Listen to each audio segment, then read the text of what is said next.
Hello, evening. Do I have both channels online? Yeah, okay, YouTube is online too. Hi Twitch, hi YouTube. We're gonna play reverse today because today is reverse special little day. I don't even know if it's anniversary. I don't think it's anniversary, right? It's just a limited event that they have. So like, yeah, cool. We're gonna play their limited event in just a little bit. I haven't really collated like the what do you call that? The viewer pools, the list of them, but there's like less than 10 of you, so it should be very easy for me to collate. So yeah, there's like one, two, three, four, five, six, seven, eight, eight of you. So yeah, we'll be quite quick with it. Okay, if you're wondering how do I log in, I think you have to send me one of your login details because they don't do things like request viewer code, things like that. So you might have to send me one of the accounts that you use. What are the options? Is it like there's Facebook and then there's another one? I can't remember what it is. But yeah, you have to send me that. I wish I didn't have to know your passwords, but that's the only way to enter your accounts. So yep. All right. Those of you who requested for pools, go ahead and send me. While I shake the hell out of this bottle because I am drinking from this bottle. Can you even hear me through all this shaking? I think you can. Anyways, let me just make the list.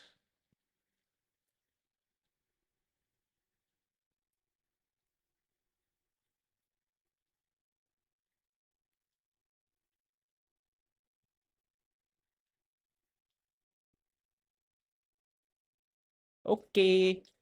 Easy list. 8 humans. My game is still updating, so give me a little while.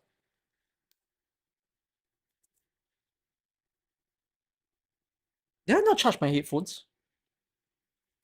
Oops. I think I did, but I can't remember if I did. So yeah, it's a big update. Yeah, it's such a big update that like I needed to download the PC client also. So yeah, can I shake it a little harder? I could. Yeah, you know, whenever I shake the bottle, a part of me thinks if I shake this harder, it will shake better, right? Is that how bottle shaking works? And then afterwards, I will think to myself, if I shake it really hard, am I losing more calories? I think I am, right? I'll shake it very, very well. It's not the best, so oh well. Okay, time to drink. It's literally almost 2 a.m., but you're here just to watch me pool. Thank you. You got your Enfield beta. Wait, what? What? No way. Beta test announcements are out? Oh shit, I got mine.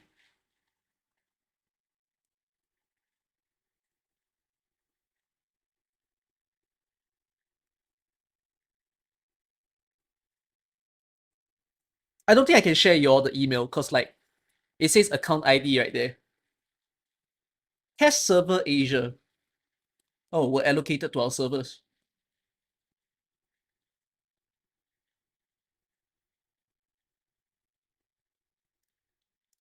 Okay, yeah, I got my test. Did I get access? Can I download it right now? I don't know actually. Let me check. Can I download Enfield beta test now? I think no. It just says that I got access and can. Actually, no, it says I can log into the official site. Let me do that.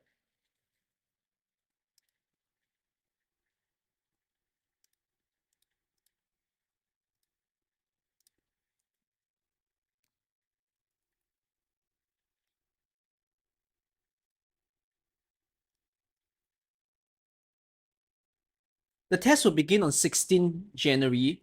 Once the test starts, applicants who obtain test access can log into the game with their Griffline account. Pre-download time of the launcher and game resources is announced later. If you have won the test access, please stay tuned for further announcement. Okay. Yeah, I can't show you all the email. I'm reading it off because I don't know if the ID is special or not.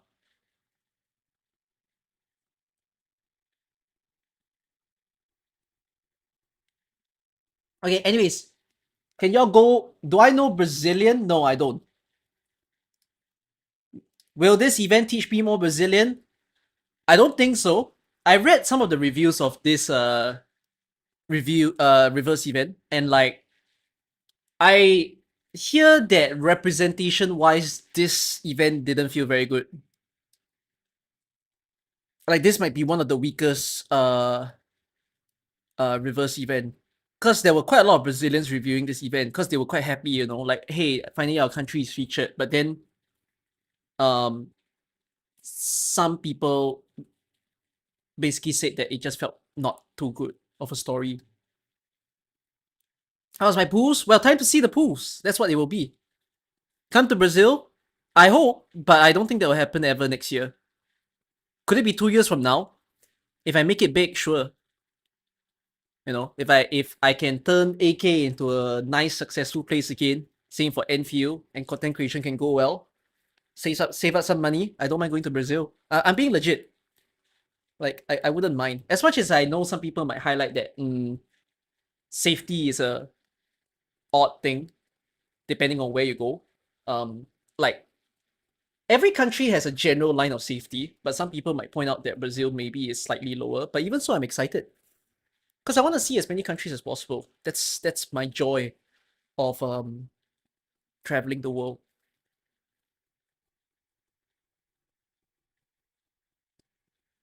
By the way, sorry I took so long to start the stream. I took a night walk just now. Okay, I think I can open the game now. Let's go. I took a night walk in a nearby neighborhood that I didn't go to before.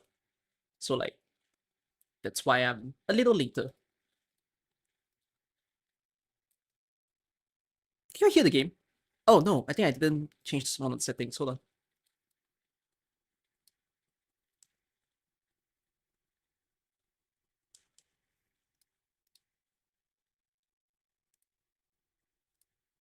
That's weird.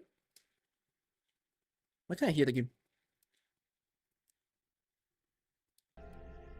Oh. Hi game. Oh.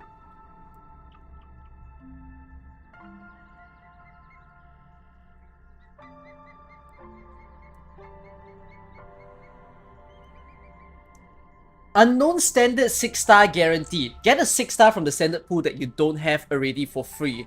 If you already have all the characters, you can select and get any of the 6-star characters, only if you have every character.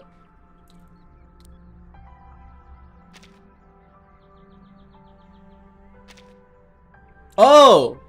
This is a do it now. Okay, no, I can't do it now because what if I get her within my current pool, so... You should show me the list of people though. Oh, okay, there you go. That's the list of people.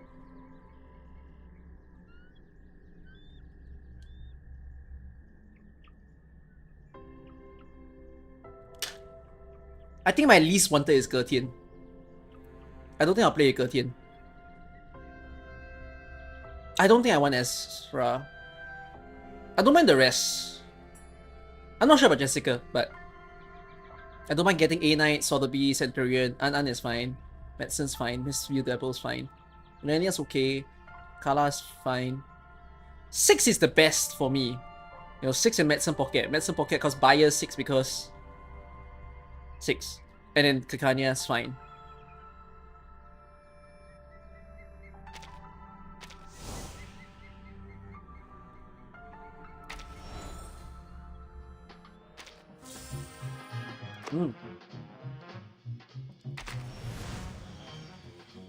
Wait, is there a difference?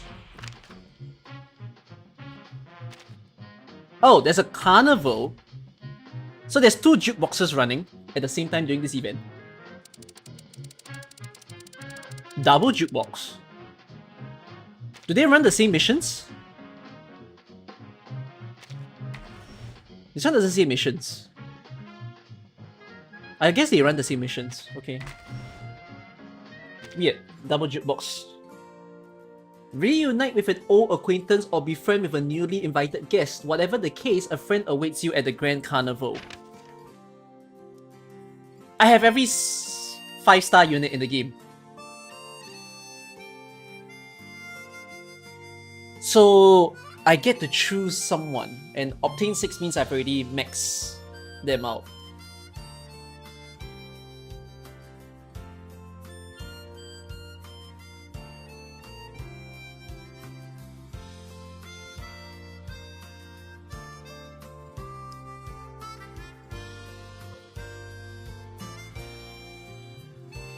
I guess I'll do baby blue. It's either necro or baby blue. But I have a lot of star though. Like I'm using Windsong and everything. Maybe let's go necro. Yeah, I'll do necro. I think I'll get X easily, so I'll do necro first.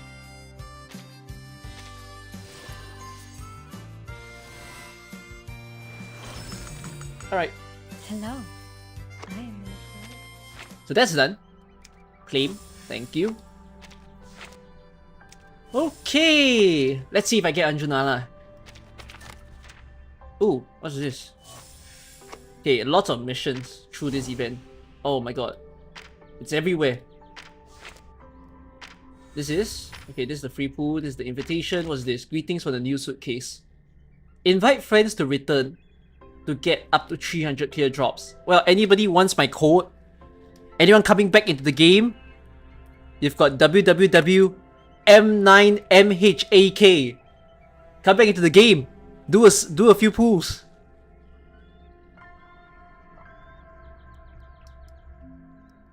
Into limbo. Okay. Well, start with the pools, I guess. Okay, let me tell you the agenda of today's stream. So, I don't know if the critter event's out yet. I don't think it is. No. We'll watch this already, so I don't have to. Wait. Yeah, the critter event's out. Okay, I tell you what's gonna happen today. I'm only gonna stream the event for about 3+ hours. So it's actually a shorter reverse stream today. I will stop the stream in the middle part of the story. Okay, so today's focus is we'll do the viewer pools. We'll do halfway through the event. And then, the critter event and the... Is Anjo a Brazilian character? Supposedly, yes. Then, the critter event and the second half of the story, I'll do it in a separate stream. The reason is that I feel like this stream will go on very long. And that means I will stream into the night. So I don't intend to stream into the night. I have some videos that I want to post for you guys. I will schedule the event second half of the playthrough on Monday. So today's stream is reverse. Then afterwards we will see... Oh, Zensha, can you message... Can you message Caffeinated Cat for your role? Now, Saturday and Sunday we'll play Arc Knights, and then afterwards Monday we'll play the second half of the event. Sounds okay? So yeah. What's the gummy bears that you get for doing the levels for? Gummy bears? Oh, you mean the sweets? Do you mean sweets? The basically your energy. Okay, let's start summoning for my account first. Okay. Easy, I think. I don't have a lot of pools, so it's okay if I lose. Oh wait, did they refresh the pools yet? I think they didn't, right? No. Did I buy the refresh? I can't remember. I think I did. I already bought my refresh. Okay, too bad, not a lot of pools. 20 pools, I'm done, and then I'll go to your accounts. Watch me win in 10 though. Another 10, I mean, another 10. See this? Okay, I'm done. It's okay, I got my Argus. I cap, okay? I cope because I got Argus.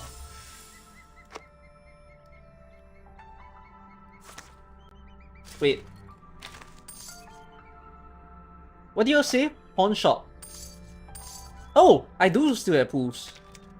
Ooh, I'm winning this one. Oh, you see this? You see this? You see this beautiful 10? That's a win. That's 3 5 stars. Woof. Another necro. Can do another 10.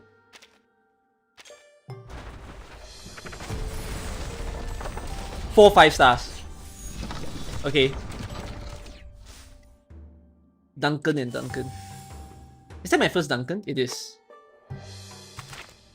Well, I think I will spend the bank like this on this. I'm not gonna buy anyone. So yeah, let's spend out all the tickets. I can't be bothered. Okay. I'm reaching pity already, right? Like after this. 1. And one more. Pity starts at 60. This is pool 50 to 60. I think I'll win here though. Oh man, I need another 10 pools. Okay. So mine's a pity pool. And I don't think I have any more pools elsewhere. So that means I'll have to get it. Where else can I get it from here? I guess maybe you'll see me get it on Monday then. Like my pity pool. Okay. I'll not have Anjo Nala for today. Let's go to one of your accounts. Okay, first person. Ringo.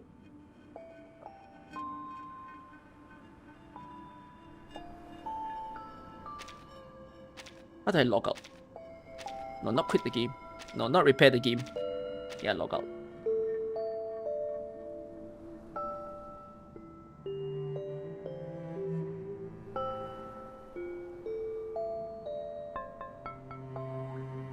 Oh yeah, send me your email and password. That's what you're supposed to send me so that I can enter your account. Okay. In.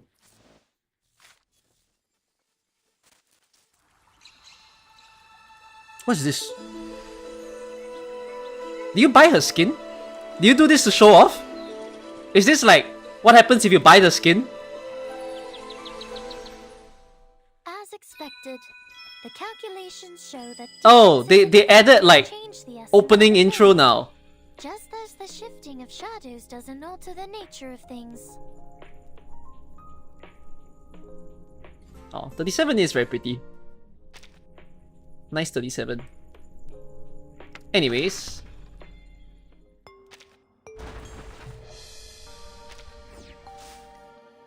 I thought the skip would work. I need some skipping magic in this one. But it's okay, you know what? We'll keep doing the wheel spins. The wheel spins is too iconic in this game. It's needed.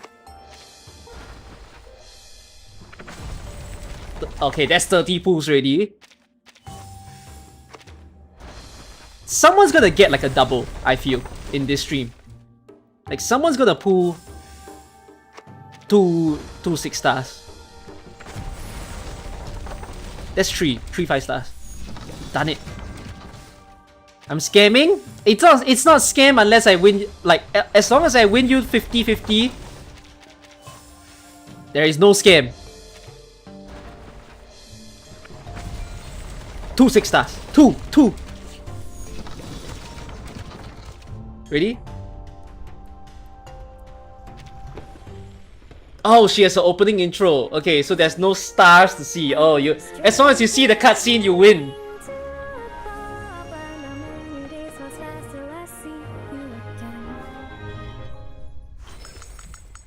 That's nice. That's nice. There's really a room for me here? Okay, so now I know what's the condition of losing. If I don't see the cutscene, I lose. Okay.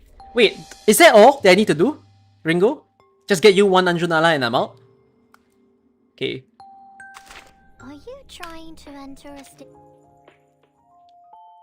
Alright. Next. Next will be Os. 4A.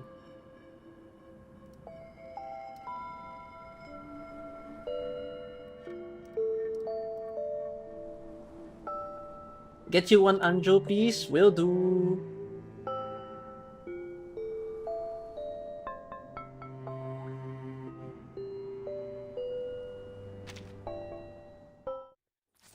I go to Brazil. Well, I'm going to Brazil Of course you are. from a game first. Okay. Oh, another 37. Oh, how many of you love 37? Pat. Okay, anyways.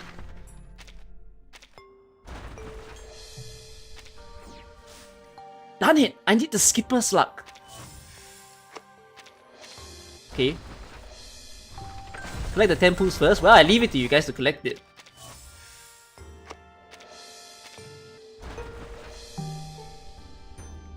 No more pity. Come on, give it to me.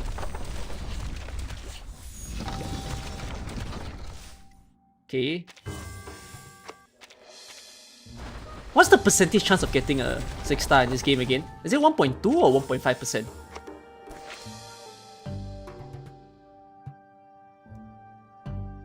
$1.5. Okay. Hey, if it's 1.5, I should be winning like right now. I think this banner's nerfed, guys. They changed it. It became Hoyo rates. Hello? Why am I connecting? Am I connecting because I win? Okay.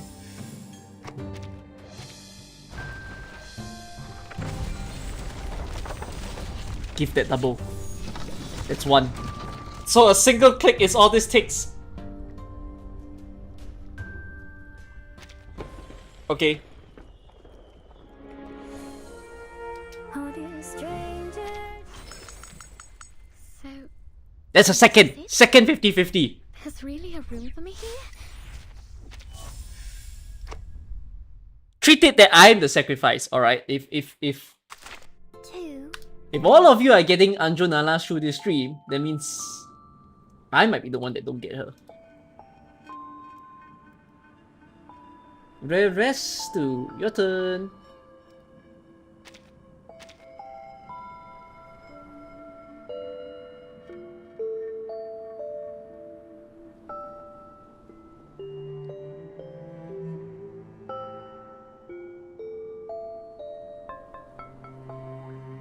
You haven't won the 50-50 for so long now. Is that like reverse only, or is that like AK as well? Just you and I? Ah, fuck you! Great. How dare you! No, my medicine pocket! Don't make me sad. But I am sad.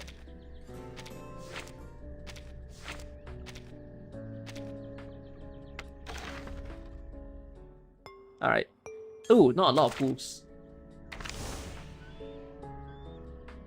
Where do you claim your free pool again? Is it here? Or is it this? Is there a free pool? No, that's the portrait, right? Oh, this one. Alright, let's do it.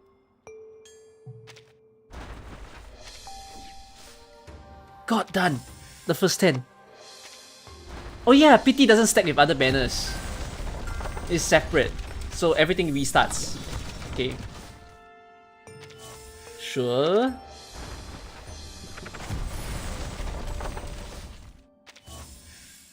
I need someone to win not by pity anymore. But it doesn't seem like it's gonna happen for a while.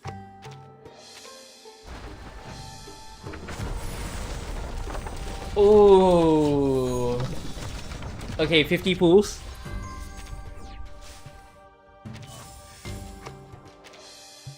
Brazil is now the land of pity pools. Yep. Yep. Well, you need a little bit more drops there. Where are you gonna get that last 10 drops?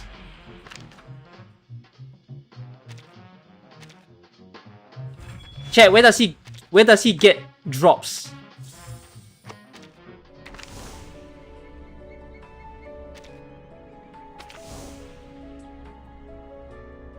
Oh wait, no, he could get it from this, I think. And he could get it from mail, right? Okay. Last 10. May I compensate you with a double 6-star?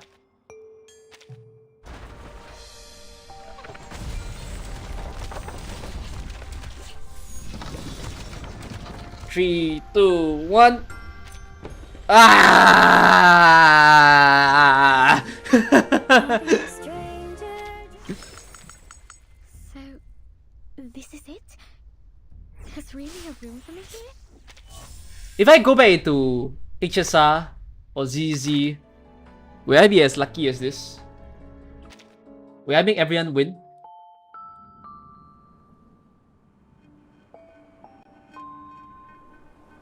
V, you didn't send me your details. Unless you did. You did.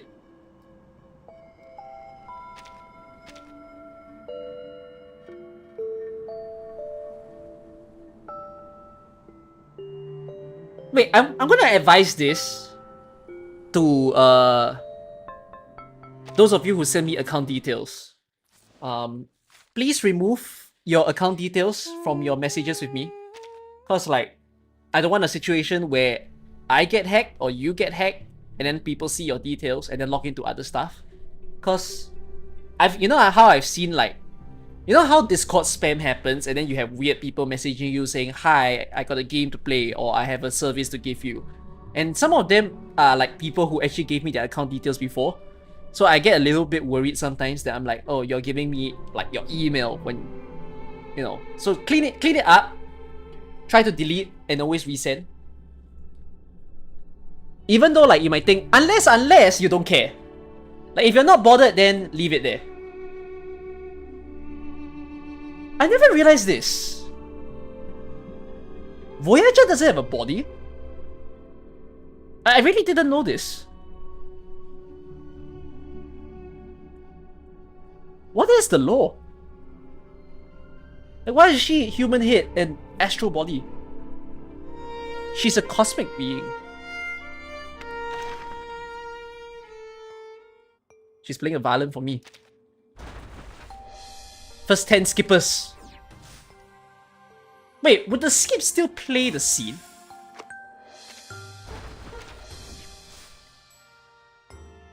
I don't know if the skip would play the scene. I'm gonna do one more skip. Oh, it will still play the scene. Okay, that was 30 skips.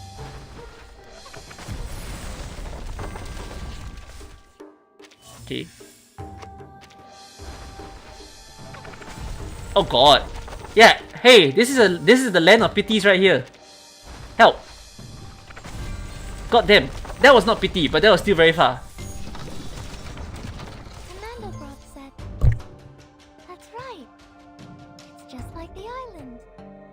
I'm a part of the Seb. Just as I'm part of V, this is you, right? V, I think this is you. We go again?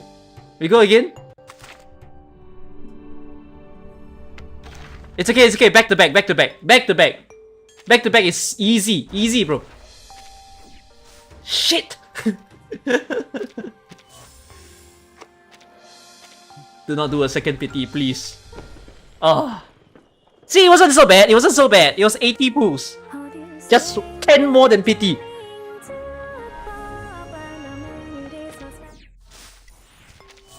See, I'll still win. Check the DMs. Surely I'll get an Anjo, right? I'll share it to the stream. This was what he sent me.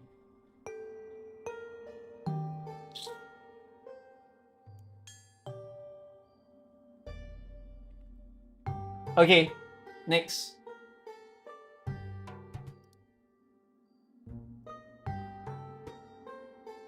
Entrus. Your turn.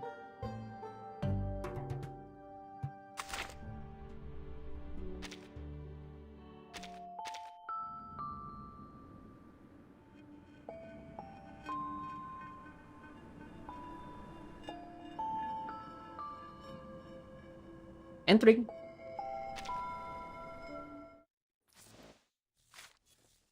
See? Clappy is greeting you. This music's cool. Yeah, this music's pretty cool. Why do you have so many pool centers? You have almost a junk load of pools. How many skippers does it take for you to get one Anjo? What the hell? This doesn't work like AK. Flip me. This game has no skip luck. Help me. What, if I spin once, do I win? I lost! In Liverpool. Oh. Gosh, Dan. It went too far. Another pity! No one's gonna get it without pity today. This is it? There's really a room for me here?唉. Okay.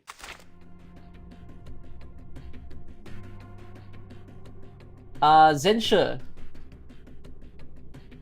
You know, I appreciate one thing about The reverse, good thing about that getting you a can, digital Emu as your pet is you don't. you can skip the character lines. Unlike AK, you get stuck with the characters for a few seconds. So at least the pulls can be a lot faster.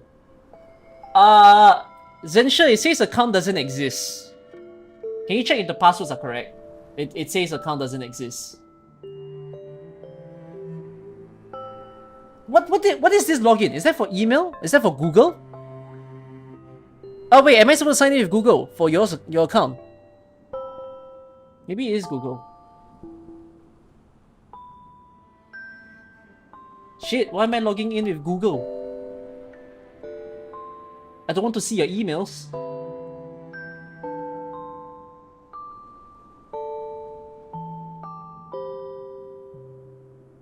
Ah, fuck, that's annoying. I need to complete sign in with your passkey. Fuck! That's very annoying. Google's gonna do like the 2FA shit, right? Yeah, check your Oppo A92. Google sent a notification to your Oppo A92.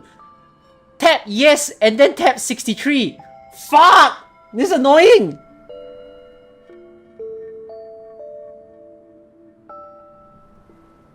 Can you bind it to another way? Oh fuck, I got in. Can you bind it another way? Oh my god, it now says check your Oppo A92 and click 32. What do you mean done it? It still says verify it's you.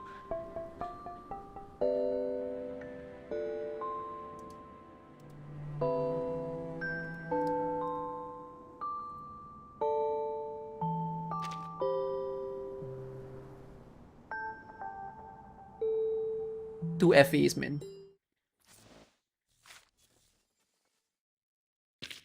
Somewhere on Earth, there are always people working. That's why the world... Okay.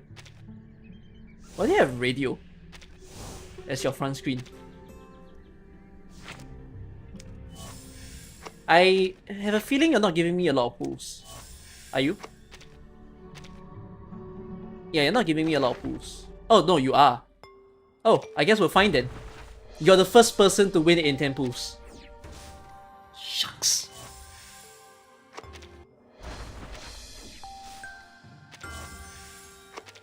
You know what? Oh. I was gonna say we're just gonna get a pity pool, and I was just gonna skip all the way to the pity, but I guess not. Here you go. Ooh, only 6 star. You are the no pity winner. Rio, your turn.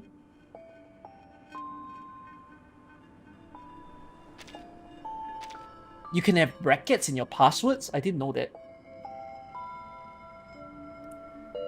Does that leak the password to you guys? He has brackets. I gave you a hint. Go solve it. If you even know what his email is. It's always good to have you here. No matter. Okay, anyways. Hi, Rio. Rio! There's nothing! Empty! Empty! This account in tears! This account mega broke! You're telling me I will win in 10. I will win in 10. This is a beautiful pool.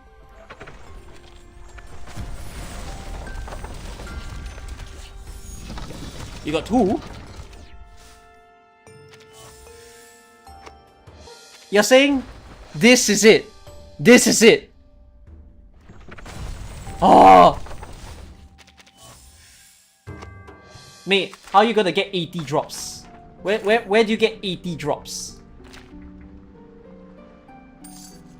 Where do you hunt? Where do you hunt for a single pool? I can't even buy you a single pool. Rio, what do I do? Where's Rio?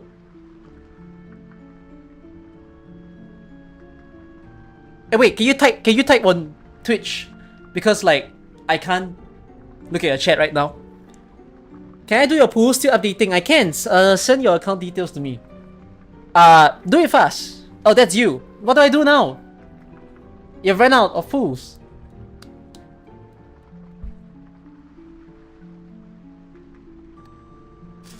I don't think there's any other way.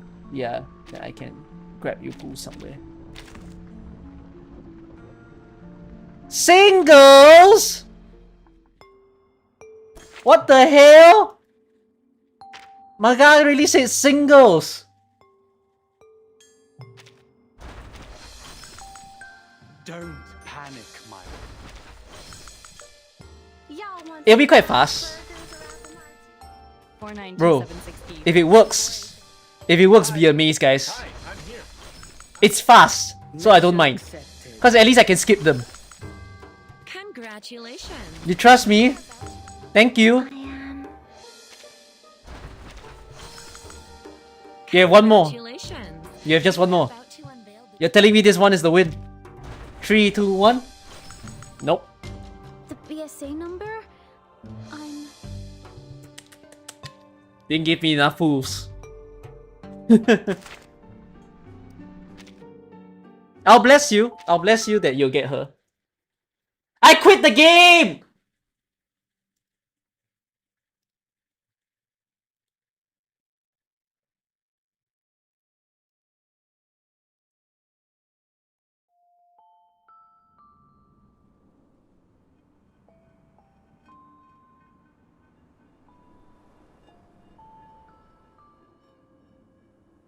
Oh, last viewer said no to pooling.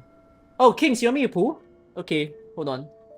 There was one of you who said that you want me to pool, right? Can you send me your account details? I just got -1 viewer because I didn't get him, Anjo. Aiya. I've always stated, asking me for pools is a risk. You believe in me, but whether I believe in myself is a different thing. I scared a viewer. No, one of the viewers left because he said he has an emergency to attend. Is that Lilia's skin? Lilia looks so different. She looks smaller. Doesn't she? I guess because she's wearing armor. So it compresses her a bit more.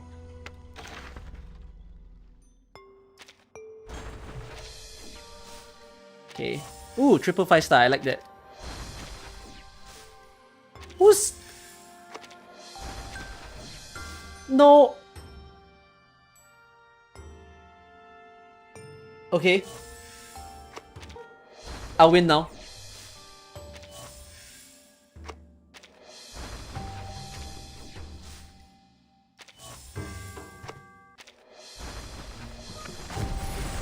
$60 pools, 60 pools. Okay. So the best way to win now is just do it here in 70. Aish. Okay, I'll do it in 80. 80. That's all I need. This game.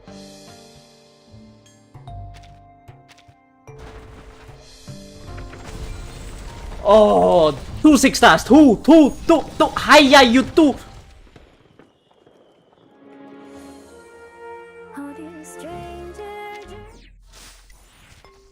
Okay.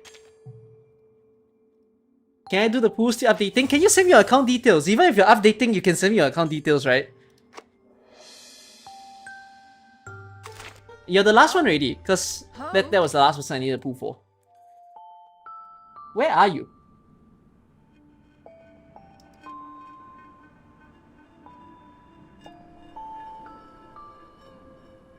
There's this person on YouTube. Ahmad Faiz? Can you please send me your details? You also requested for pools. You did? Oh, you did? Where's your details? You didn't send me any details. Maru, send me details. 2025 is not my year. Aye, don't say that. I just remembered. Oh god, Pepe is the first banner I have to pull for this year. Because the year has restarted.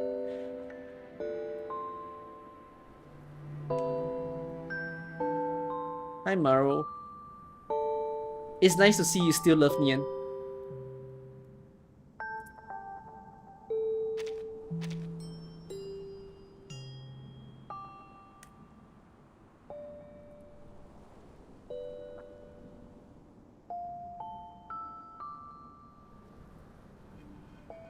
You always love me and... Wait, what sweet sibling are we on now? Sixth? Sixth sweet sibling says hello. Today your shirt matches.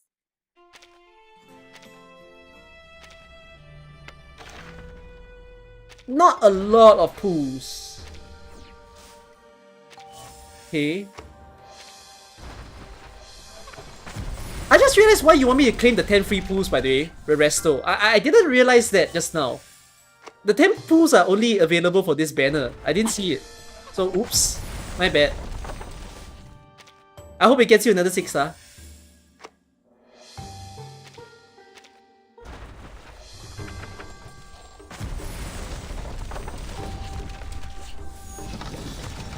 Okay. How many pools are we on now? 50? No, 40. Ah! Okay. I have to end it here. It's your last 10 pools. Done! You need another 10 pools to see your pity. I don't think you... Did you claim your stuff?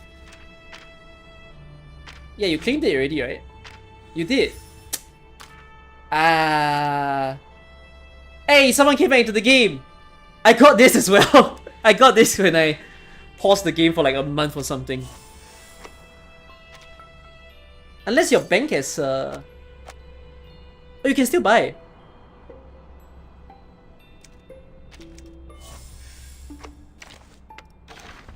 We're doing it. I'm forcing you to do it.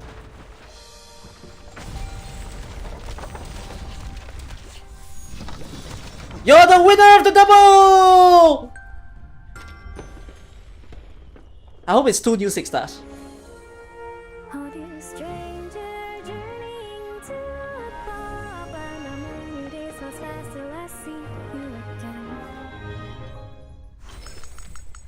Okay. No, I hope it's a different unit and a new unit. There's really a room for me here? After so long. Mineral. Extra, so that means you got him already. Oh wait, no. It might mean you haven't. No, you haven't gotten him. That's just the tokens. So it's new. Both are new. So you get snake and dog. Okay. Timekeeper, How's Pepe? Is she good? Timekeeper. Pepe's great. are you asleep? Where's the... I'm still waiting for your account, Mr. Ahmad! Send me your account before I do not do your viewer pools. If his connection is so poor, can someone on YouTube tell him send me his account? If not, how else am I supposed to pull for him? Many people suggesting skipping Pepe cause a lot of new banner. I mean, you have Pepe, right? Then afterwards you have Nymph. Then you have yeah, you have 4 new banners back to back. Almost. Cause Nymph is back to back with Pepe, and then afterwards back to back with Nymph is also Marcel. And then I think it's rerun. But then quickly you'll get Siege Altar, and then you get Lapland Altar. So like, yeah, five banners. Say. But then every single future operators are skippable though. If people say Pepe is skippable, I might argue everything is skippable. Cause a lot of the newer characters plays a role that an existing character already does.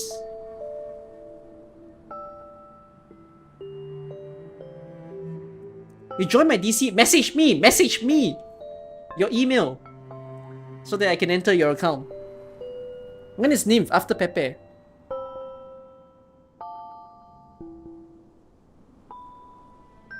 I'm just not a snake, she's a succubus. That's correct.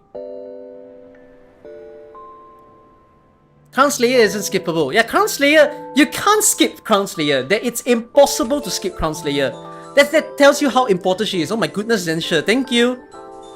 Why the sudden gift within the stream? Thanks. You still want to do the challenge on Pepe Banner? Stay tuned. Okay. Yeah, Crown Slayer is like all players needs to get her. You know. You'll get her in 0 pools. Guys, I'm waiting out for a single account for a very long time.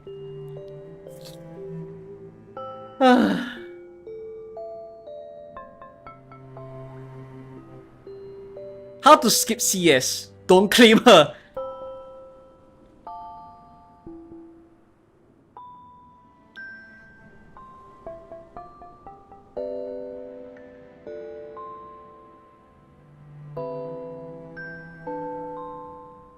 You can't skip Siege.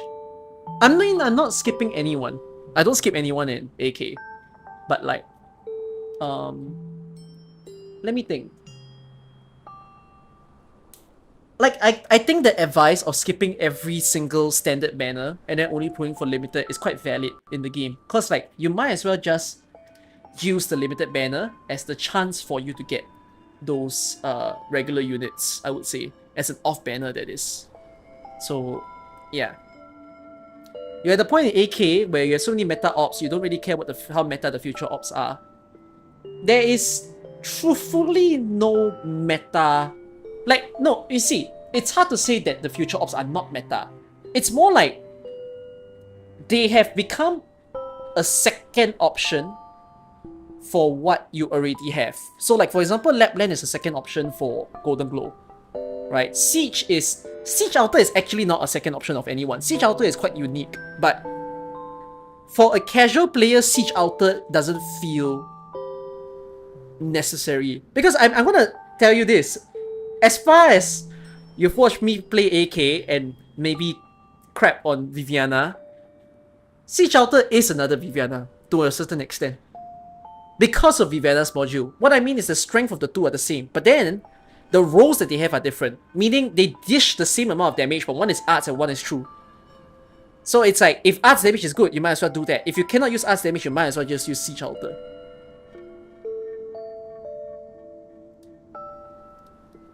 Oh my god, I have mad waited for this account.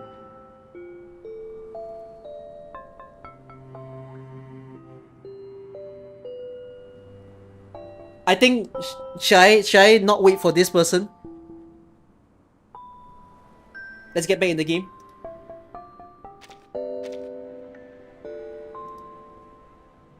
You don't have a server with the recipient? Have you joined my server?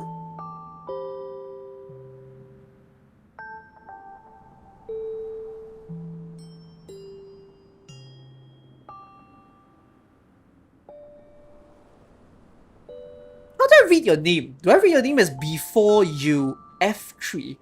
What is F3? What does before you 3? No, what is F3 in your name? What does that mean? What does F3 key do? You did?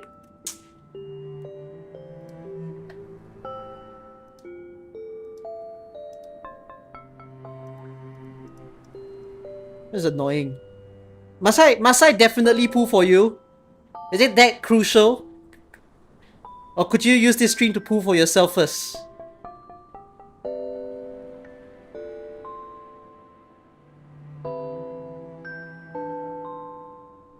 It's just a random word.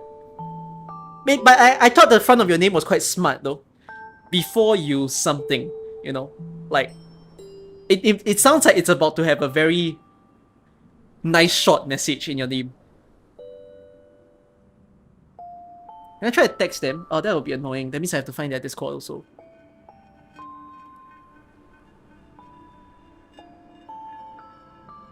Okay. Akma, I'm gonna leave you to pull for yourself. We're gonna get into the game. Oh my god, I have to find back my own account.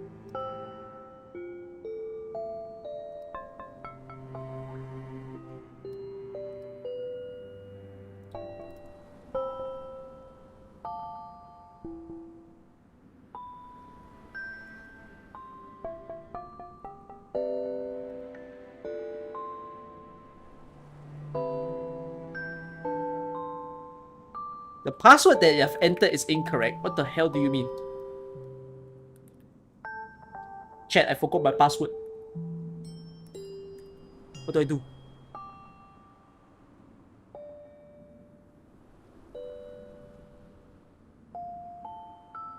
Check notifications on another device.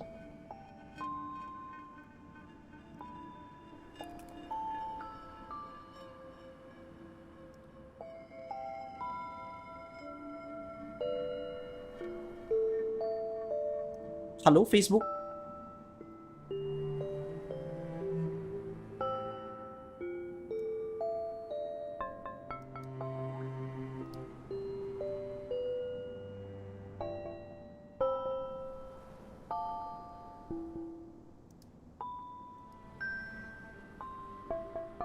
Hello? Why can't I get in? What? What? I just entered, only for it to boot me out?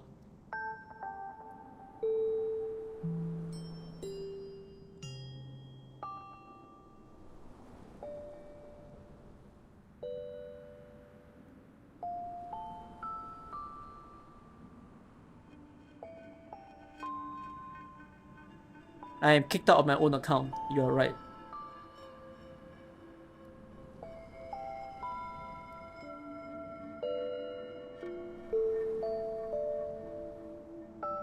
No, I ended up entering my Facebook account when I log in via reverse.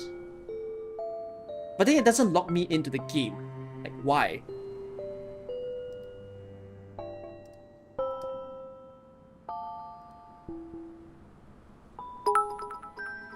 Did I? Let me just double check once more. Actually, wait, no. Let me double check my phone. What did I use to log in?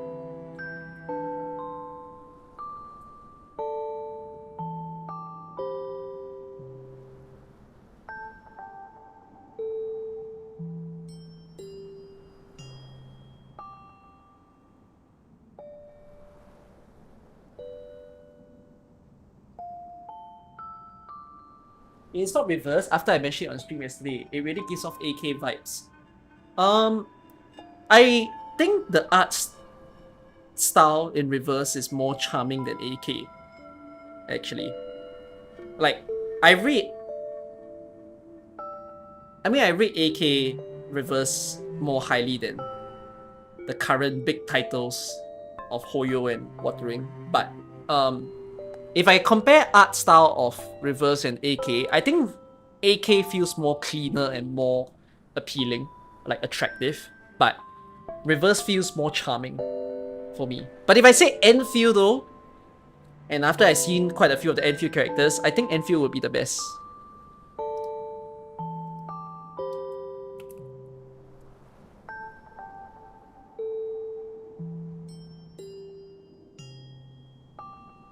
Account doesn't exist, so I do use Facebook to log in.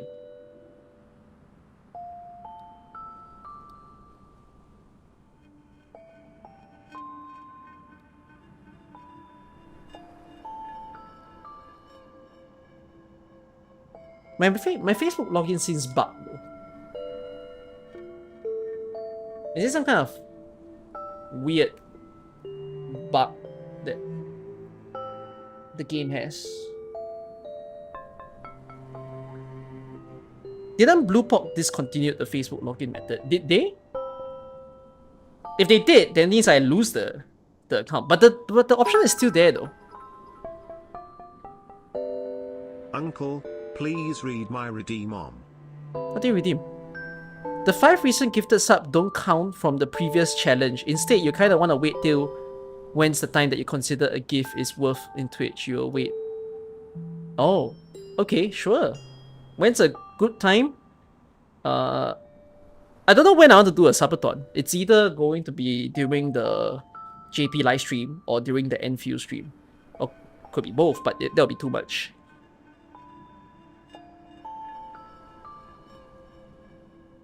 Let me double check. I'm in my account on my phone, but like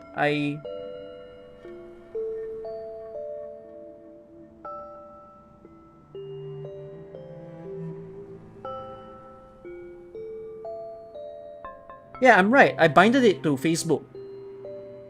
I tell you what, I'm gonna bind it to my email too, so that I double bind. Yeah. So I'm creating a second bind on my account in case the reason is that they discontinued FB and then like apparently FB still works for those of you already binded.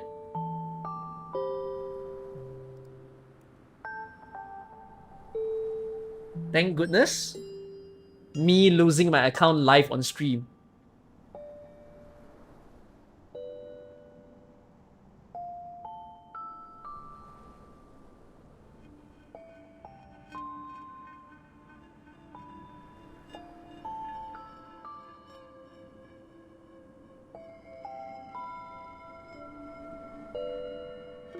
Blue pop is now my default login method. Okay, I binded my account, so I should be able to log in from the PC client now.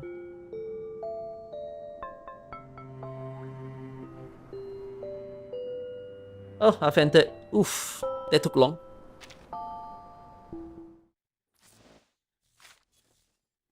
Don't be in and out. You're bugging me.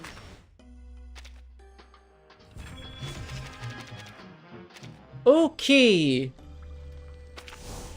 So let's see how quick I would be into the story. I don't really have any little progress to share of my account, except the fact that I've built Argus, but I haven't actually used her yet. Wait, have I bothered to do your resonance? Oh, I haven't. Let me just quickly do that.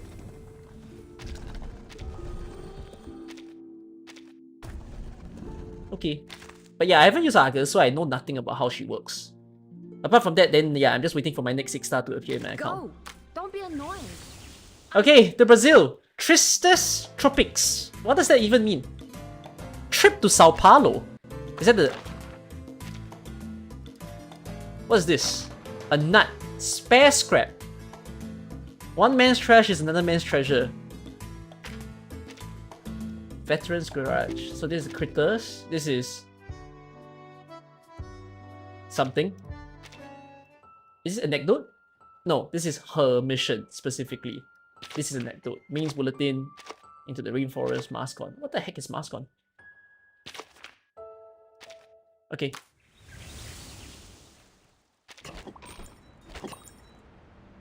Alright, 25 chapters you all say. So I think I will stop at about chapter 12 or 13 today. Facing the firing squad, you must hold on to your dignity even as a traitor.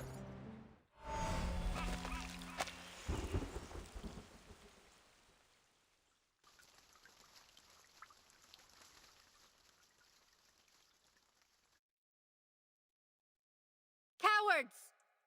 Mutineers! Traitors! You've made your choices. Now you'll learn the consequences. Chainsaw Man. Zeno never forgives. It is Chainsaw Man. Attention! Ready! Aim!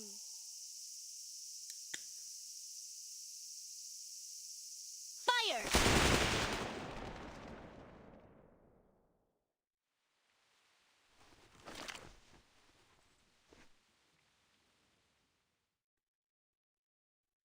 That's not safe for a Chinese game.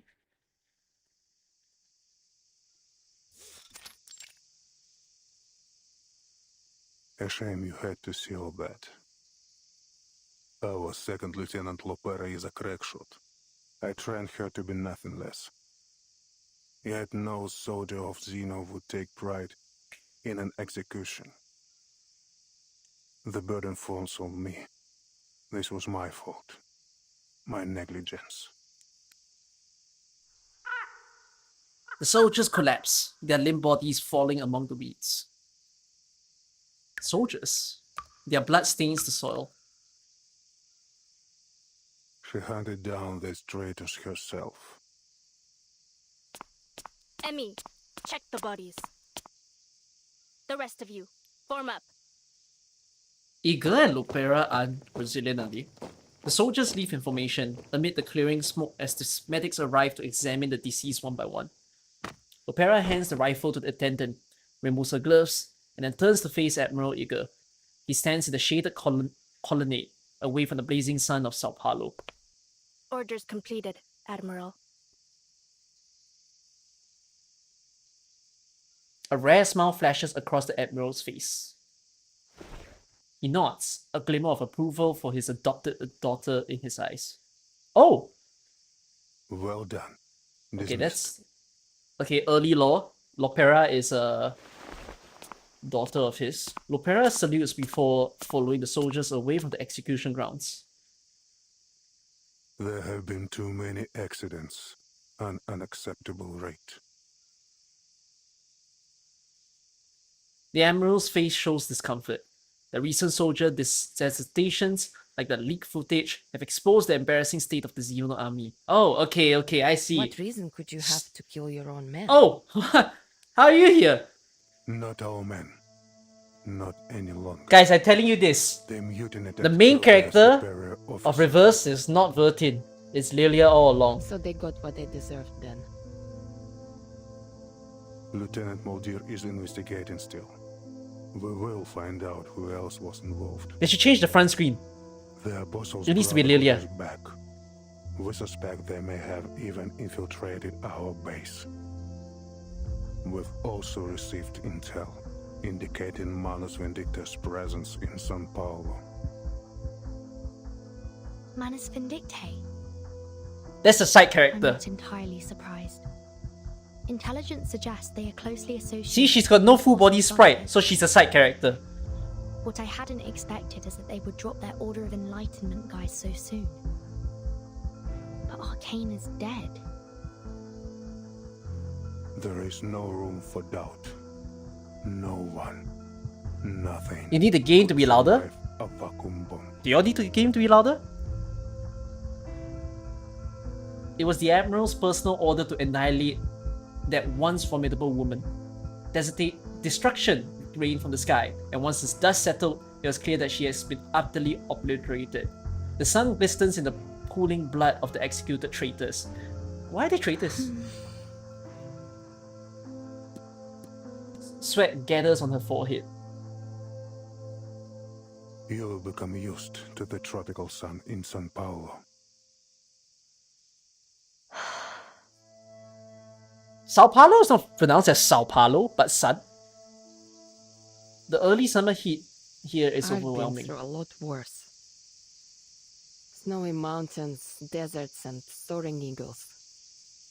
And we're getting wait. There's I do two find myself thinking back to chapters those worth of times. Brazil, right? This is the first, and there will be a Should second. never have been a battleground. Explain why they are traitors. I mean, I saw the description.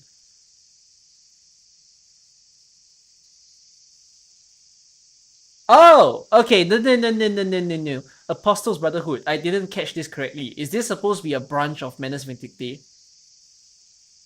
So it's claimed that they might be like spies of some sort that's within the army.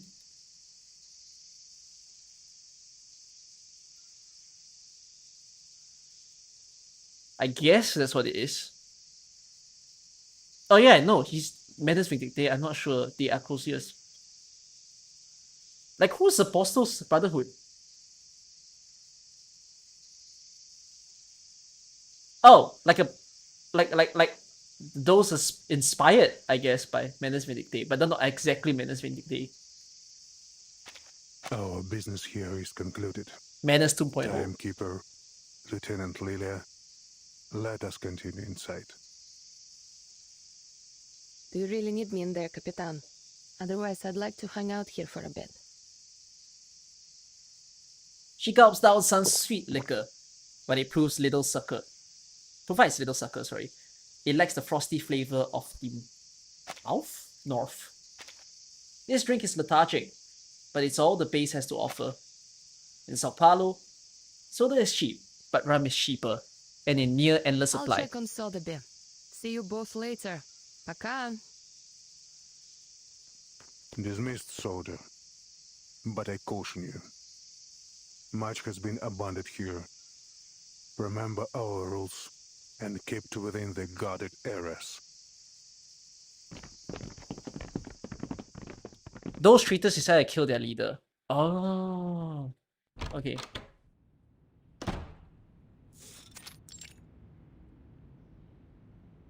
A simple office. Military papers litter the walls and shelves, and a phone sits on the side table. A few dice are scattered casually on the desk. There may be a person of interest to us nearby. A writer for the Two magazine, said to be a blind woman named Irt. We've met Her right? works seem to be published I can't remember how after she looks every like. era the storm has affected. We've met I what does she look like? I can't remember. It could be this is only an alias. A pen name used by a new person each time. Or could she really have crossed the storm 8 times? And somehow the storm has never affected her. Miss Barbara provided us with some information. It was the person that in the previous horror side story we were looking for her. And that's why we went to find Barbara. if so, she would match our intelligence on this mysterious tattoo writer. You should seek her out. You are fortunate to have come now, Timekeeper. Carlos, the late commander here, was something of a pain to work with. An idiot. Maybe this is why his own man rose up and killed him. What accent does Eagle have? I can't recognize his accent. He turns away.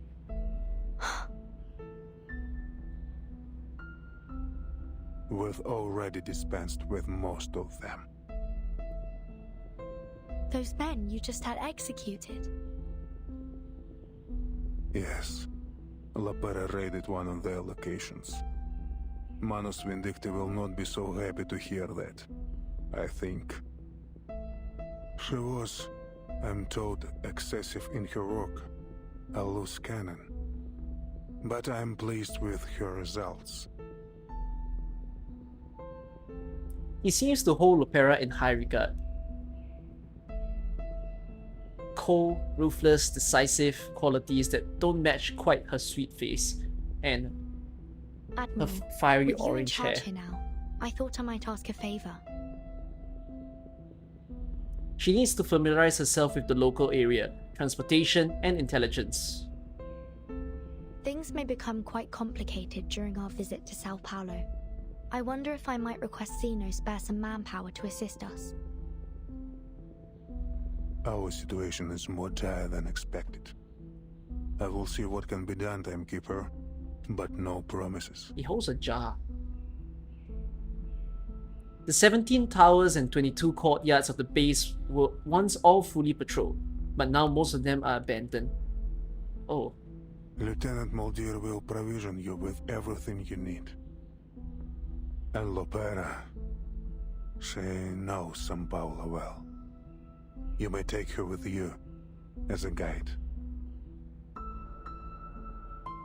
The Admiral has offered all the assistance he can spare.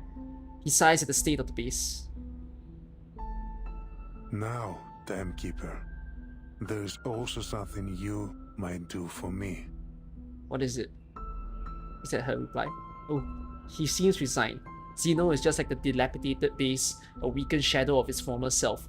So Zeno really was affected after they launched the cannon onto I see Arcana. that you have one of ours Like- with you, Lieutenant Lilia.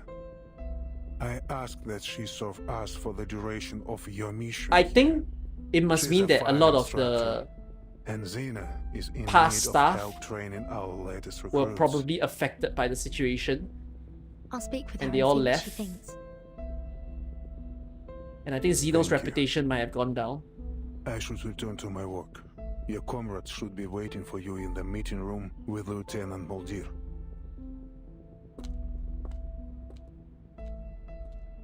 So yeah, now they're in the recovery phase, I suppose.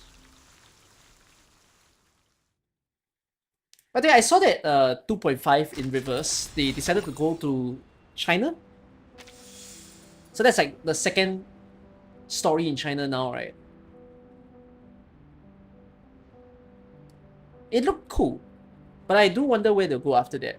Because I feel like Oh wait, it's not China. It's Chinatown. So it's Los Angeles. Oh, that's a good one then. I thought it was China just based on it, but I didn't think it was actually Chinatown. Whoa, wait, I'm gonna get so much throwback. I visited Chinatown in LA actually. When I was there, and it felt weird. How do I explain this to you guys? When I was in LA and I visited Chinatown, it was after COVID, right? I feel like it's supposed to be a place or a street that's supposed to be very bustling, you know, like lots of people, because it's meant to be like a tourist spot.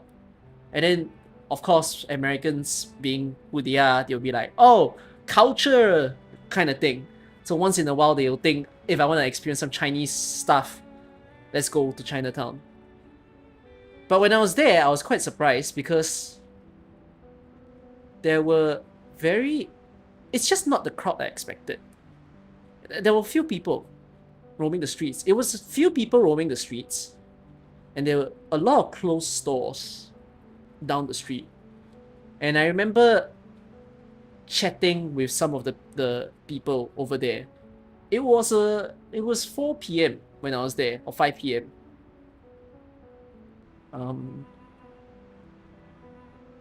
And I think they were telling, like when I chatted with them, of course as Chinese you bond with other Chinese people, so you start speaking Chinese to them, ask them how's their business and stuff.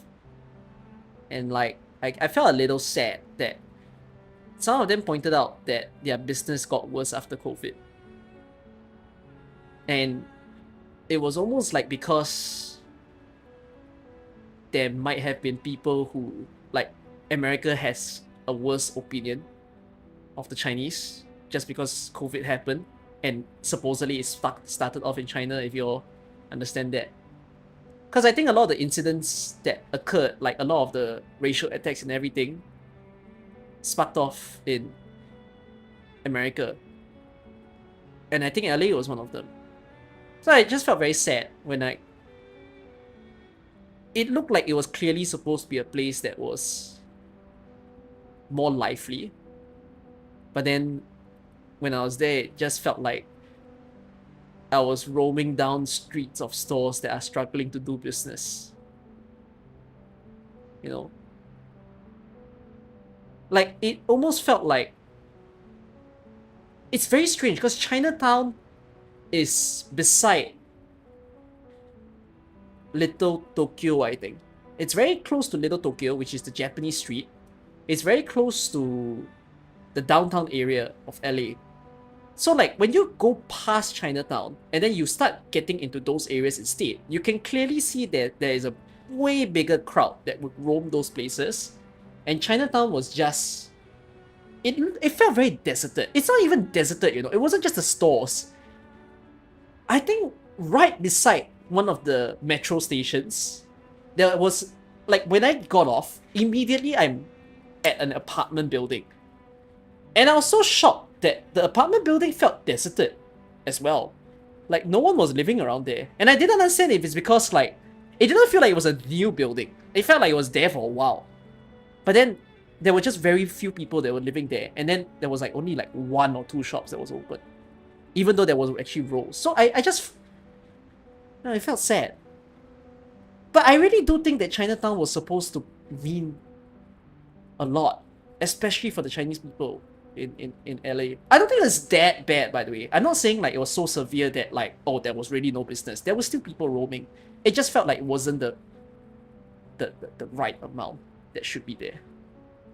So I'm glad to hear that 2.5 will be about LA Chinatown and see what stories there are. Because I remember reading the history of how Chinatown came about back then, as to like how...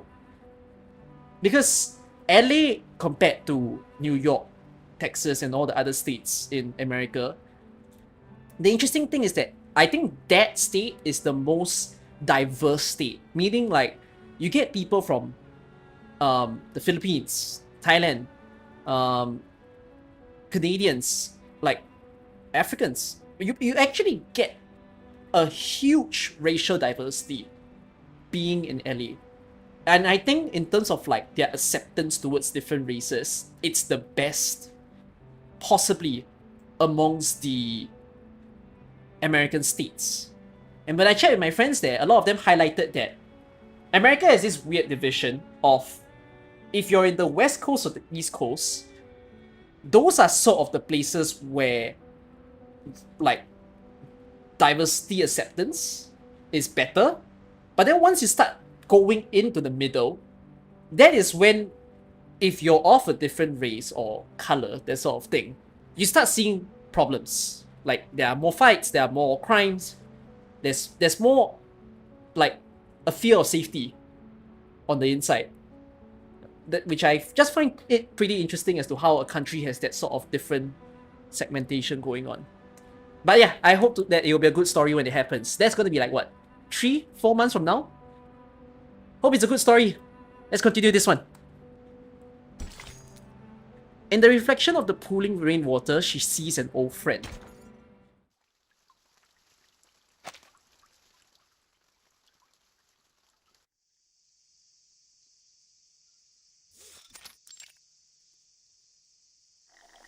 Under the shadow of the colonnade, the orange-headed girl absent-mindedly kicks at the ground, sipping a cold drink. You know, that opening was already quite surprising, because she watches as a beetle scurries across the courtyard, disappearing into a patch of weeds. What are you doing out here? Like, alone? I thought Lopera was just gonna be like, oh, simple, good girl, just holds a rifle. I'm wrong. The orange-headed girl raises her hand to block the glaring sunlight as she tries to make out the woman's face. Wait, so they stated Lopera knows Brazil. So supposedly she's Brazilian. It's her sister, Moldia. They grew up together under the watchful eye of their adoptive father. She tosses her drink aside, her face lighting up like a puppy wagging its tail as she runs towards her sister.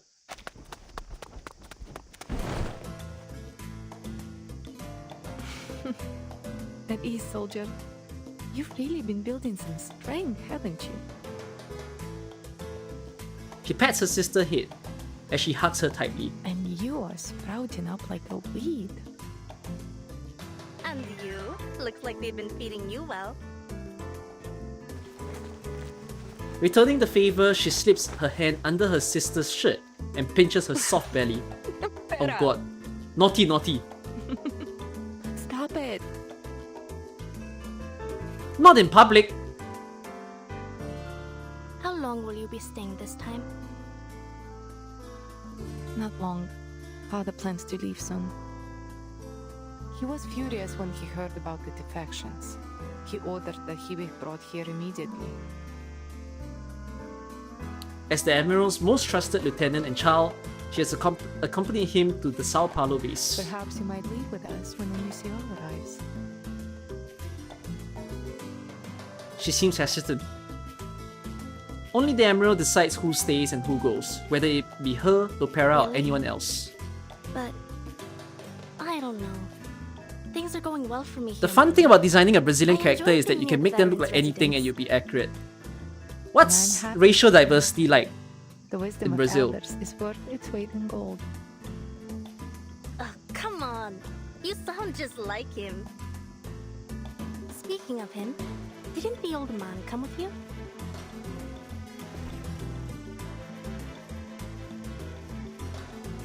She looks around, but Admiral Eager is nowhere to be seen.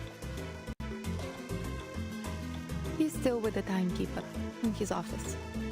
Wow, the art for Ah, so Moldia. you snuck Oh my out god. just to see me? What? Huh.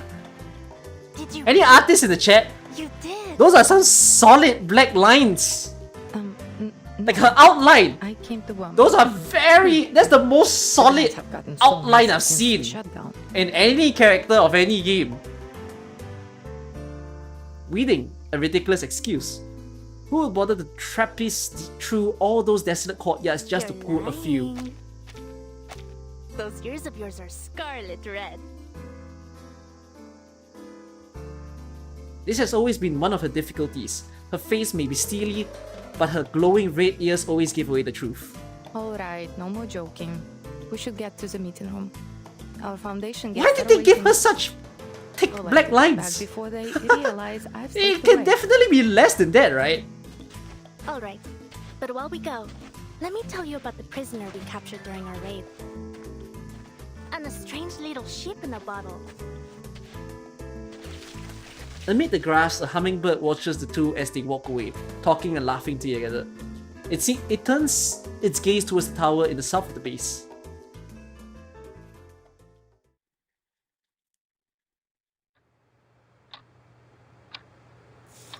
What is that clock?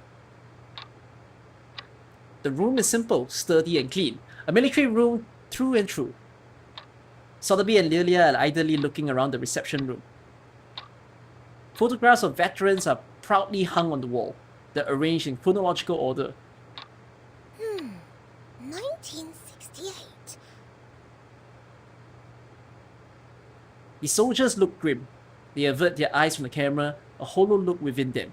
It was a victory without flowers or honor. Izmir. I've never heard of it. I wonder if they have any Abang Akus there. Abang Akus? What's that?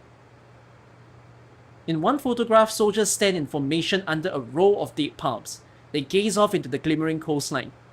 1986. Rio de Janeiro. Rio. Hold on. Is that... Who did I give her a 3-6 star? I decided not to pull the 3-6 star yet. Rio de Janeiro. Among the soldiers, she spots a face that is all too familiar. Mr. Carson? Oh. She jumps up, trying to get a hold of the wooden frame. Mr. Carson disappeared in the storm of 1929. Oh, you have friends in Rio? Lilia? Lilia takes the photo off the wall. I can't believe it. You got Marcus on 3-6 star? Must be Marcus is Mr. very Carson. good. Mate, I use Marcus in all my stages. She would never mistake him. Mace Bulletin also. He looks livelier than before. His hair is darker and wilder, but his features are unmistakably those of her dear Storm. butler. I saw him. He dissolved. Mr. Carson? What? You mean this old geezer in the photo? What are you talking about? What year is this now? Not mentioned actually. Why, this must be Mr. Carson. There's no two men in the world that could look so alike. Could it be a doppelganger? Or an evil twin? But then, surely, Mr. Carson would have mentioned a twin brother. Even an evil one. I recently watched some Valorant streamers talking about how they found their doppelganger. Like they found another Valorant player that looks like them. It does make me wonder, would there be a point where when I find out that someone looks like me? Or like, you know how Moist Critical, Charlie, also finds himself some doppelgangers? I need to see, will there be another me? It's gonna be hard to mimic me though. You have to mimic my face, which is a challenge in itself. And if you want to mimic my hair, that's a second challenge. Nose? And his eyes. I know who Mr. Carson Although is. he's I not remember wearing chapter his 2. glasses, Chapter 2 was But I know vivid. those wrinkles. Sotheby continues to talk to herself. The man in the photo looks just like Mr. Carson, save for the smile on his face. The stern old butler would never smile like I that. have to look closer. I must be mistaken. But he's so very like the Carson I remember. Like a potion in a bottle, 1,001 questions bubble up in her mind. You know, if they're doing this, she almost presses her nose against the dusty glass of the picture frame as she tries to make out every detail. Oh, give me an artwork of that. That sounds funny.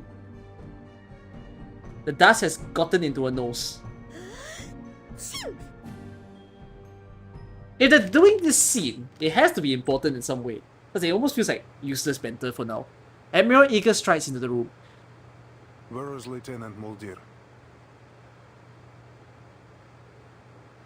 He looks around. Modir was supposed to be welcoming their new guests. Sir, timekeeper. Lilia immediately straightens up, saluting the Admiral. Miss Burton, come and look. Sotheby waves at her, the photograph clutched in her hand. Mr. Carson could still be alive. Oh my gosh, she's a Cooper! Huh? Still alive? The Mr. Carson who vanished before their eyes in the storm of 1929. I guess Sotheby saw someone familiar in one of these veterans' photos. You know this Carson guy? Look, look! You know what? Sotheby's a young girl. It's valid for her to make such wishes. How could it be? Mr. Carson was erased by the storm of He does bear 1929. a striking resemblance to Mr. Carson, if my memory serves me right. But this is a photo, right? Yet here he is in a photo dated 1986. The Admiral strides over and examines the photo. But it's like, if it's a photo, what if he served? 86. But he didn't serve Zeno. He didn't mention that in the story of chapter 2. But some battle through survived. This man is one of the latter. You're saying that you've met this man before? He looks remarkably similar to a friend of ours who we lost in the storm in 1929. In Yeah, fact, yes, Duncan, Jay's story he had two appeared to be Paulinas, but it nearly was more like It's almost one unthinkable. of the Paulinas was a transformation. I must say, Mr. Carson would never dress like that. The what? Certain Us? it was him. The what?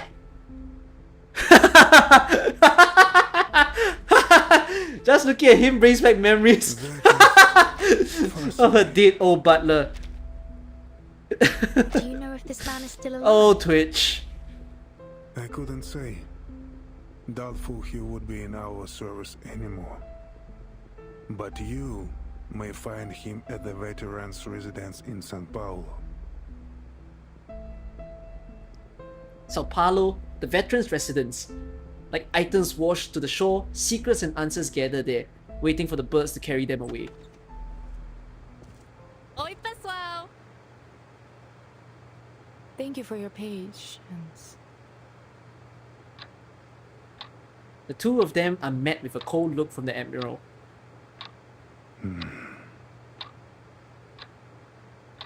Sir,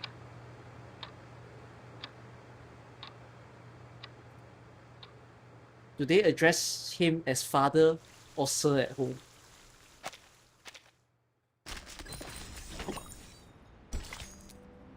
Following the threat's guidance, she finds the way out. The Minotaur.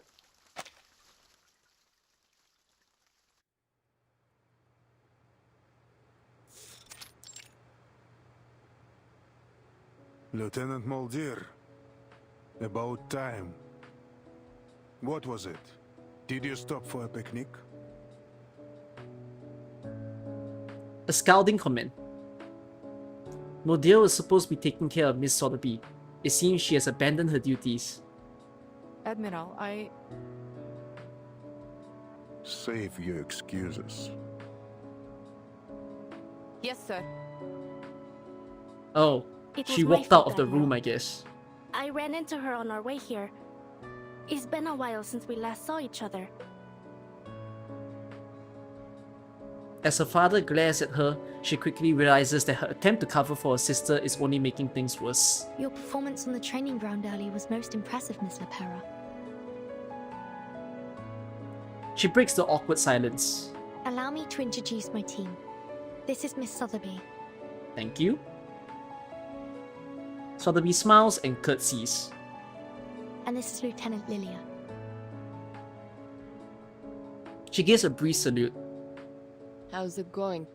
I was previously assigned to HQ. It seems your assignment here has done little for your discipline, Lopera. The Admiral stands with his hands behind his back. He examines his undisciplined daughter, a grim look on his face. You have new orders. I'm assigning you to accompany the timekeeper and her team to Sao Paulo for the duration of their mission. What is their mission? Lupera nods, but Lilia has still has questions. Me and Lapera? That's a whole lot of firepower. What are we expecting during this mission? Well, that's nice respect that you give to her. Sorry, Lilia. I haven't had the chance to speak with you privately. The Admiral asked if you could stay on site to help with training their new recruits. What do you think? You can do as you wish. Training up some new blood, eh? Well, as long as you think you can handle things without me, I can stick around to lend a hand. It will be just like the good old days. Anyone wants to be trained by Lilia? She knows that this isn't a request, but an order. Thank you, Lieutenant. He nods and smiles in thanks. His smile fades as he turns to his youngest daughter. As for you, Lopera, and try not to overexert yourself. Orders have been given to everyone present. Lieutenant Lilia, stay for a moment. Lieutenant Moldier will bring some documents shortly. They should prove useful for your assignment. Moldier, briefly out of the Admiral's sight, shrugs helplessly as her orders start to pile up. Lilia gives her a knowing smile. It's always like this. It's been part of the job. Now, I have other business to attend to. Guys, I'm gonna say If you'll something excuse me. that is just factual. It doesn't mean more than what you think, okay? He turns and leaves, his imposing figure soon disappearing from sight. Lupera exhales a long breath, snaps her fingers, and smiles as she heads towards the door. She turns to her guests. Come on, let's go. I'll show you around. But stay close. This base can be a bit of a labyrinth. It's only missing a bloodthirsty minotaur lurking its halls. Oh, I guess that's what the fight is. I haven't seen him yet anyways. Admiral Igor might be the biggest character we've seen so far. Like, he's huge. No? The base here has been understaffed for some time. He's like 2 meters. Whole sections are deserted. It can be dangerous. We don't usually allow guests to move about freely. Well, who am I kidding? We don't have any guests in the first place. Who'd come here for a visit? Scenic views of dead gardens and overgrown brush. In the spring, we have vine-tripping competitions. And in the summer, you can be part of our complimentary bug buffet. Even the farmers back home had it better than these. That's a nice sprite. She leads the way, chewing on a piece of wolf's tail grass. Before Zeno moved in, this was the fort of some Lisbon aristocrat. The shadows of the old continent are everywhere here, the ghosts of the 18th century still clinging to every mark on the marble columns. There's only one place fully off limits here. That tower.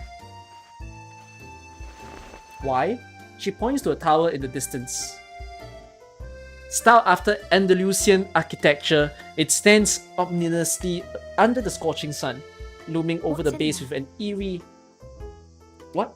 It must be the Intensity. Minotaur's lair! Or a secret lab for super soldiers! What an imaginative girl. Imbued with the strength of an ox, the wits of a man, and the wings and fiery breath of a dragon! Senora, this is a Xeno base, not some chimera's nest. Besides, if there were any monsters in there, I would have heard them by now. Were those the Admiral's exact words? That nobody is allowed inside the tower? Can I just also Yeah. say, That was what he said. Under no you know how circumstances is anyone to be characters allowed like inside. Matilda, Sotheby, August, who are the other oddballs in this game? Anyone has any more names of an oddball? But whatever I'm trying to say, the oddball characters that you see of this game are tends to not be people that you see in real life. And while there might be a chance that you may get a little bit perplexed by such a person, but I think for myself, if I meet a person like that, I'll just think they're really funny. And I feel like the reason why the existence of such characters isn't as apparent, it's just because we're all kind of brought up in schools and in environments that shape who we are, more so than we shape ourselves. So it's quite sad to see that we don't, like, fun-loving personalities are harder to come by. Like, there's a reason why we like games or dramas or shows more than we see in real life. Because such people could have existed in real life, but less often so just because we're normalized to be a certain way. Then a quick peek around wouldn't exactly violate the letter of that order. Miss Vertin, are you thinking what I'm thinking? Is there treasure inside the tower? Let me say this again. There are no monsters in that tower. And I am under orders to escort you directly to your rooms. She blinks. Clearly, curiosity isn't the only thing in the hearts of those news But guests. if we were to say walk a bit too close and accidentally provoke some nearby creatures... Mischievous creatures often wander deep into the courtyards, and these ones have just appeared in time. Oh, how terrible! It seems trouble has found us. I'm gonna skip this scene, because it's likely gonna enter a battle. Oh, Inside 2 level 50 already! Oh, we'll reach that point of the game.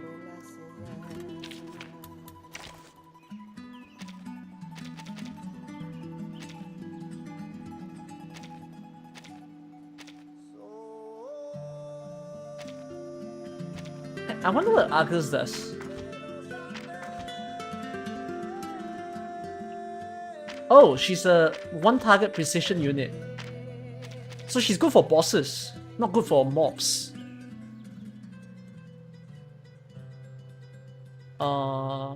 Iso? And Villa if I need to. The hunt begins. Why are they rainbow? My turn. Boom. Aha. Boom. Hey, his body's all natural. Okay.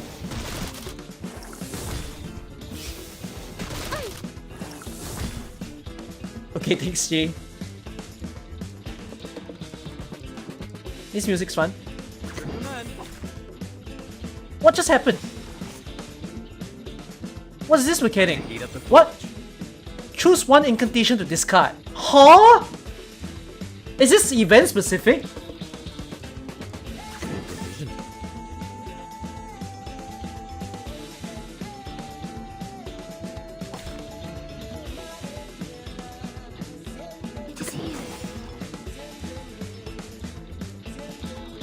Sharp blade. Discard again?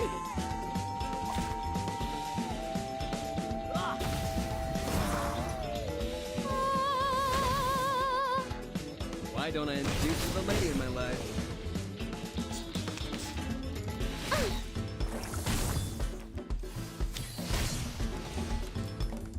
Okay. Ah!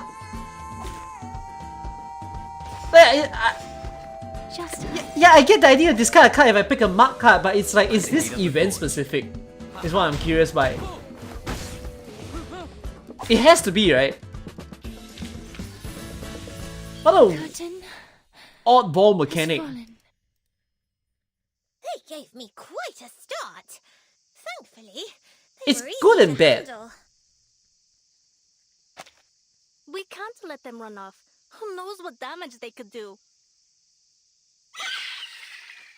Lopera chases after the fleeing critters, who just so happen to be heading in the direction of the tower. It's nothing more than a coincidence. So they're emphasizing the tower a lot. But aren't we going into Sao Paulo, so we won't see the tower for long? The half-an-hour long game of tag finally comes to an end. Now where could they have gone?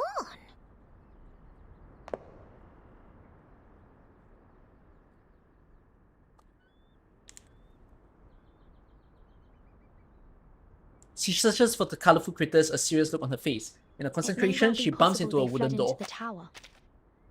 flanked by lemon trees. The door stands at the base Is of this the tower. the entrance? Timekeeper! Clearly, this door is not supposed to be Mi open. viejo, the Admiral. He won't be happy with this. The sight of it is tantalizing. Just a touch and it will swing open, revealing all the mysteries within. Why? Is there something hidden inside? Claw marks line the walls, and blood stains the door. Rabbit blood, bull blood, unblessed lamb blood. The wind stirs the lemon trees, filling the air with a faint scent of bay and There's an myrtle. arcane array on the door. Myrtle mentioned. Is it to stop us from entering? Or to keep what's inside from coming out? The arcane array looks ancient. It has weakened with time. She traces the marking with her fingertips. The blood flakes off, breaking a small gap in the I array. have no idea. We're soldiers. We follow orders, no questions.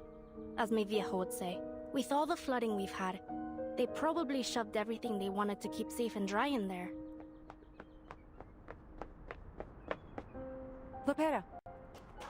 Modir rushes from behind, putting an end to the little accidental adventure. You get lost on your way to the guest room, Spera. You know better than to be here. Your ship will be leaving early tomorrow morning. Please return to your rooms and get some rest. This is a military base, not an amusement park.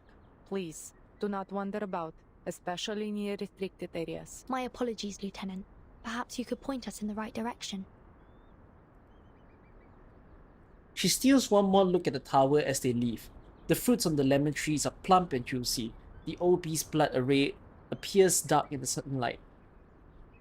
I hope that in the time that I live, or even in any point in times, that we don't see a military outbreak or basically a war. Because you know when was it Trump? Yeah, when Trump was in his first term, I remember everyone was having that sort of discussion of like, oh, will WW3 happen, right? World War 3, because the tensions were so high between America and China back then, and it feels like it will happen again, you know, where the tensions might rise for no reason.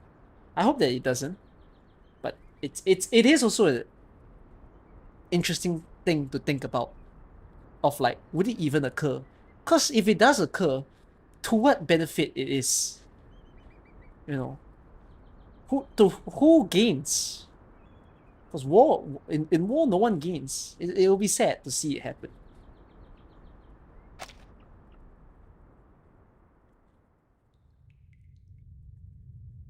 The wooden door creaks open a little, allowing insect to fly in through the gap. It's gone.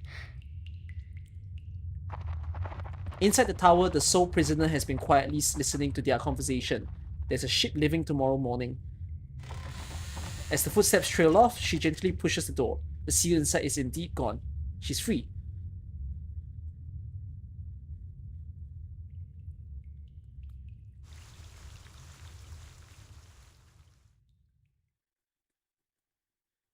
I thought about the idea of a war just because of like the military base thing that they mentioned.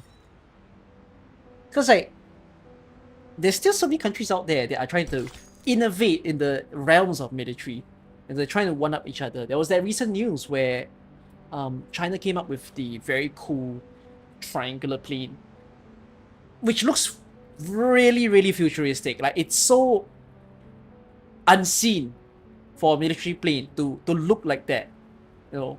And it's like, if they're gonna do that, then someone else is gonna try to one up that plane, right? The problem with innovations in war is every country tries to one up each other, whether in the form of navy, like ground or air.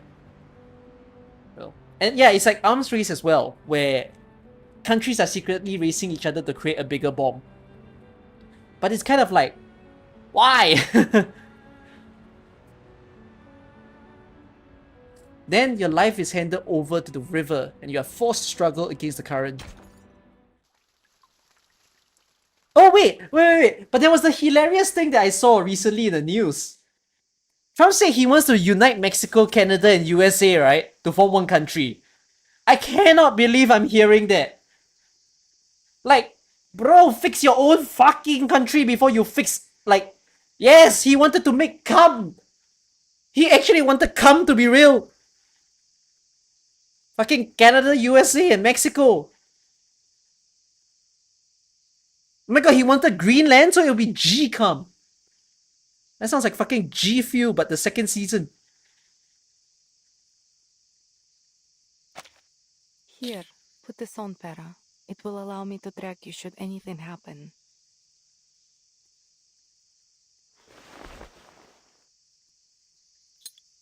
She fastens a small button to her sister's collar. The button connects the two of them tightly. With this, they will always be able to find each other, no matter where they are. They kiss on both cheeks.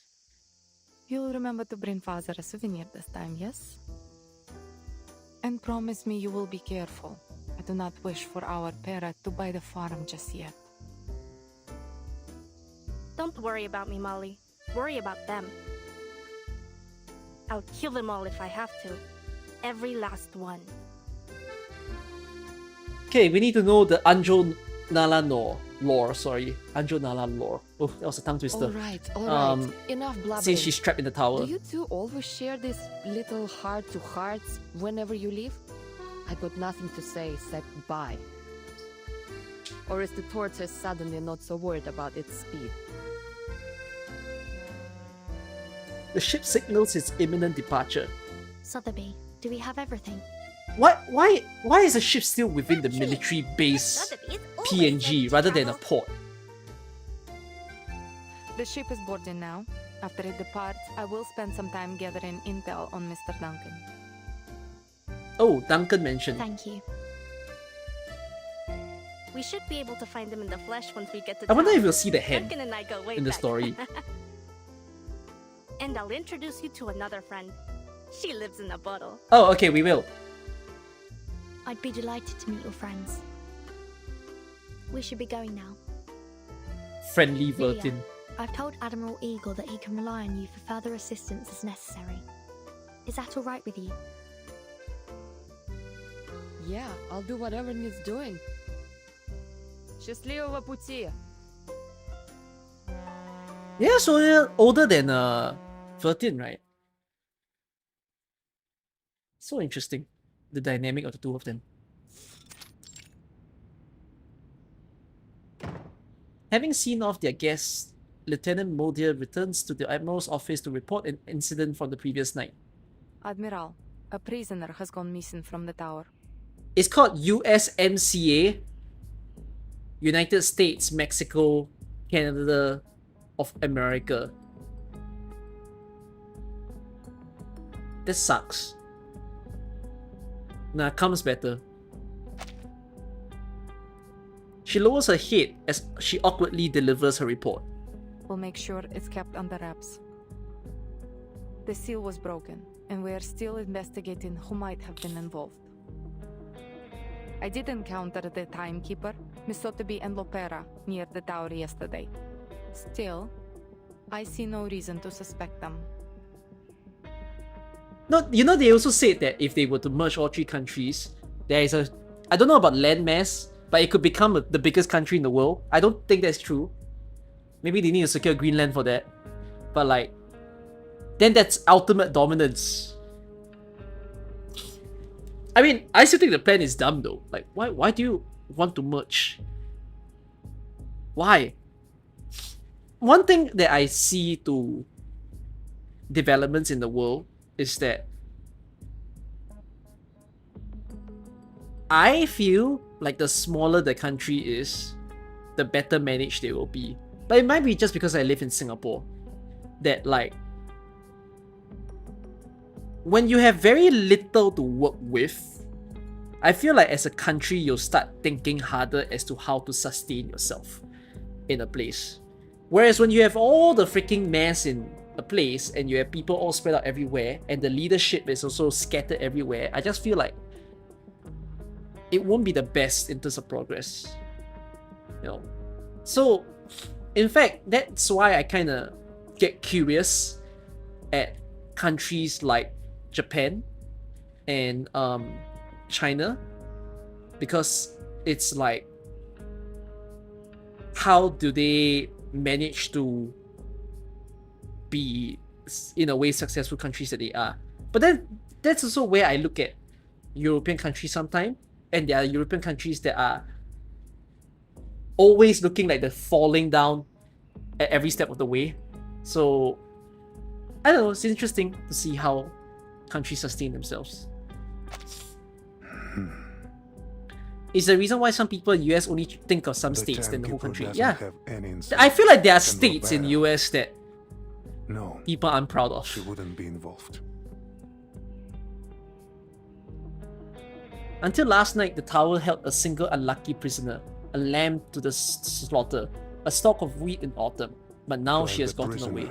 But don't attempt to recapture. Let's see who she's been in touch with. Oh, they know that she went off. Oh. Understood. Lieutenant, this was a failure that must not be Am I repeated. sick? No. I hope not. He grits his teeth as he stares at the map before him. Xeno shouldn't be like this. Larger the country, the more authoritarian the policies have to be to steer the ship. Yeah. You need more control. When you have a bigger crowd of people, some people feel like it sounds very authoritarian, or like almost like a dictator kind of thing. But I also think there's an extent where the bigger the crowd, the more control you need. The smaller the crowd, then you can have less control. If you're trying to have order and at the same time progress within a country, that is. The ship departs, and before long, a dozen rowboats have surrounded it. Whoa, look at those strange cowboys. What are they doing with those hooks? Are they trying to hitch a ride? The Miss Babel event will start if I enter the wilderness. Yes. Oh, I guess I have to look They at will it use then. those hooks to grab onto within the this side stream. of the ship and moor their boats to ours. Just as she said, the boats throw their hooks, latch onto the ship, and a number of people clamber aboard. The traders hawking handmade trinkets. Lopera politely declines them all. Take this, timekeeper. A map. What's Oh my god, this? she's Dora the Explorer. Just a map, in case we get separated. The map is marked with at These least will show 3 you the safe way from the routes. harbor to the veterans' residence. Though, it can't show you the safest way. For that, you'll need me. But what am I saying? San Is this Paulo story based on perfectly Brazil? safe. Yep. That's what the politicians say anyways. Never mind the talk of gangs, cartels, and greedy multinational corporations. Pure slander. Thank you for the warning and the map. Let's hope I won't find any occasion to use it.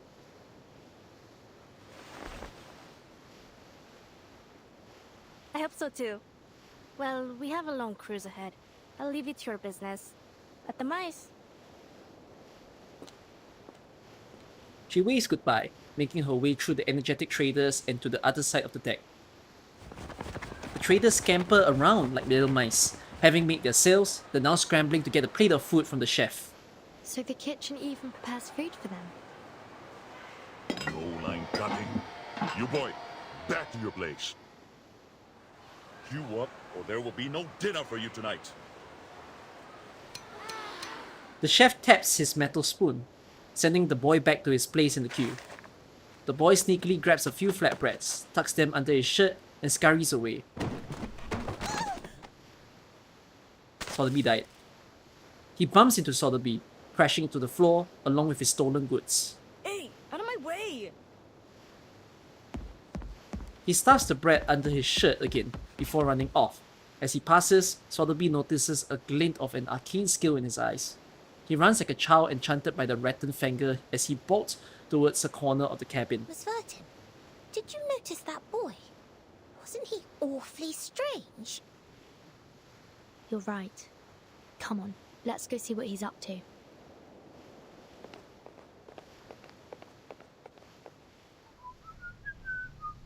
A woman hides in the shadows. Her face is familiar, but she wears an entirely new outfit. Is it really her? The lady at Tuesday's motel. It's you. Kimberly. The bread-stealing child is gone. Instead, Miss Kimberly is curled up in the corner, stuffing bread into her mouth with both hands. She stops and looks up, surprise in her eyes. Oh, Burton! How? What are you doing here? I was about to ask you the very same question. The farewell at Tuesday's motel last month wasn't exactly pleasant. But she looks starved now. Is this a new friend, Burton? A pleasure to meet you. You know what this reminds me of? My favorite artwork. One of my favorite artwork. Wait, let me just bring it up.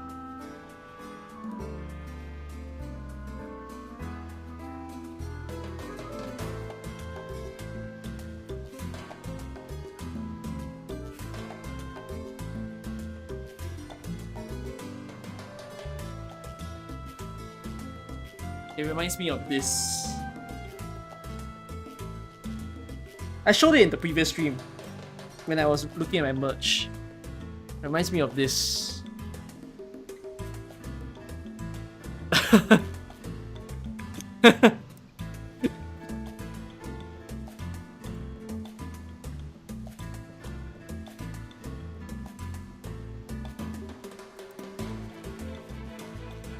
Sotheby approaches, but Kimberly looks terrified. She freezes, a sticky lump of dough dropping from the corner of her mouth. Please, take this. She offers her a chocolate bar. After a moment of hesitation, Kimberly swallows, grabs the bar, and shoves it into her mouth. Oh, thank you. She licks her fingers clean like a ravenous child. Have you found what you lost since we last met?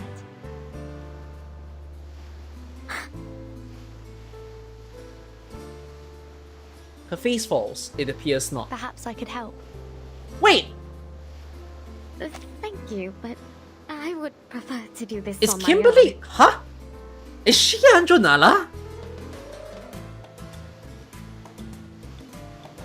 We went through 3 stories for her to be a character?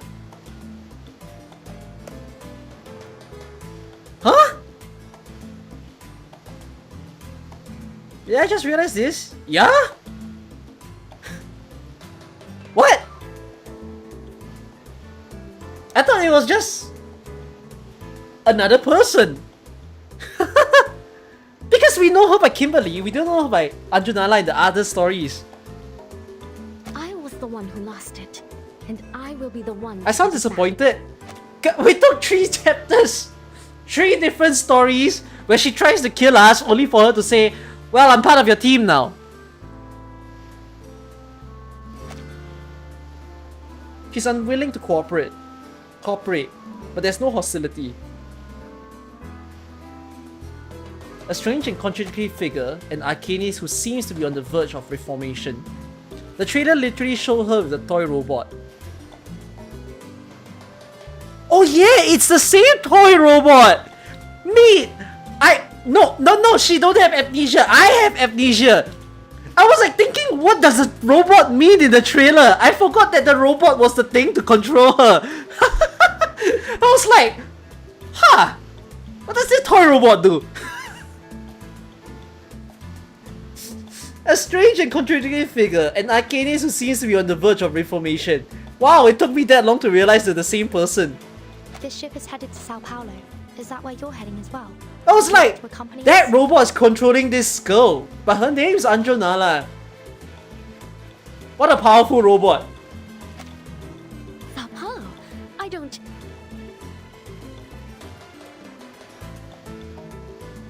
It's the ship's only destination. Where else could There she isn't go? anything for me there. Only a bit of misery and pain. There's no more dancing, no feasts or banquets, no. Her eyes dart away. There's nothing there. No. I would rather we simply part ways here, Miss Burton. Farewell and pleasant journeys. Anjo acted violently in 2.0 because she was sealed. Yeah, I know she was sealed for very long. That I remember. I remember all the things that happened with Kimberly. And I do know that her name might not exactly be Kimberly. But I somehow have not linked that to the same person. Ah, and your friend's here. Aren't you just a sweetheart? Oh, I could just gobble you up for tea. She wants to gobble us up.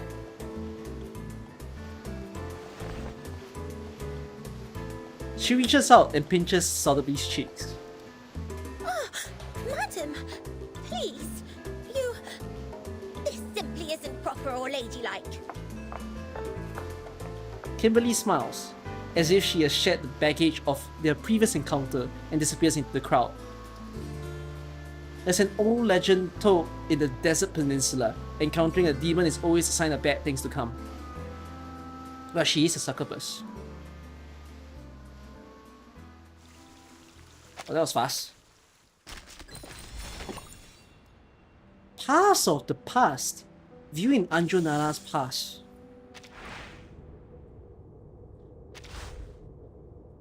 Drag the fragments to the top of the panel to connect them and gain access to more lots. Once you have connected all the fragments, more stories will be unlocked. I never thought it was a disgrace. On the contrary, it was the most honorable task Zeno ever gave to me.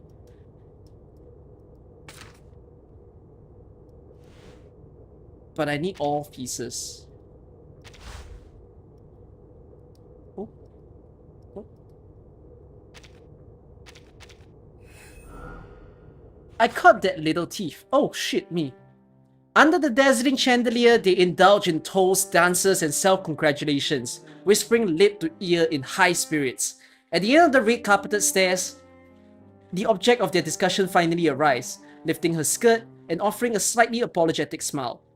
Matahari, Matahari, my darling. The rich and powerful are reduced to the bumbling fools with only a coy smile.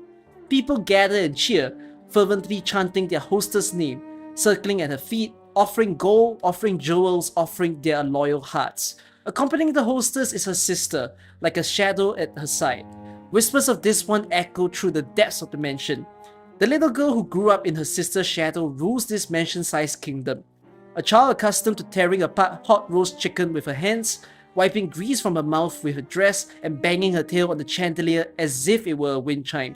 She roams the back garden seated on a pony, laughing uncontrollably on its back as the scent of blood from the servant's torn, pierced legs fills the air. Gentlemen love her innocent malice, clapping to please her all the while. That is until a bullet pierces her sister's head. Fate reclaims all it has given, just as man was banished from paradise, and so commenced the prelude to wandering in exile. Merchants and drunken paupers covet her treasures. A farmer's wife exchanges a basket of cream cakes and eggs for her jewels. A child trades a wildflower for her hairpin. Finally, her dress was covered in dust, and the ornaments on her necks and wrists are all gone, like Inanna's encounter with the queen of the underworld. More malicious people end up wounded by her claws. Hunters love the scent of blood, swarming in for a bounty. So she hides in the forest, hides in the meadows, hides in the barn. Milk and meat run across the pasture, grain fills the warehouse. She searches everywhere, but cannot find food of her own. When did all of these change, sister? Why are my clothes always dusty? Why haven't the mansion servants come to find me?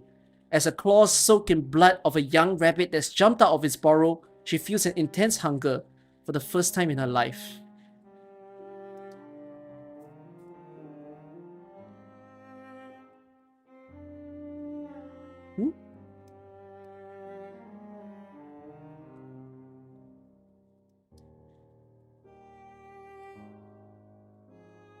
I'm a bit confused. I think I'm missing a little bit of lore.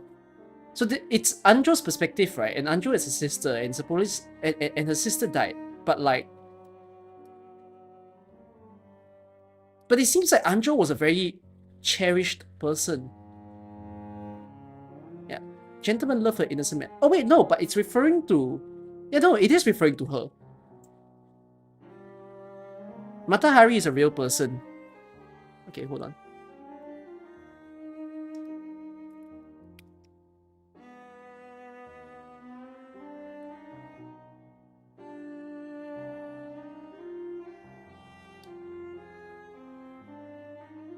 Better known by Mata Hari, Dutch exotic dancer and courtesan, was convicted of being a spy for Germany during World War I.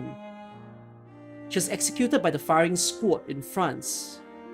The idea of a beautiful exotic dancer using her powers of seduction as a spy made her name synonymous with femme fatale, which is also Mata Hari. It means a mysterious, beautiful, and seductive woman whose charms ensnare her lovers. Her story inspired books, films, and other works. It has been said that she was convicted and condemned because the French army needed a scapegoat, and that the files used to secure her conviction contained falsifications. Some have even stated that Mata Hari could not have been a spy and was innocent.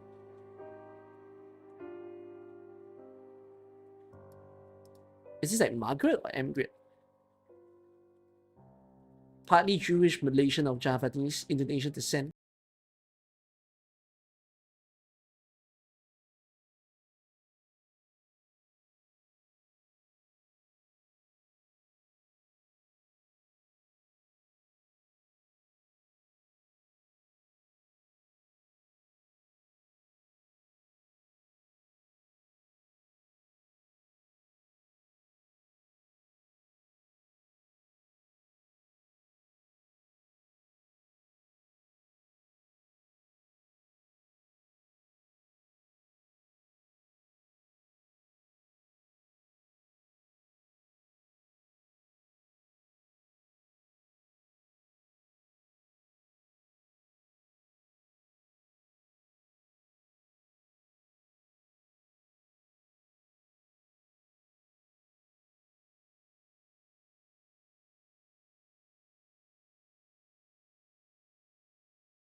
Does Mata Hari have a sister then? I don't see the word sister here. Yeah, there's no mention of a sister. So the sister part was just added by reverse to add to their story.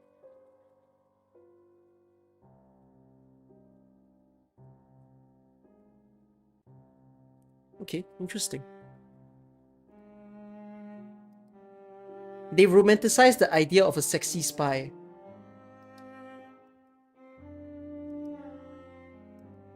You know, that's kind of how spies should be. I think that's a useful use of a person's beauty. Right? Men or women. A handsome man or a pretty lady suits for a job of being a spy. Because they'll be the least suspecting. Actually, no, anyone will be the least suspecting. It's just how good you are at a cover-up. I caught that little thief. His bones were as fragile and thin as twigs, but his newly grown teeth were sharp. Otherwise, I wouldn't have let him go.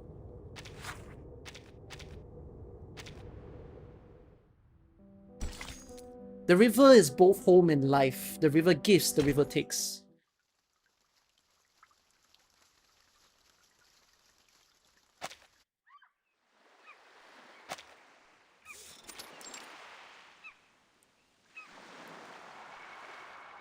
The wind blows through Lopera's hair.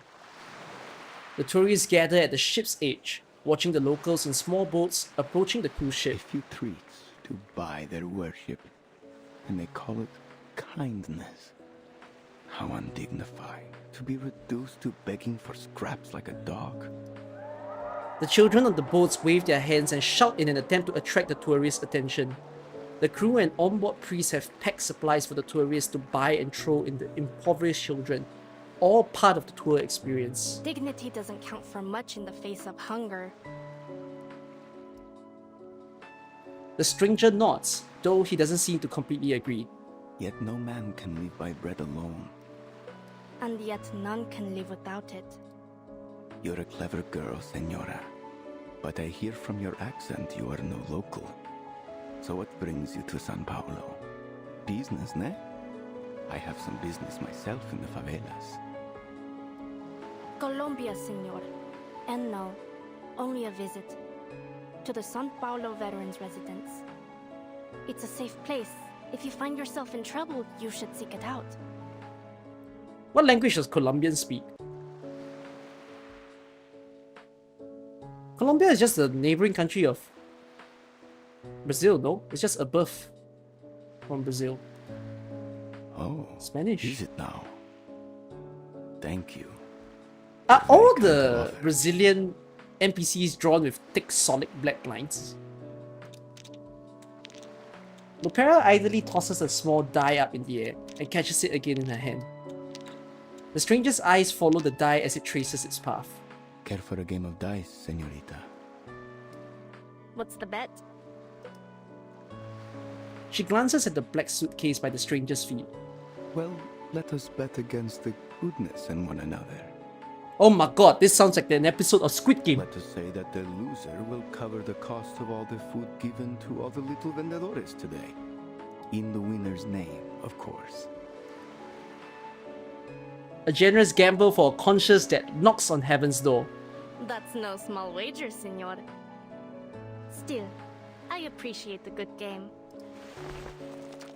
The stranger smiles as he watches Lupera drop the die on the table and shake it in the wooden cup. Hey, I won't deny, if I got lots of money in my stash, would I play games like this? Yeah.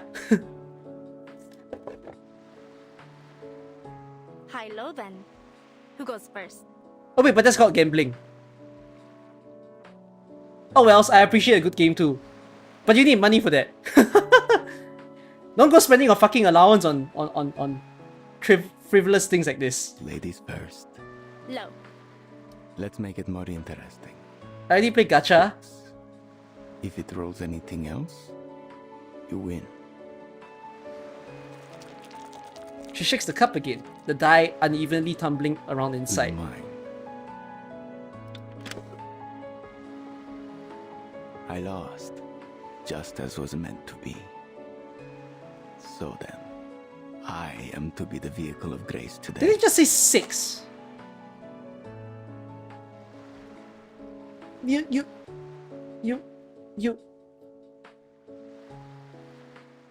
gave yourself a 1 in 5, 6 chance to win, right? Might I have your name, Senora?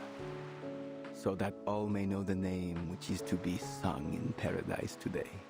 Carlota Lopez Rivera. But it is Lopera should you ask after me. Lopera Sao Paulo. The defeated stranger picks up the die. She notices something in its design and cracks a smile. He places it in Lopera's hand. That's an interesting die you have there. It was only lucky. What's going on? Do as I say, all of you! Look, Vertin. There are some more river cowboys over there. I'm afraid they seem more like river pirates. She's too calm! Ooh, a shooting! Damn. Stay back, Sotheby. What do you want? Where's the captain? We're changing destinations. The ship will be docking in the favela now. Or we'll blow it all to bits. He flicks a lighter and lights the fuse of an explosive. He's panicked. Clearly he's afraid of something. Get out of the way! Lopera has already drawn her guns. But the crowd is panicking. She can't get a clear shot. Hold your fire, Lopera. There are oil drums on board. Lopera notices the oil drums step behind the crowd. A single mistake could turn the whole ship into tomorrow's headline in the Sao Paulo papers. Ugh, slimy rats. She holsters her guns and charges forward with her bare fist. It's an honor to meet you. Pirates. So they... Eh? Spell box. Wait, what's this? I've never seen this.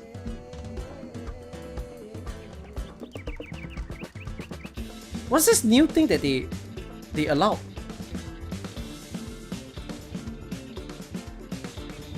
For the current event? Huh? How do I use it? Time to heat up the forge. One of the cinemas I captain. 8th Street style. I can run out of cards. Could I lose by running out of cards? Great precision. A sharp blade. Oh my god.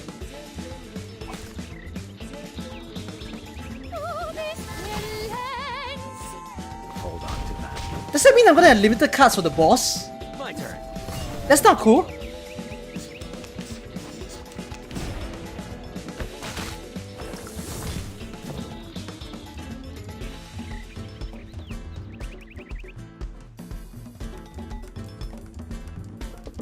Time to heat up the forge.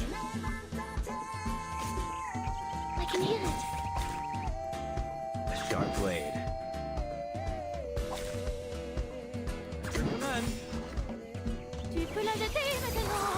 Did I manage my Anjo? Nope, not yet. I try to pull her again at the end of this stream.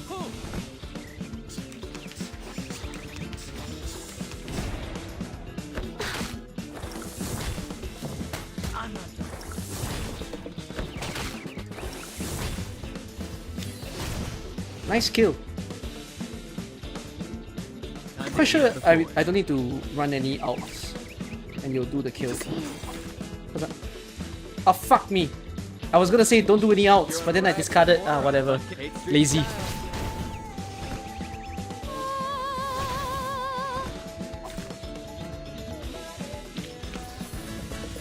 The curtain. Lupera grapples with the tug before wrestling him to the ground and punching him repeatedly in the nose. She tears the explosive off the pirate's body, but in that brief moment, the tug managed to pull one of the guns from its holster. The fight halts, the tug's trembling hand pointing the gun at Lupera, the oil drum at just a few steps away. Either we go to the favela or to the bottom of the river. Claro? Make your call. The favela?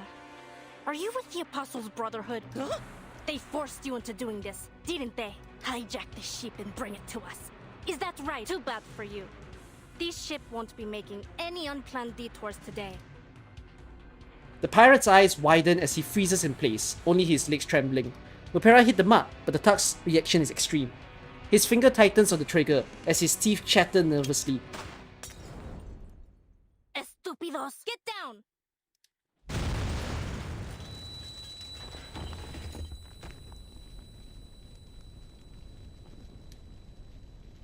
The bullet flies past her shoulders, instead piercing an oil drum behind her.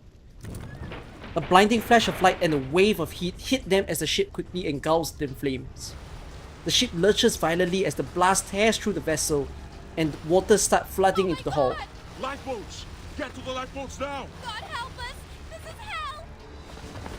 Panic breaks out as the ship starts to split in half. More explosions follow. There's no sign of Miss Kimberly in the crowd. The railings! Stay on the deck! Lupera shouts from the water as she clings to a piece of floating wood. She gasps for air as she bobs up and down in the water. They've already entered the water. Chairs, benches, and sailing gear disappear as the ship sinks further and further into the depths of the river. Sotheby clutches the guardrail tightly, but the ship is almost vertical and sinking fast. Let go, Sotheby! You need to jump now! Join Lupera! Screams fill the air as the tourists cling on for dear life, watching their friends and family hurtle towards the river. Like overripe oranges, one by one, they lose their grip and plunge into the depths. Flames lick the guardrails, melting the ship's cheap materials. The explosions ring in her ears. Sotheby closes her eye and flings herself towards Lupera. Lucky for her, Lupera quickly grabs her hand and pulls her onto the wooden plank. That's a sturdy wooden plank to be floating well. Somebody, please get her! She's still on the ship.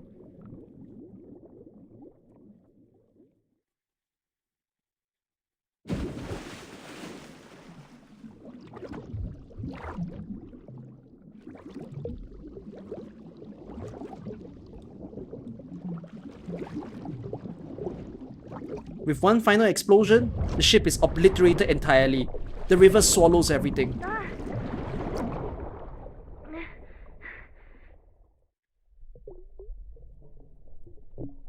The sunlight ripples on the surface, growing further and further away.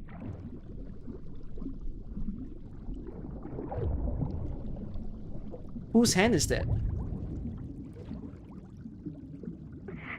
Can't have you dying here. Why do we keep meeting in these awkward situations? Consider my debt paid. Yeah.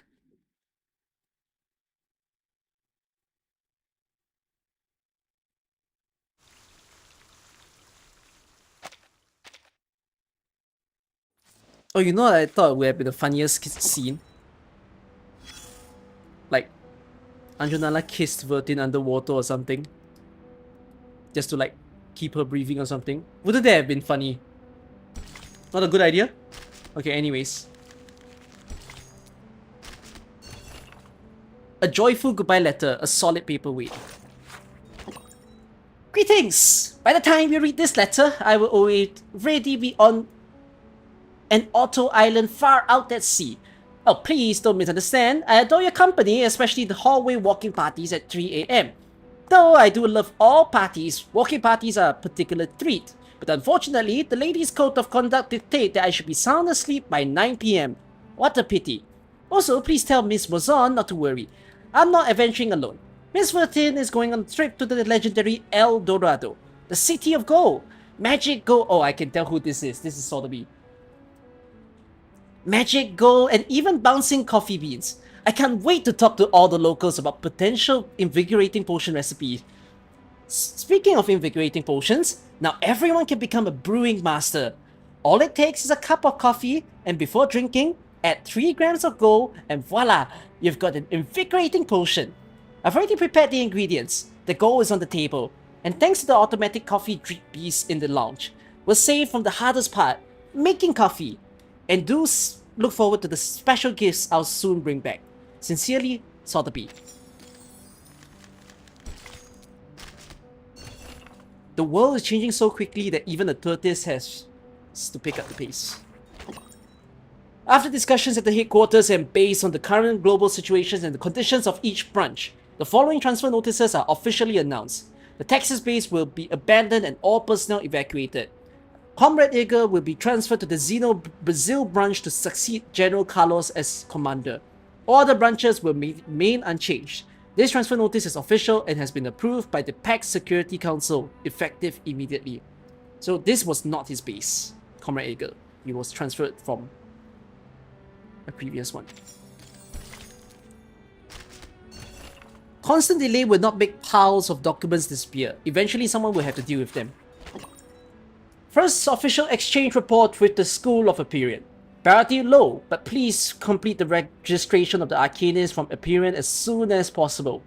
If the registration cannot be completed, please explain the reasons and provide relevant proof. A detailed report of Aperion's operations on this island. Priority high. Please prioritize completing the report on the joint operation with Xeno and a detailed account of Arcanist's death. Complete the application for the ship Apple Tree and explain of its specific purpose. Priority low, to be completed before the final deadline. A detailed report on operations at the Green Lake campsite. Priority high. Please submit a complete account of the event to assist in the multi-party evaluation of the Arcanist Jessica. Task handover procedures for Highway 77. Priority low. To be completed before the final deadline. A detailed report on operations at Tuesday's Motel. Priority high. Please submit a complete account of the event to assist in the multi-party evaluation of the Arcanist Tuesday. Explanation of the safety of placing the uncooperative Arcanist consciousness entity into the suitcase. Priority high. Please submit along with the birth reports. Uncooperative Arcanist consciousness entity. Who?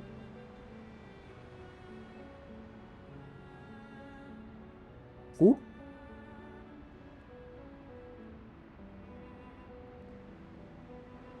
Tuesday?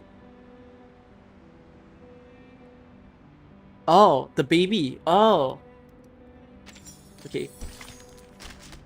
So, things went... Oh, he's back! He's back! He's back! He's back! Ah! Ah! He's back! Ah! That's the best thing ever in this stream already. But you handled the water better this time.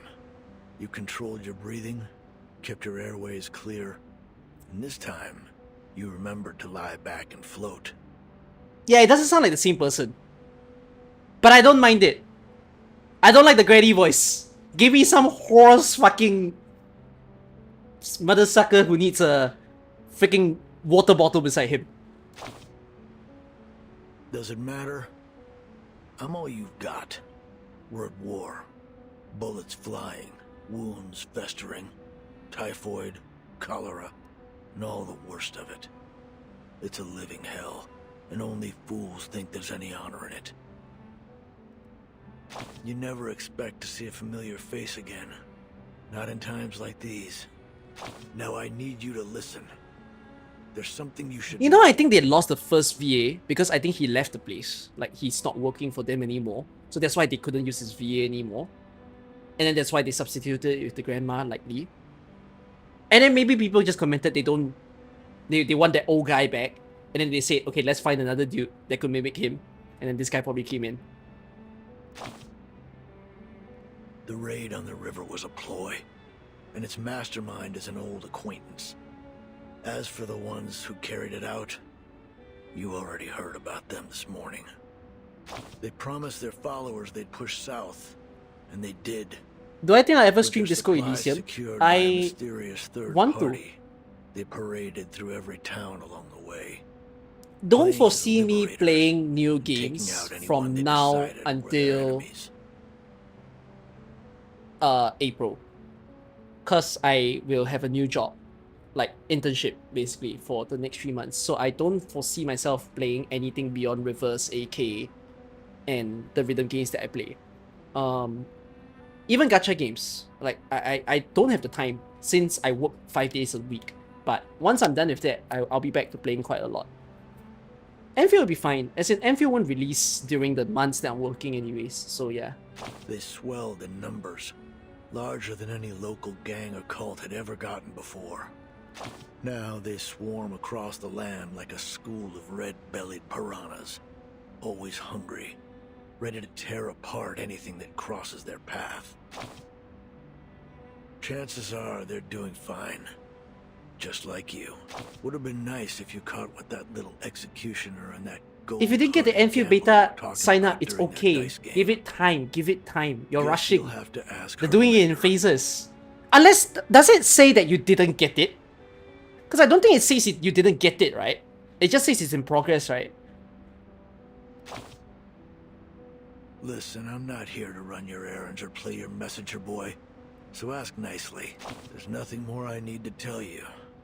For now.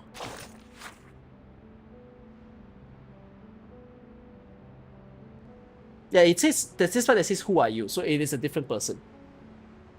Because it doesn't say, I remember you. It says, yeah, it's not the same voice as before.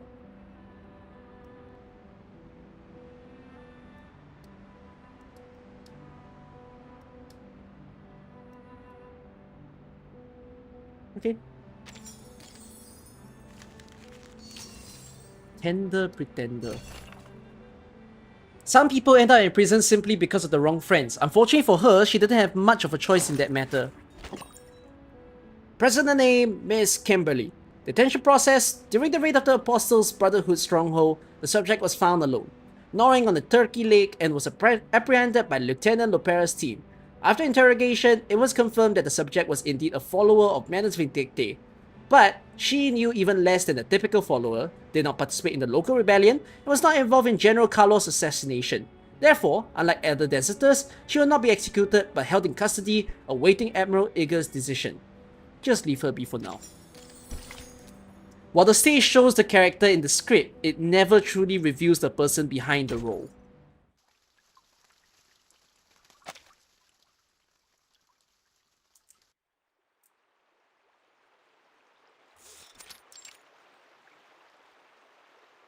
The Brotherhood just took a beating from Xeno.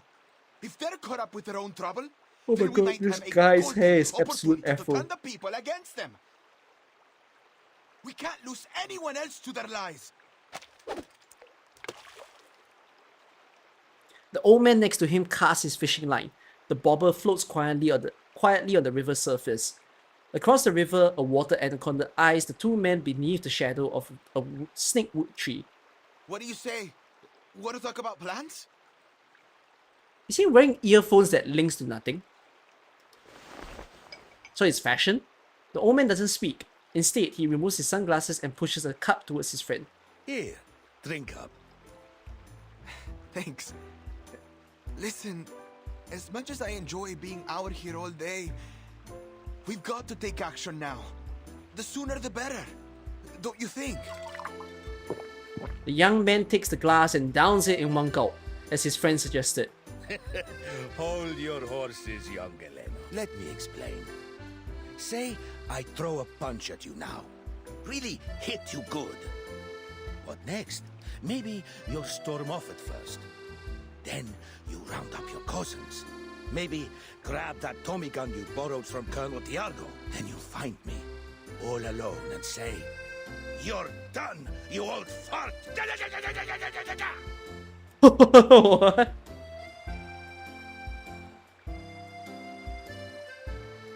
The old man laughs, mimicking shooting with his hands. I swear there are people who live in like Mexico and Brazil and probably jokes about shooting on a regular basis. I'm not gonna harm you, kid.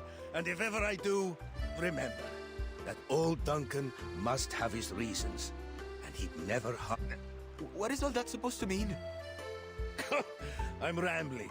I mean, true enough that Lopera hit them hard, and we both know that the Brotherhood will aim to settle that score. And they won't wait long. But if we don't play this smart... Mate, people outside in the world lash out more. looks to like Mexico, sees cartels and gangs and be like, oh my god, it's an unsafe part of the world. Oh, must be suckish living there. Mexicans at dinner tables. Russian roulette? Still, we do have to consider one thing. Those who chose to follow them never come back. No. They don't. So, let's seize the day. Grab opportunity by the horns, and maybe we stop losing more of our friends to those bastards. Right now, seems to me that Zeno is our best bet. The young man considers this proposition. That just might work, old man. With the Brotherhood falling apart, Zeno will start to look pretty good to folks here. Ah, but not so fast, kid. We need a little patience. Let the line out a little first. Why do you have stickers on your shirt? What are these two going on in your shirt? Is it a flute? That doesn't look like a normal flute. My god, his entire nature is tattered. And like, how do you have white and black hair in one? Are you... How do you do that? You cannot look cool as a fucking granddad.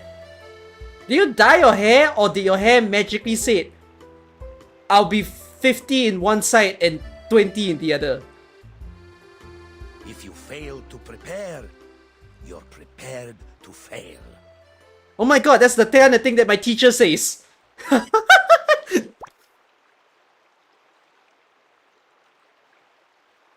The bobber twitches. Got it! Excellent!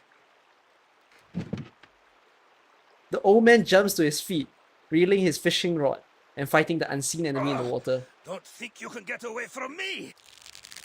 The fishing line plunges down into the river, the rod bending into crescent. You like to wrestle, huh? Alright, let's see who gets the upper hand.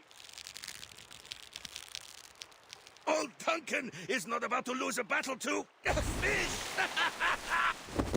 It's a giant puff-puff fish, larger than any he's seen before. Osa! Do you see the size of its belly? It's huge! It's a puff-puff fish, not a puffer fish. What looks like a giant green cake is floating inside its translucent belly. What a deal! Catch one, get one free. How generous, Mother River. Oh. All right, jokes aside, Galeno. Come on, help me get her out. Old Duncan pulls out a knife and slices open the fish belly. His catch bursts like a balloon, releasing air, water, and a girl. This has got to be the strangest thing you've ever fished out from the river. Another castaway floats down the stream. Duncan! Duncan! That's quite the way to meet each other. Across the river, the water anaconda locks onto its target, slipping into the water and swimming towards her. Look! She's got an anaconda chasing after her! The water anaconda zigzags towards its prey. I saw it. Don't you worry. Old Duncan sets the soaked girl down before lifting a blowpipe and aiming at the snake. Whoosh! The dart strikes, quickly draining the anaconda of its strength. It sinks to the riverbed like a coil of Hang in old there, rope. Lopera. Come this way, we'll get you. Oh, she's dead. Goodbye, Vanilla. Take it. Oh yeah, it's not a flute. It's a makeshift blow dart. Then he grabs a nearby vine and throws it into the water. Lopera grabs it and pulls herself towards the shore. Oh wait, oh no, maybe it is an actual anaconda. Thank goodness you were here to grab me.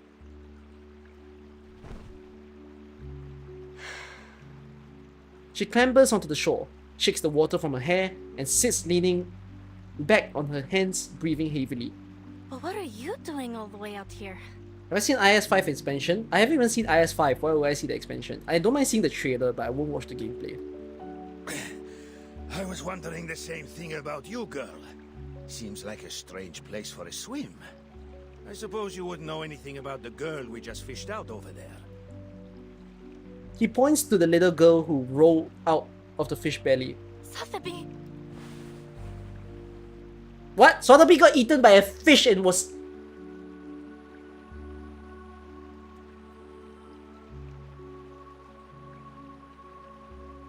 This can only happen in fiction.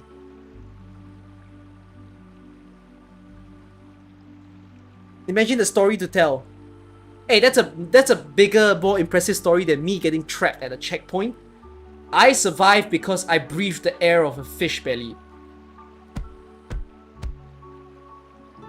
Lopera crawls over to her companion and smacks her back, helping her spit the water out of her lungs. Hey, can you hear me? Hi, Mai. I'm good. Easy now, Lopera. We just cut her out of that fish's belly. You could have cut her too! Sotheby coughs out of the water in her lungs as she regains consciousness. You're a veritable Jonah, aren't you? How big is the fish to fit a person? A familiar face appears in her blurred vision. And how do you manage to pull out a fish of that size? I dreamt of a very, very big fish. And I was in its belly. It was as wide as the sky. I couldn't breathe. A terribly strange dream, Mr. Carson. Huh? She's awake! Mr. Carson? This is him. The man from the photograph is standing before her. She freezes. How? What? The water slowly clears from his vision. Her vision. The face before her is both familiar and strange. She knows it, yet she doesn't. Little dirt on me. Here, and on the collar too. Oh goodness, why am I here? What? Mr. Carson kneels beside her, but he's wearing some very odd clothes. Really be you, Mr. Carson? Carson? You must be mistaken, little lady. My name is Duncan. I'm a friend of Lopera. That's right. Sotheby, this is Duncan from the Veterans Residence. We've known each other for a long time. You must be confusing him with someone else. Now, up on your feet, little lady. He takes her arm and pulls her out of the mud. Mr. Carson! Oh, sorry. It's just... I didn't expect you to suddenly pull my arm. Is she high? Pardon me, little lady. We tend to be very straightforward here in the favela. It's quite alright. Only... No, I just don't understand. You look exactly like Mr. Carson. How could you be anyone else? Mr. Carson.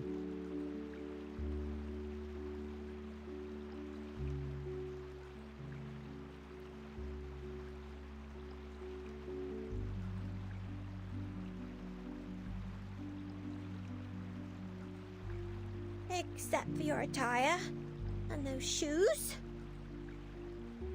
Her butler would never dress like this, sockless with patched up clothing. She notices the liquid swirling around his cup. And the liquor?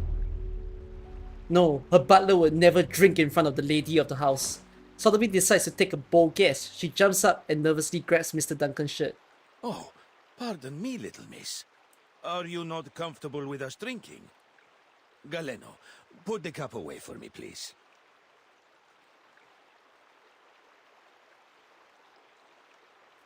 Oh, they do look alike.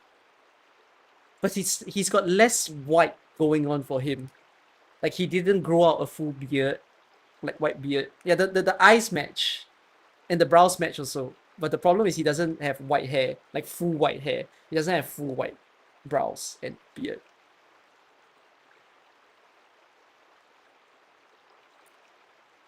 Got similar ears though. I'm quite sure that they make the joke because, like, probably the artists for Carson and Duncan are the same. No, I only meant...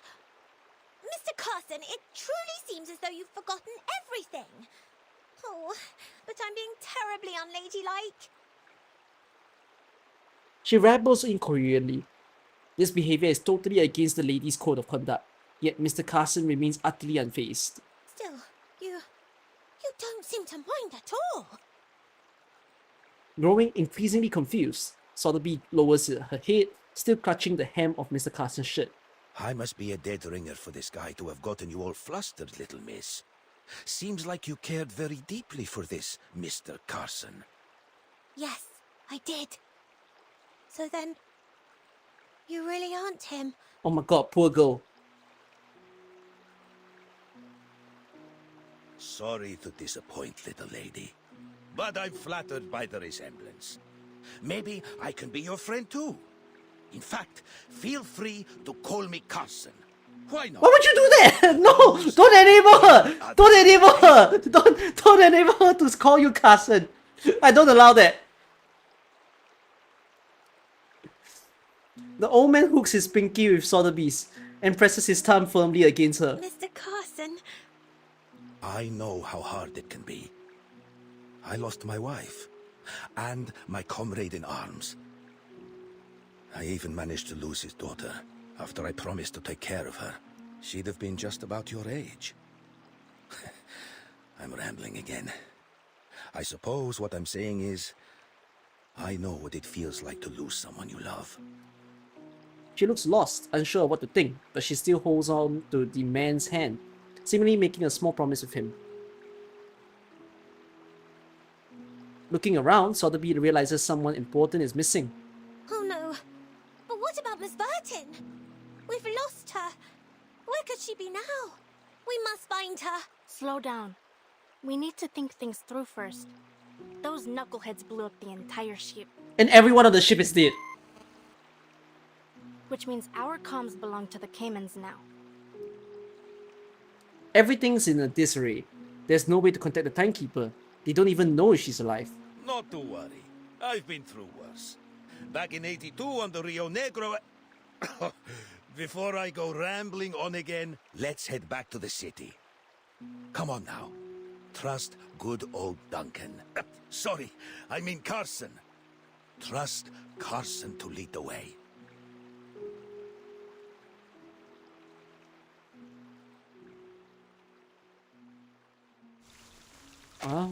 That's one. Feel Mr. Duncan's past. I'm gonna continue the story first before we see the story snippets. Considering your past actions, we hereby conclude and pronounce you guilty. Oh.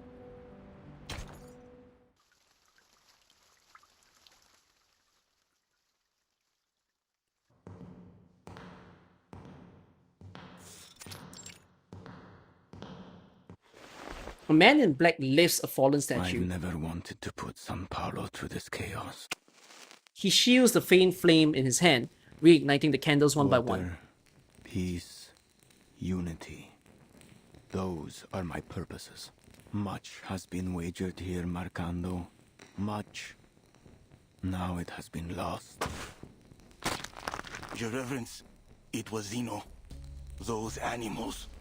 We'll make them pay for what they did. Is that why you've decided to grace us with your presence, Your Reverence?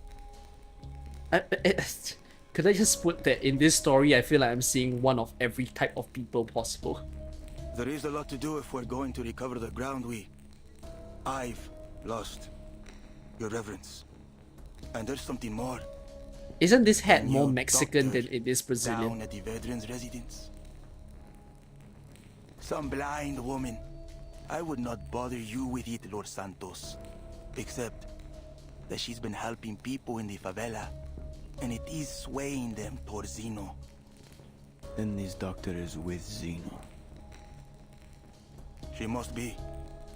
She's always at the veterans' residence. Spends most of the day with those old war dogs. His expression is tense as he mops the sweat from his forehead. A doctor gaining the trust of the people in the favela. She'd make quite the prize, wouldn't you say, Marcando? Who's this doctor they refer to?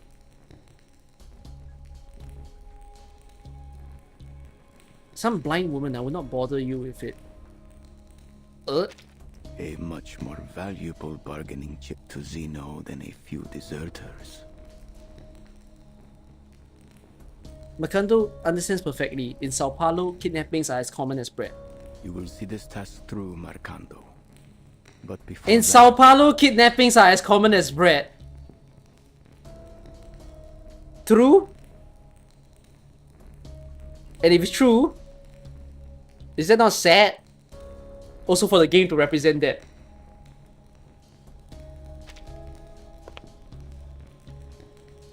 We need to pay a visit to the favela.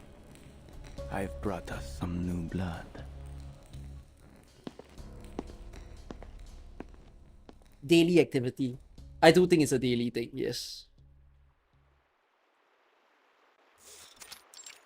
I mean, you could imagine it happening all at once, but it wouldn't be like reported in the news like every single day you read. See? Person Just kidnapped like kind this. of thing. It just Wrap happens the here wire and there. around it. Better do it twice. And align the It's red quite the and expression. black. It's a very harsh expression.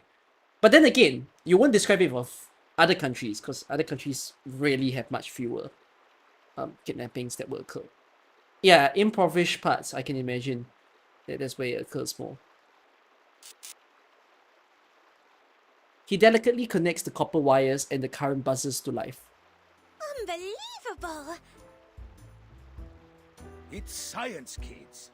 Nothing unbelievable about it. All fixed, he hands the communicator back to Lupera. I don't know how to thank you, Duncan. She straightens the antenna, adjusts the channel, and hurriedly contacts the base to report the situation.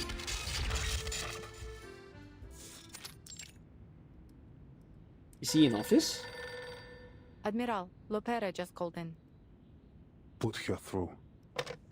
Lopera, it's me. What happened? Our ship was sunk. Miss Sotheby and I washed ashore near the favelas. As for the timekeeper, she went overboard. We lost sight of her in the commotion. Her current status is unknown.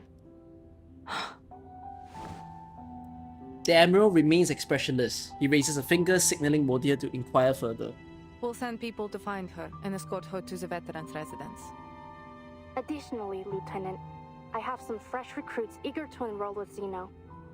But they will need the Admiral's assurances that their families will be under our protection. Modir looks at the Admiral. He nods in agreement. They have it. What's their ETA? They'll leave at once. That was fast. Hera. That little hothead. Sir, your orders. Leave the matter to me, Muldir. I will send someone to take care of this. Modir falls silent as she looks at her aging father, concern in her eyes. Silence spreads between father and daughter as the Admiral focuses on the dice in his hand. Oh, why does this... dice has been revolving theme in the story, right? We had it with the gambling, and then now Igor has been fiddling What with did the dice. Admiral say? He agreed. Did you hear that? Xeno will protect us! Good news indeed. The young man claps his hand in excitement. Just as the celebration starts, it is cut abruptly I short. have no doubt. They were working for the Brotherhood. The Apostles' Brotherhood.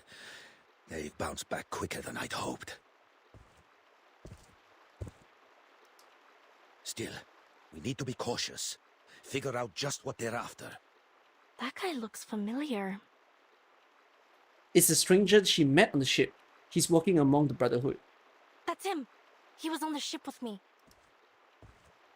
He walks towards the crowd, passing out food and other useful items to those he passes. The Brotherhood has experienced a setback, yes, as all great causes do. But we will rise again, for we serve the one true purpose. Hear me now, brothers and sisters, fellow Arcanists. Our days of anguish and deprivation are over. This sufferer will walk among us once more, and we will bask in their divine grace. The day of triumph draws near. Soon our wagers will pay off. All will reap what we have sown. You only need stand with us and take their blessings. In return for this, they ask only for your unwavering allegiance. He pulls paper bills from his suitcase and throws them into the crowd. Yet the crowd remains still in their confusion. My brothers and sisters, speak. What do you seek? No one answers him. Senor, please. We only want to see our family again since they've joined the Brotherhood. We've had no word. We haven't seen or heard from them at all. Does favela mean slums? Or is it just another name for attap houses? Nothing is more important than family. But you will see them again soon. I tell you that they are even now faithfully I've always serving understood. our kind The first time I heard of favela in was a because of Rainbow new Six. land of prosperity. Favela just means family. Brazil has this thing where like there's different parts of housing and architecture within there. So one of them is the one that is actually in the background right now, where I think this is a little bit more on the poorer side of Brazil. And it's quite interesting because all the houses that they built are actually colorful, and it's by the sea or the river that they live in. Like colors represent Brazil a lot. It's something I noticed. Then the other type of houses I see are the ones where they build it on the hills or like the mountain. So that's why you get the very iconic pictures of like long staircases that leads into people's houses as they are like floor by floor up. And then I think the remaining architecture is basically the more modern looking houses where it's not so much on the mountain or the river, and rather it's more city-like that might resemble a little bit closer to the US. There's this very different architecture of houses, I think, in Brazil. They're in Ushuaia, in Antarctica, in all places where the past and the future converge. There will be no more poverty, no more hatred. Favelas no are slums, more but it very much chaos. ranges from wooden buildings We to brick shall ones depending on reclaim regions. what's rightfully ours. Okay. Remember this. Humans are vile and sinful creatures. They tortured our men and women, leaving our children to cry in hunger and desperation. But they've already played their hand. All their reason, their science, and their despicable organizations. They raise these rotten edifices to weaken us and leech off of our misfortunes. I can't imagine Blind living like us from our true the mountainside purpose. houses, like the Brazil mountain houses, like these sorts. wow, I cannot. Mate, if I was here, I simply can't fathom, like, getting lost, finding places. Like, imagine coming here just to visit a friend of some sort, and to navigate and to figure out which house it is. And it's quite interesting because you see this set of houses, and yet if you look in the distance in the city, right, if you look towards the side of the image, you can see what seems like more proper constructed buildings at the side.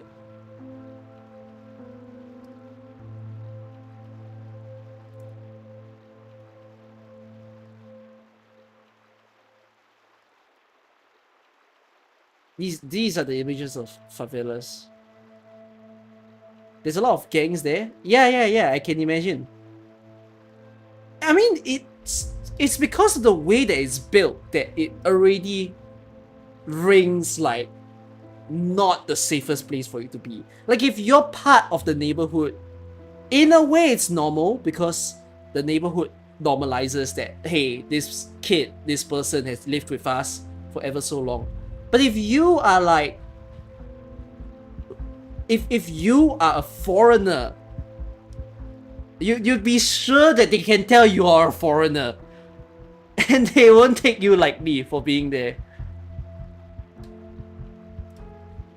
But no longer. Soon their games will be over, and every injustice and oppression they've held over our people will be returned tenfold. All that they've built will crumble down over their heads. I won't deny that all these like preachy talk from Menace Vindicte and the Apostle Brotherhood will get on my nerve a little bit, because it's a bit like, come on, we can get past these type of lines. The crowd whispers in hushed tones, afraid to speak any louder.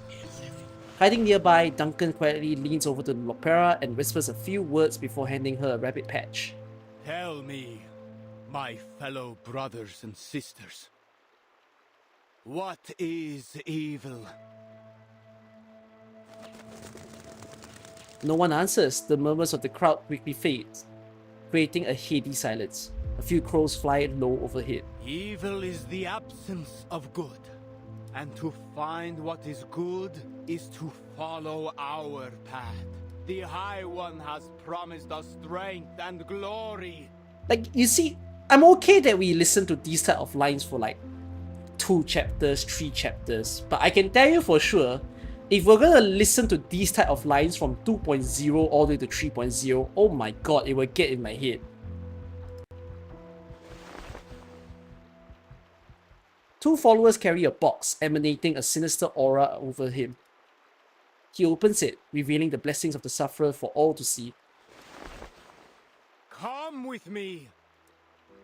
He throws open his arms as he calls out once more, taking a step back in humble reverence to the sufferer's glory. Mask.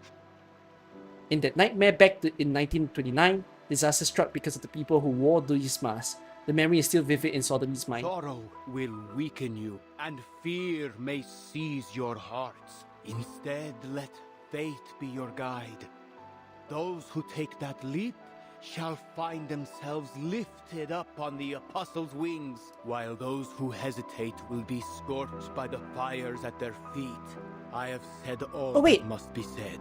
Does this chapter have a special chapter? Here, in Sorry. He leaves them with a gracious and generous deadline. Don't listen to him. He's a lunatic.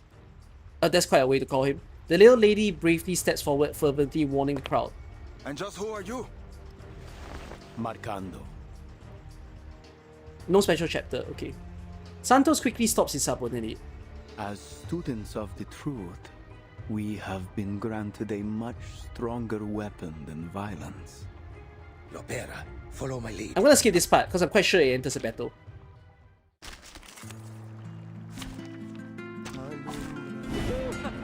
Oh! Do you have dodge? dodge any non-ultimate attacks. So I can't hit you now? Time to heat up the forge. Everyone.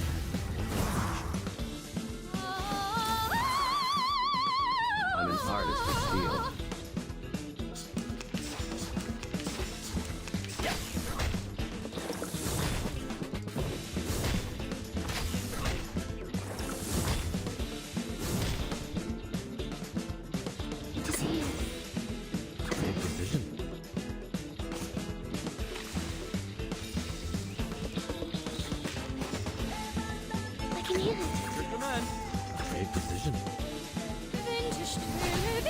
Oof!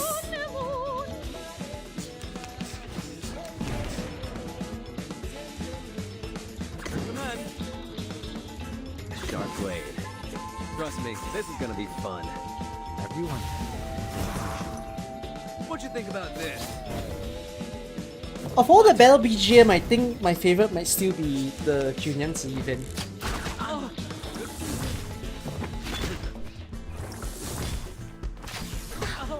Oh my god, his counter damage is so high. Oh my god, Jay, what the hell? A nice one. The curtain.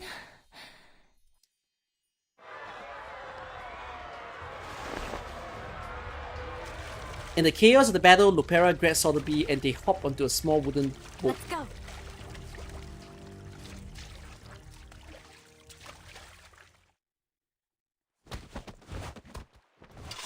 Surrounded, Galeno finally stops his struggle when a knife is pressed to his throat. I admire your courage. But bravery alone won't protect you from harm. Tell me, son, is what he said the truth of it? He turns his head, refusing to respond. Now, you'll give me the names of Zeno's new recruits. Who are they? A drop of blood falls from Galeno's neck as the cold blade of the knife presses into his skin. Everyone! Every man and woman in this city that still has a shred of integrity! Duncan punches Galeno squarely in the face, sending him reeling. I'm not gonna harm you, kid. And if ever I do, remember that old Duncan must have his reasons. And he'd never harm a friend intentionally. Galeno looks at him. He has that same old look on his face, determined, brave, and resolute. This young man has one day to think it through. He will give us his names. He sheathes his knife and hands Galeno over to his new Or companion. he will give us his eyes and tongue as offerings. Mr. Duncan, let this task be set on you. Prove yourself worthy of our trust. It will be my honor, your reverence.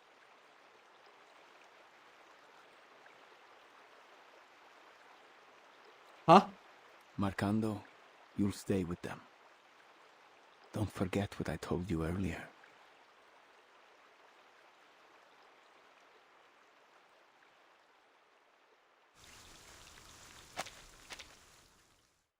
I don't know if I skipped important lines, but like, that just implied that he's with them? Or is he with them just to be comfortable? Rather than he wants to be with them.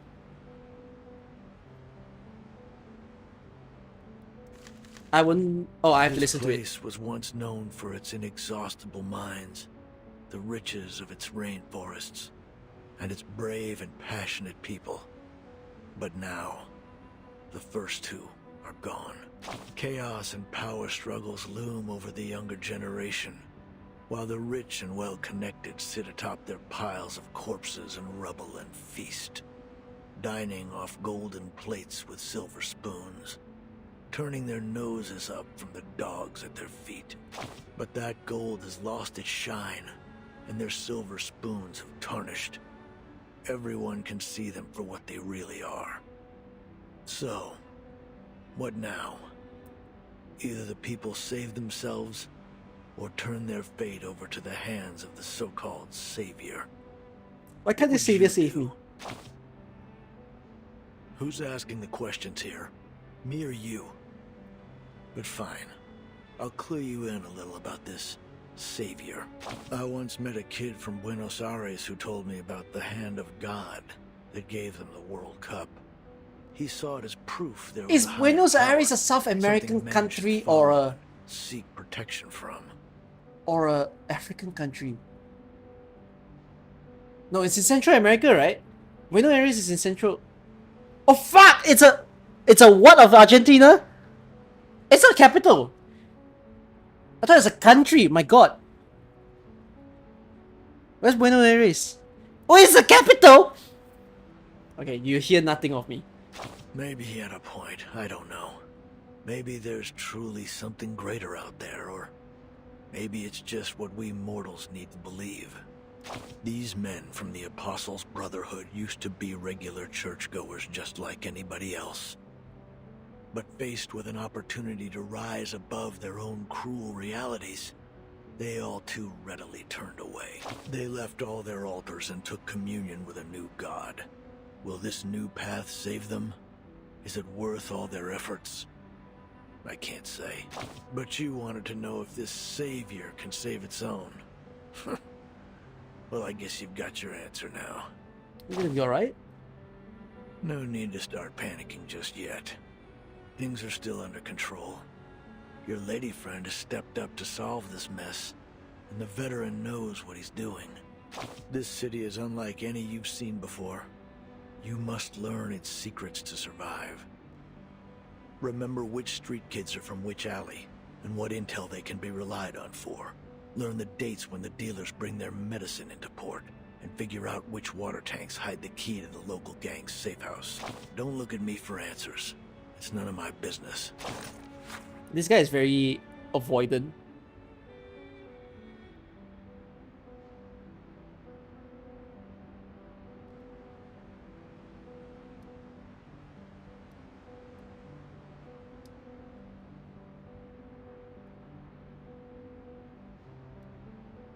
Okay. Let me see the design of this place. It's a lighthouse. This is the military base, right? So we have military base. What's this?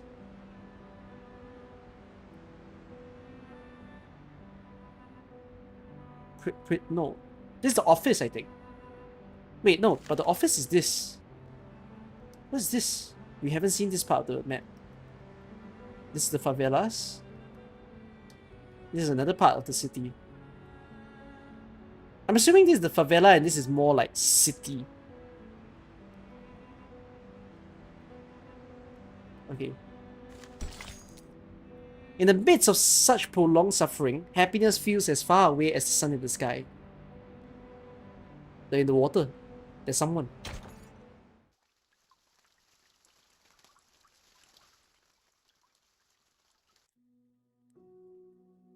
Oh, basement.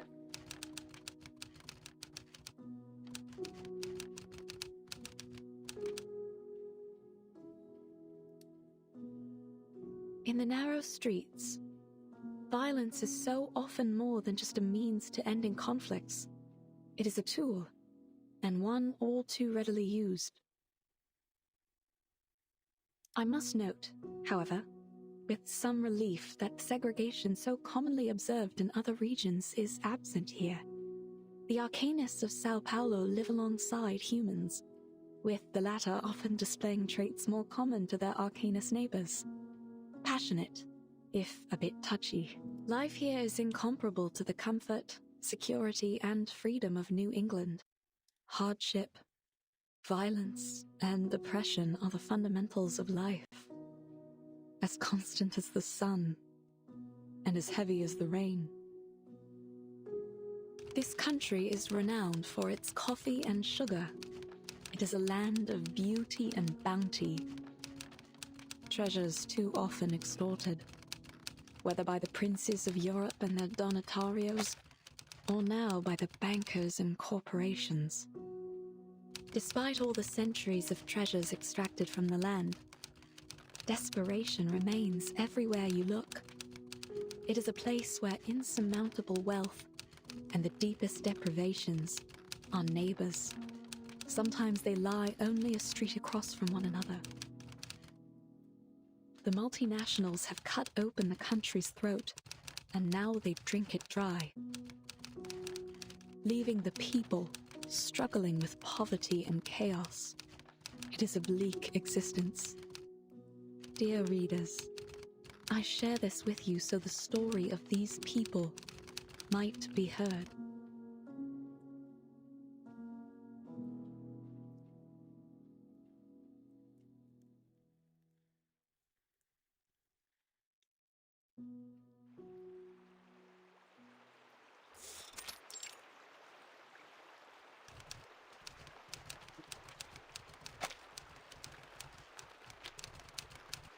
I was about to say, Brazilians love soccer.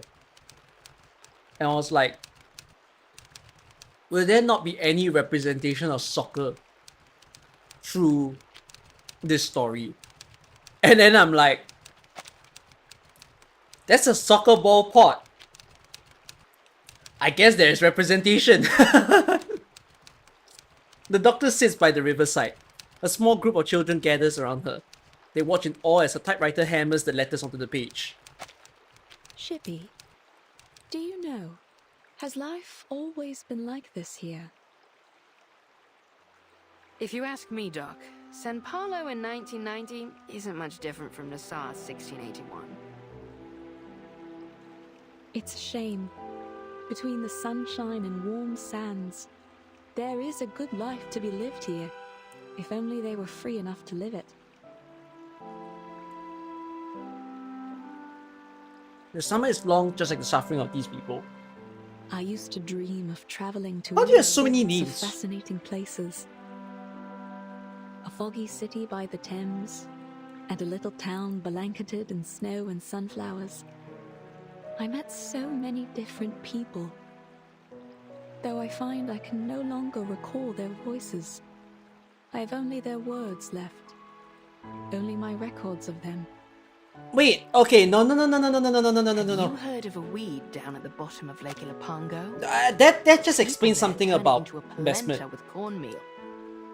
She can visit multiple places at a time somehow. But it seems like the only way that she remembers things is by documenting. Alright, because she says here that she struggles to remember. So she makes it a point to document everything that she sees as she goes, simply because she'll forget.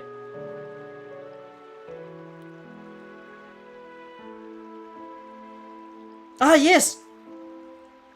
This is Rayashiki, a foggy city by the Thames, a little town blanketed in snow and sunflowers.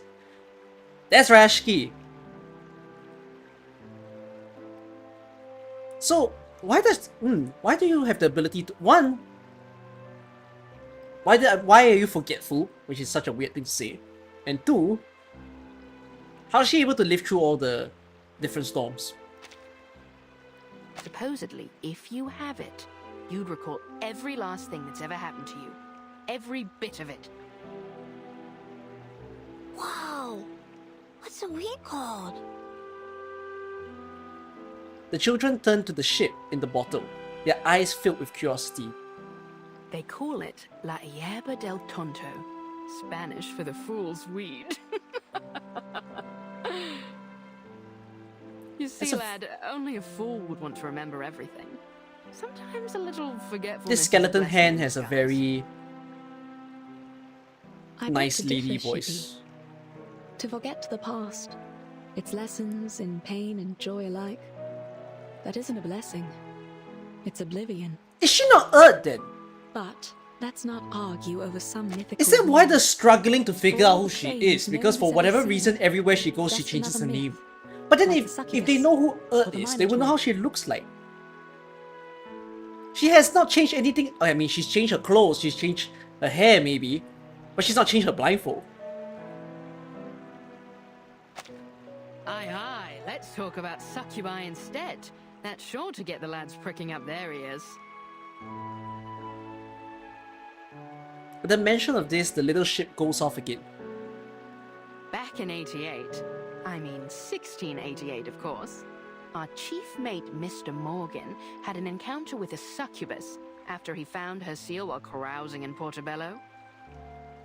If the rumors tell true, once he got a hold of it, she grabbed a hold on him too. I couldn't say what transpired, but we never saw hide nor hair of him again. No one can debunk her stories, but no one really believes them either.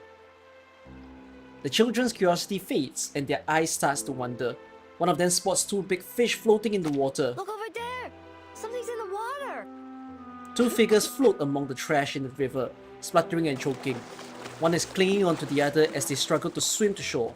What the devil is all that commotion?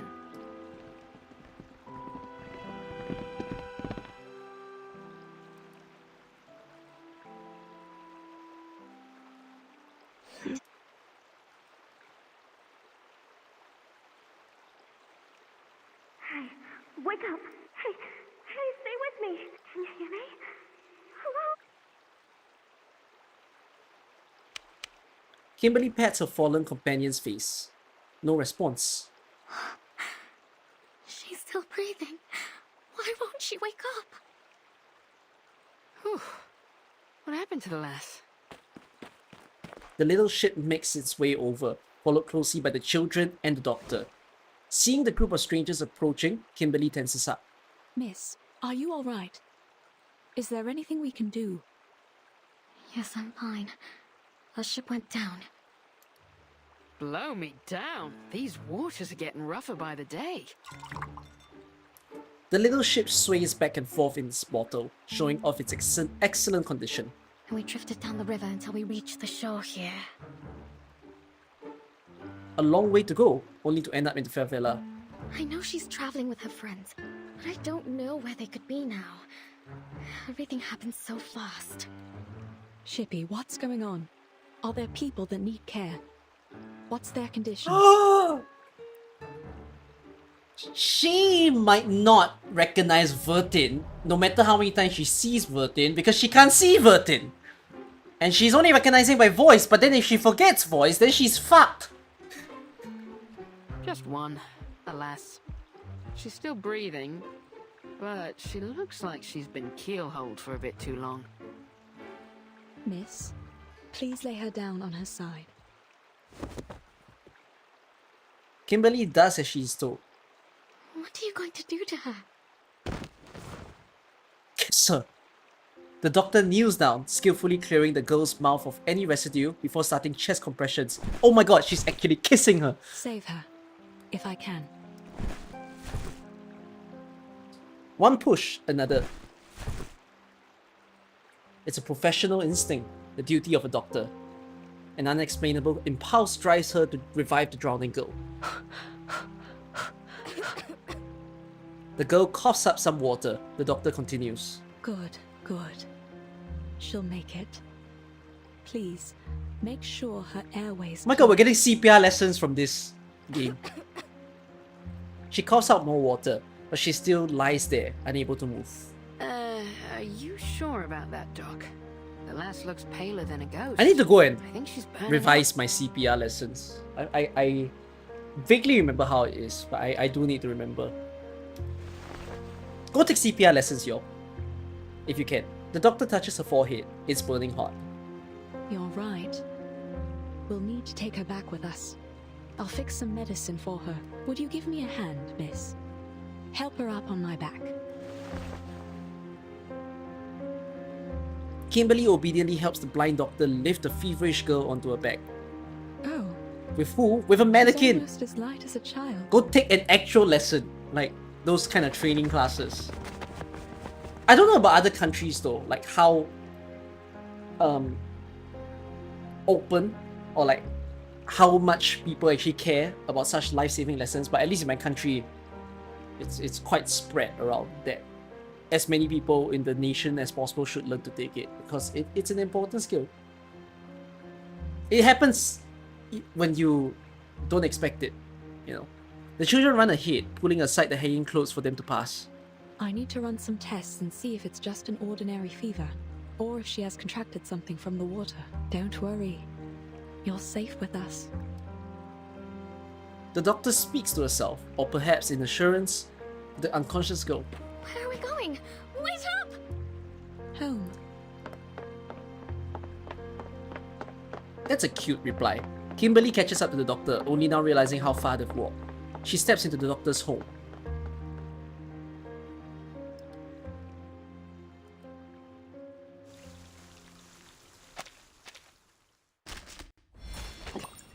Doctor's Doris pass.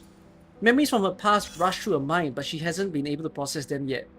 Tap to collect the fragment. She used to comfort those childlike elders with a siren song that made them forget their pain and aged bodies. I'll read that later. Live long enough and you will see everything.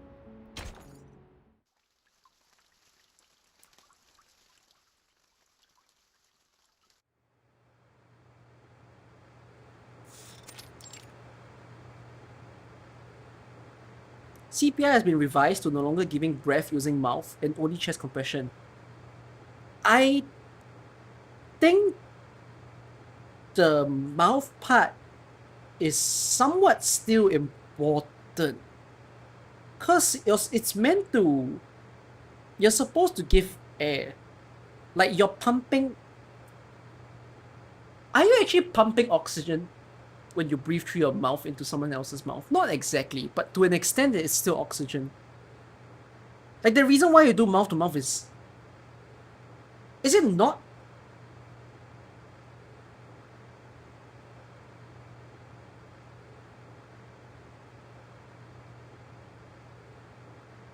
Has it been fully revised to remove the mouth part? That's what I mean by I need to go and brush up. The last time I took it was pre-COVID. Chest compression is of course important because like you need to do it to pump the heart, but I'm not sure about the mouth part. A fan whirs loudly, yet the room is just as hot as the outside. The doctor gently lays the unconscious girl down, resting her head on her lap. She lightly strokes her flushed face. So you weren't even traveling together? And still you brought her all the way here. You have a good heart, Miss Kimberly. You flatter me, Doctor. It was only that the current pushed her to my side when we all fell into the water. And I just couldn't forgive myself if I were to let her drown. An accident, or perhaps fate. Now you see, you know what this means? If Miss Kimberly wasn't here, Vertin's dead. In fact, she and I had met briefly So Sotheby before. nearly died by fish, and Vertin died by drowning. Sometimes we find ourselves in quarrels, even among friends. No, we aren't.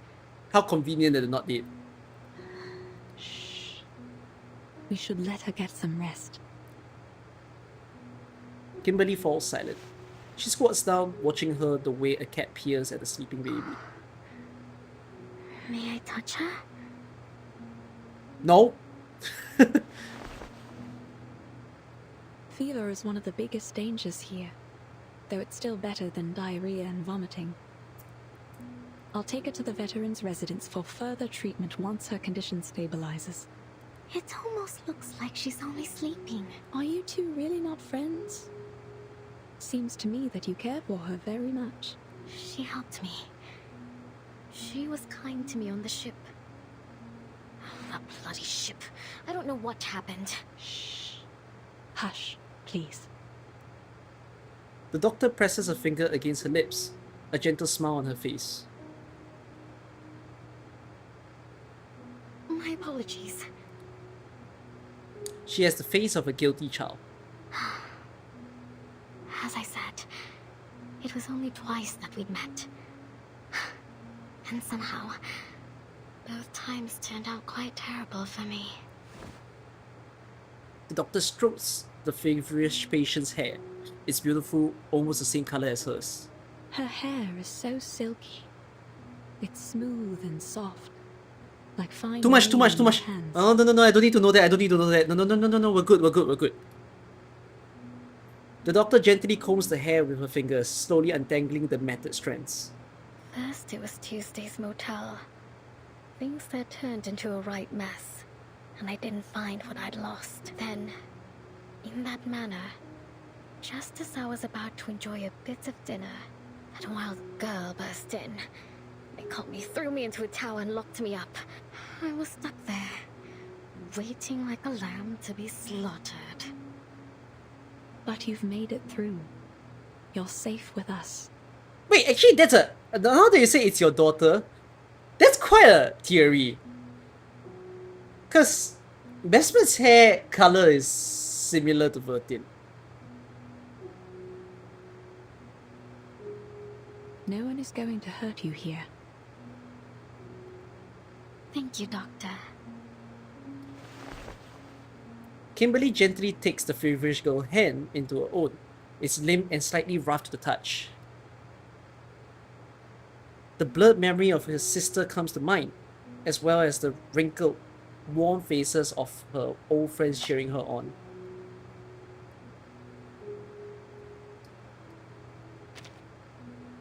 They imply that Vertin's mum went through experiments before and during her birth. Community actually speculated ever since Bestmet was introduced. So the game decided that rather than to go the usual conventional gacha game route where the protagonist is amnesiac, they said, once we've made the protagonist mother the amnesiac. That's a bright ass theory. So they're going unconventional. Apply it to someone else. Goodbye.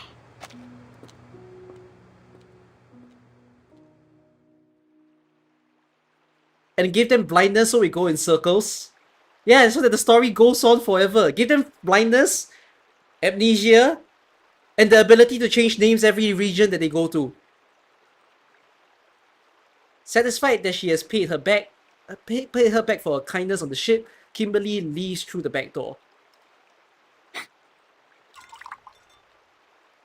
The little ship in a bottle is waiting for her on the other side.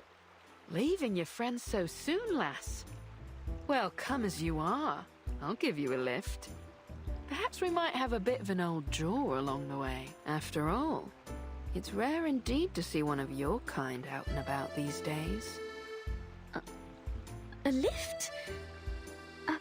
Pardon me, madam, but I'm not sure you could bring me anywhere. You're a little too small and a little too stuck in that bottle. A galleon born from the 16th century dreams of exploration. She awakened and slumbered once again until now, a time in which there are no more uncharted lands to uncover. Climb aboard, matey. So where's our heading? Or shall we go for a ride on the river? Don't be shy, I aim to make a friend of you. Kimberly looks hesitant. Don't be shy. I let the little ones play on my deck all the time, climbing here and there, like a bunch of cheerful little monkeys. And not just them. I ferry the good doctor from here to the veterans' residence too. You'll have to wait till we reach the sea to see me at my full size. Once the water opens up, that's when I'm really free. The sailboat slowly drifts away from the doctor's hut. Now, I ask again. Where are we going, mate? Can't just let the wind decide our course. Why not? I should like to go somewhere nobody will ever find me. Confusion, chaos, escape. Perhaps tomorrow will just be like all those yesterdays. I'm afraid there's precious few places like that anymore, lass. I've spied the globes they've got nowadays. Seems like every last step has covered the four corners and back. But aren't you a strange sight, lass? You know, I've seen your kind before. Beautiful to look at, aye. But there's a darkness in you that lies beneath the surface, isn't there? But you're not like the rest of them, you'd say. Well, I would sooner believe in a map to El Dorado before I'd swallow the idea of a succubus with a heart of gold. Okay. So, is that girl your master? Did she have your seal? If that were true, then heart of gold or coal wouldn't matter for none. You'd be as thick as old tar. She's been found out. She's a member of an ancient race once wanted, even hunted, and now forgotten by the world. A few seagulls land on the boat's edge, joining them on their journey. What? Are you wondering what gave you away? Your gloves don't do much to hide those claws. I could feel them pressing on my railings as soon as you hopped on. Did White Rum become a ship? Kimberly immediately hides her hands behind her back. Her reaction betrays her. No use hiding them now, matey. Her hearty laugh sends ripples through the water. You. Kimberly snatches the mast with her claws, but this small protest does nothing to dissuade the ship. Are you going to turn me in? She looks around. This place looks safe enough. Just one small leap and she'd be back to solid ground. Turn you in? And how do you suppose I do that? I'm only a ruddy ship. Bring me back up on land and I'll be stuck right back in the bottle. No, lass. I've sailed with rougher folks than you. My old captain had a bounty on her head too. She's a fugitive, hiding like a frightened bird. Thunder rumbles in the distance, scattering the birds perched on the roofs on either side of the river. It makes her quiver, but for the boat, it brings back fond memories of sailing the roaring westerlies. Westerlies? What does that word mean? With her captain. Rain starts to pour, the wind picks up, filling the ship's sails and racing her down the river. Just so you know, I very much doubt they'll pay you anything for handing me over. Maybe so, maybe so. Now you've got the law in your tailwind. What happened? Did you spring loose from the old gibbet? Mark me now, young lass. If you're going to try to pull one over on me, you'll have to do a lot better job than that. That same old trick. Are you mocking me? This is not how one ought to treat a new friend. Quite right, lass. So then, who are your pursuers? And your master? Shouldn't you be under his protection? My old crew would say any captain that can't keep a ship safe is only good for bait. I have no idea where he is. Or where my seal is, for that matter. He was a no-good fool, though. Or only good for bait, perhaps. I hope he's dead, rotting in some sewer back in San Francisco. The rain stops, brief and intense, just like an escape. Well, mortal flesh doesn't last long. I've ferried many a passenger in my days, and none yet have escaped when Davy Jones came calling their name. As I recall, the first that went was William Halfleg. He lost the other half in a fight at the port of Southampton, hanged on the governor's orders. I feel like the things that she just named are actual people.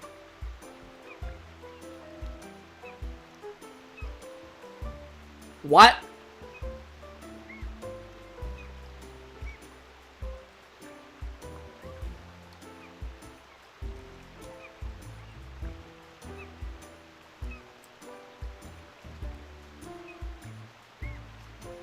William Halfleg.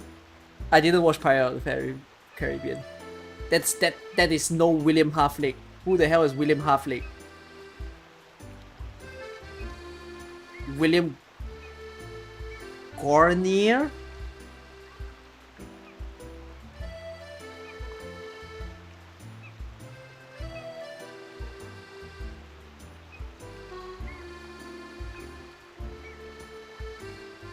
While holding the line just up of hill southwest of Foy, a massive artillery barrage hit Easy Company in their position. Gornier lost his right leg in the incoming barrage while trying to drag his friend Joe Toy, who also lost his right leg, to safety. This injury ended Gornier's participation in the war. Okay.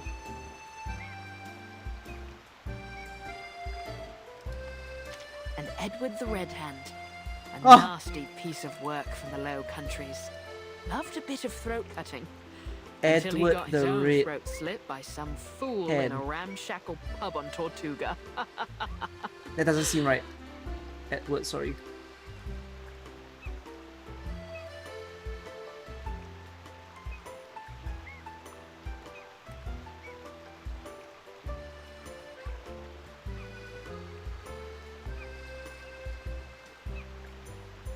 He got his throat slit.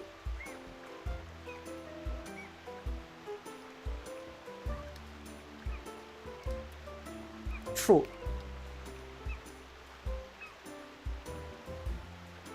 Who?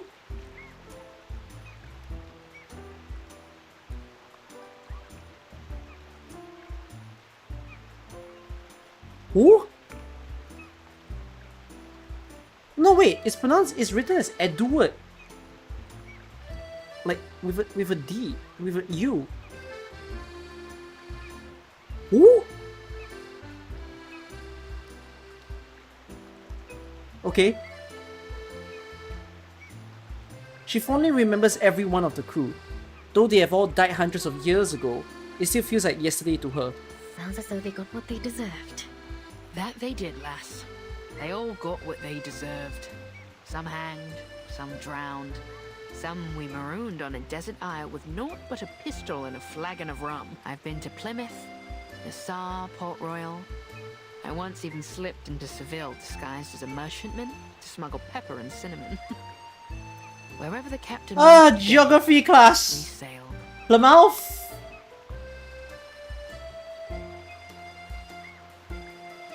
England! Looks nice.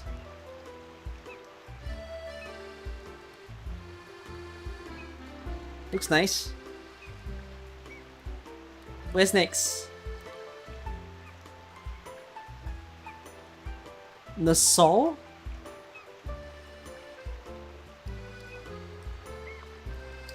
Nassau? Oh!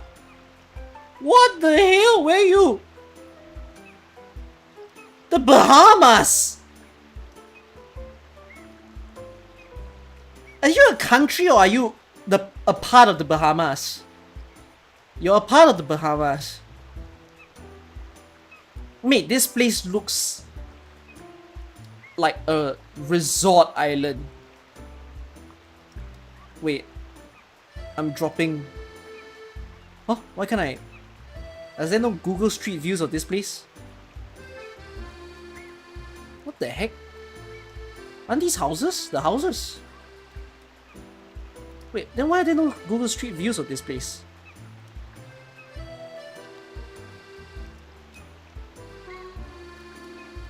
Oh, they're not expensive houses, they're just regular houses. Is this a resort then? It feels like it should be a resort. But maybe it's only a section of the place, rather. What is going on here? Is this wildfire? This looks like wildfire, is it?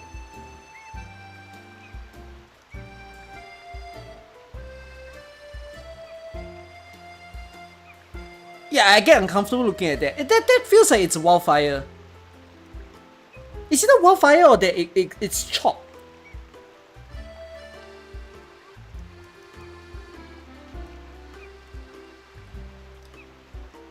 There's a grand yacht here, so I think this island must live off like tourism or something. Cause you see how like this part of the place. Oh yeah, you can see how there's better street views here. So it must be the case that like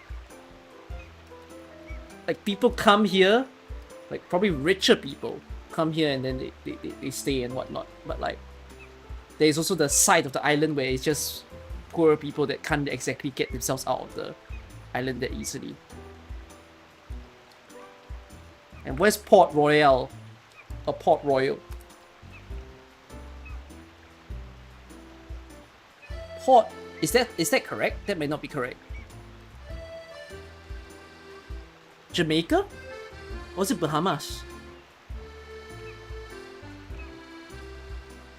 That doesn't seem right.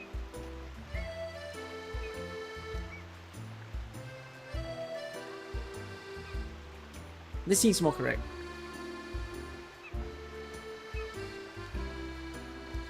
Oh, Jamaica is also one of the islands.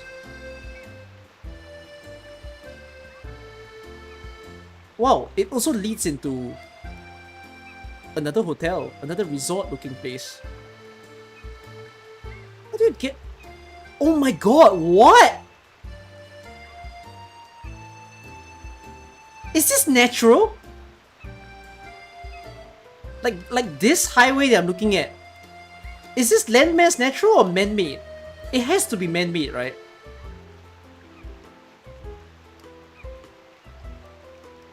What? There is no way this is natural. I'll be so shocked if this is. Like, what? A perfect piece of landmass that just comes this way? Feels like this island might sink. Bro, the island has an airport! How? What? Why would you put an airport here?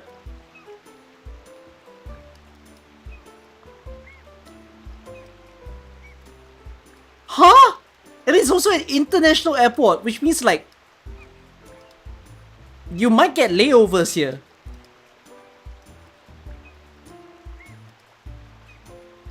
My god, being an airport staff here will be a nightmare. Like, imagine needing to work here, and then where's your home? Your home's like back down the fucking highway. You're gonna be living here.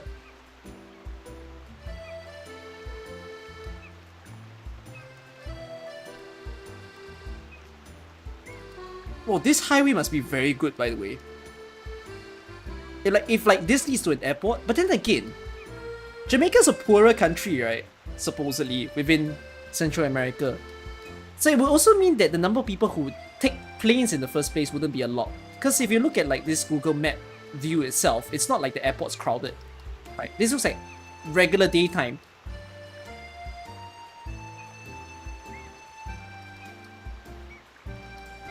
So you could land at the airport, and then from what I see, it seems like you either go out of the airport to get yourself into Jamaica, or if not, you go down the highway, and if you're a rich man, you come here and you experience a resort. That doesn't look very resort-like. That's not what I think when I think resort. But it says Grand Hotel. You mean the hotel's inside? I can't even see from here though. From the pictures it looks nice. I guess yeah, you drive in.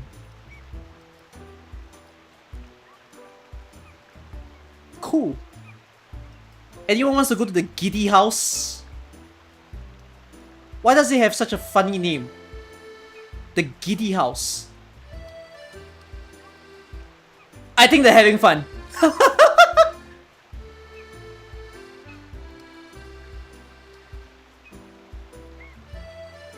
Last one. What's Seville? Oh, Spain.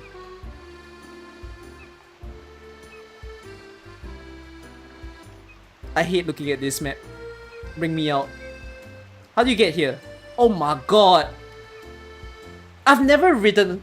Okay, I've never rode a ship. Ever in my life. I've rode a boat, but I've never rode a ship. And like... Ships take so long to travel that I can't imagine people wanting to ride a ship that goes from a country to another and then having to navigate down these narrow-ass rivers just to get to a place. Y'all know that, what was the incident? The Evergreen? What's the name of the ship that jammed the canal? Like, the incident was enough for me to say, damn, I don't think it's gonna be that fun to ride ships. Oh, it wasn't even that ship as well. It was the other. There was another incident. The other incident was the ship that banged the bridge in America. The one that crashed into the bridge. You took a ship from Greece to Turkey. It works when it's for tourists. It must be a short travel, I would say, for you to enjoy that. Is Seville a pretty place? Where's Seville again? What country is this? Spain? Portugal? It's not the capital, is it? What's the capital of Spain? Madrid. Oh yes! Of course it's Madrid! Why do I not remember that? An exciting, dangerous life, yet ordinary in its own way. Wait, it's not Madrid? The countless cannonballs scars in her hull alone to tell the story. But one by one, Davy took them all. Now here I am. A ship without a captain. My own master. I suppose that's a lot to take in. You ever thought about living a different life? To set sail for some far corner of the sea? Living on spiced rum and jerky thick as a buccaneer's hide. How's that sound, lass? Not that I'm saying we set sail today. She's such it's only a bit of old fancy. Pirate. I really can't say. Chibi. I suppose I can't. You work at sea, your job is to sail. What do you work as to work at sea? That's Captain White Rum to you. The ship of a captain and captain of the ship. I prefer... Wait. Sorry. Oh, she's seasick. A hydrographer? That's a very new term I've never heard. Now you're making me needing to predict what does your job do. A hydrographer.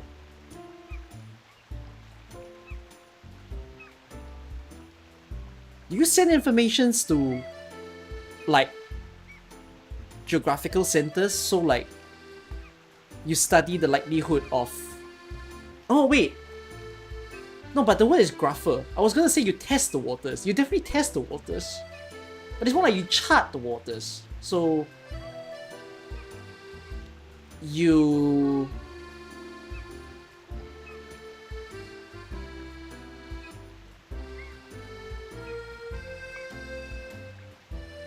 But there's also that question of what more do you map when maps are already done? Like, what details do you add when it comes to being a high... Because the sea maps change regularly.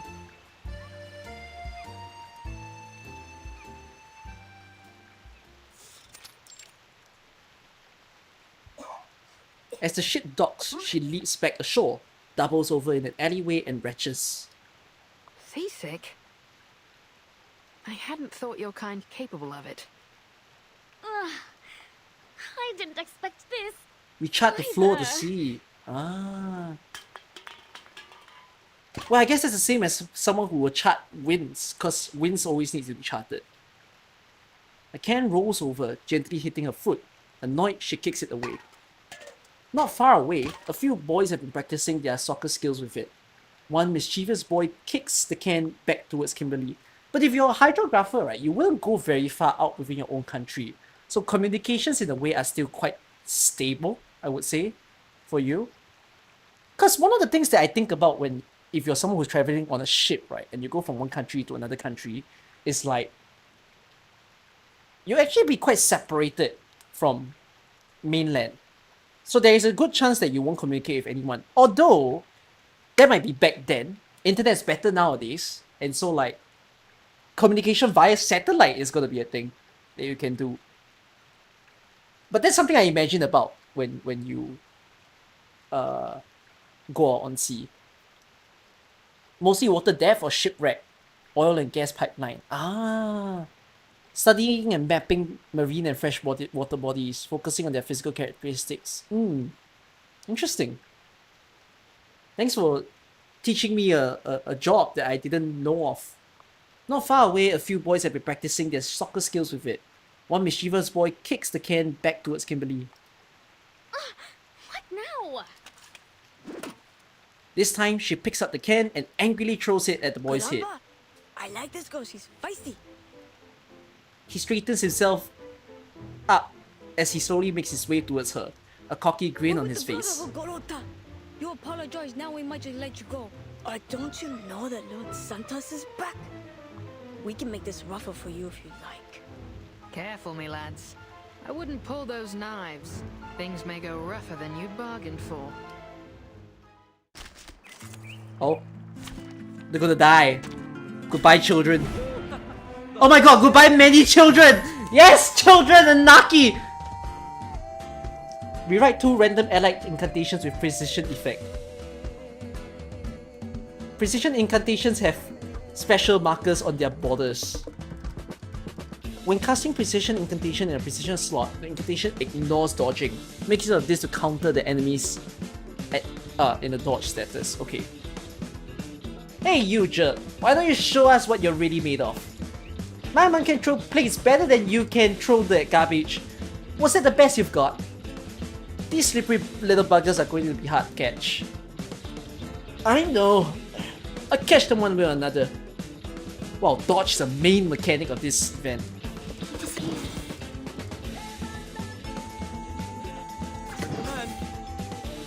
Time to heat up the forge.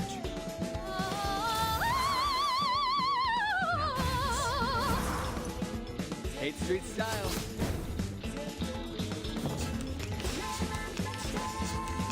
Didn't they say incantation can ignore dodge? Or am I mistaken?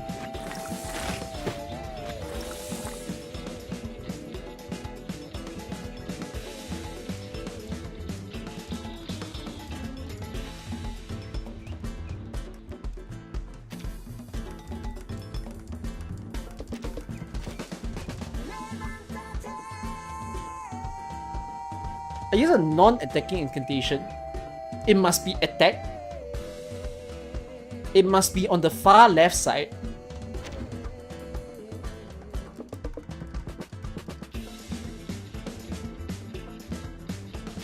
Wait, what? Oh, wait, I'm gonna do it again. I can hear it. It is here. Dark blade.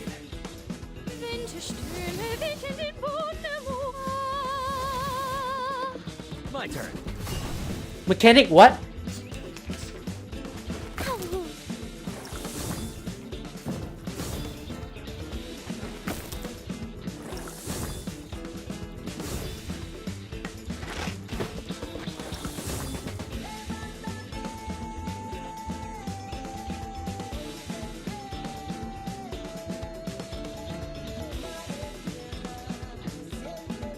Huh?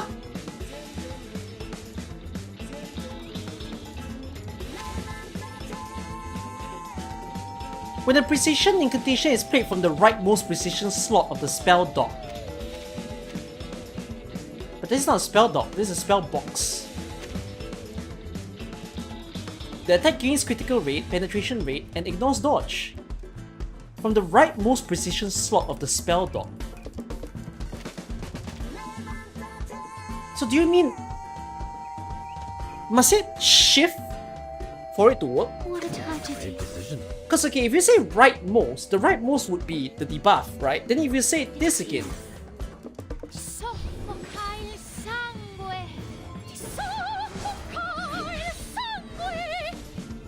Okay, let's see.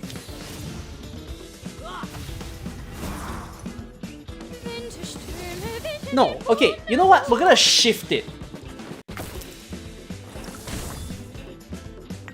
But the dodge ended.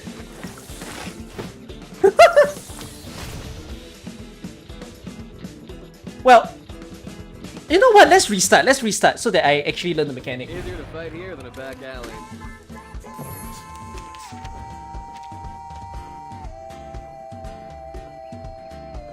So do you mean take this? Ah!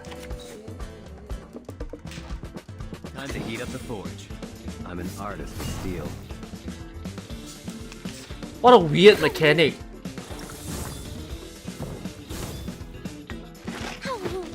But the counter no work! Alamak, you piece of...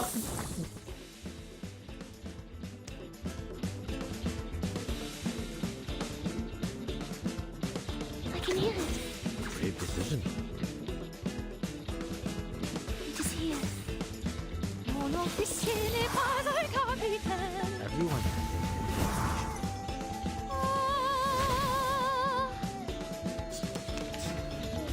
This body's all natural.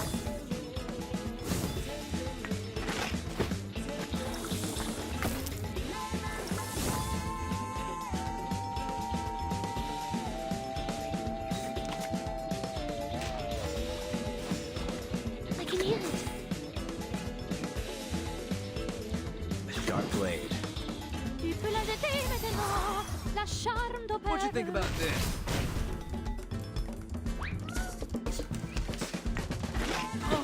Good for you.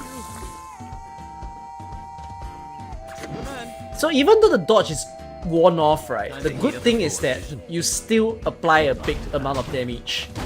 So you should still use the Why cards. don't I introduce you to the lady in my life? Hold on to that. Okay. Interesting. Lucy can ignore dodge. Oh, Lucy counters it directly.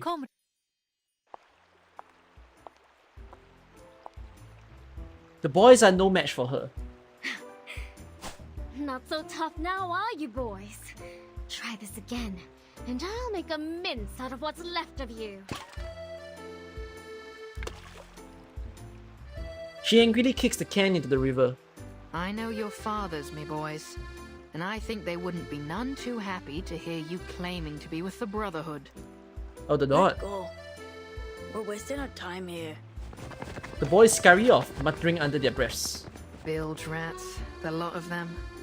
Not even fit for the apostles. Brotherhood always lets their knives do the talking.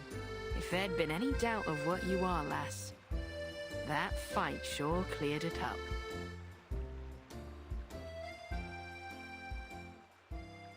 Is it the end of it? Okay.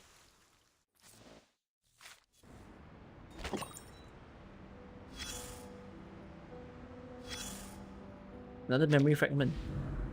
A row of bandages fighting back death's descent upon her patients and extinguishing the world's light from the eyes of the doctor. Extinguishing the world's light. Okay. Boarding the white ship. Pursued yet eluded. Seen yet unseen.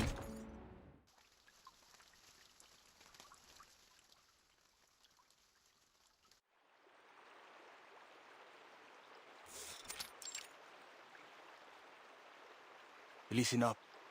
We're the Apostles' Brotherhood, not some worthless favela gang. So we start off nice and easy.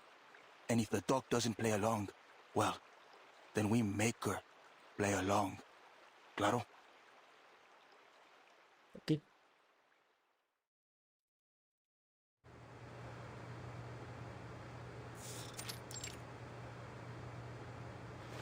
The feverish girl looks to be doing much better than before. Dr. Doris is crouched beside the bed, gently wiping her face. A few uninvited guests burst in. Hola. How can I help you, gentlemen? Hey, is she really blind? I'm afraid yes. But please don't worry. I'm more than able to treat all my patients. Are you feeling unwell, sir? It's a very funny line when he said, is she really blind? Because it's like, oh, that you still have a heart despite being evil in a way. Macondo glances at the patient on the stretcher and signals to his men. His dogs quickly surround the patient. We heard that you're a good doctor. We got someone who needs your help. You're Dr. Doris from the Veterans Residence, right? Yes. And may I know who you are? I won't turn away a patient, but I'll also need some assurance that you can be trusted, sir. So, is she coming with us or not? He kicks over a cabinet, causing the test tubes within to smash in a small explosion on the floor. Did you hear that? Sounds like some kind of explosion near the clinic. Should we go back? It could be an accident, but she's got away with her equipment. Doubtful she's the cause of this. Steady on then. Let's hurry back and see for ourselves. Well, vacation over. That's not how you treat a doctor, lads. That's very fast. The thugs instinctively draw their knives, a habit developed in their line of work. What are you doing to her? Lord Santos would like to have a word with the doctor. That's all. You're not taking her anywhere. Don't you see she's taking care of this girl? She bares her claws, digging her heels into the ground. Yeah, I'm not asking for permission, sweetheart. Macondo snaps his fingers. Grab the doctor. Ice the rest of them.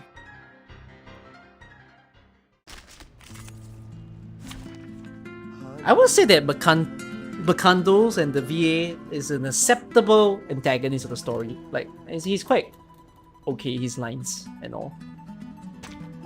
It's an honor to meet you. Ah, hell.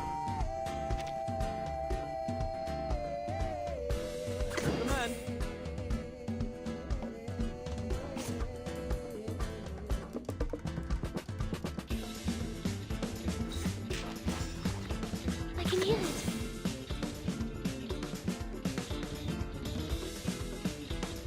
Time to heat up the forge. I'm an artist of steel.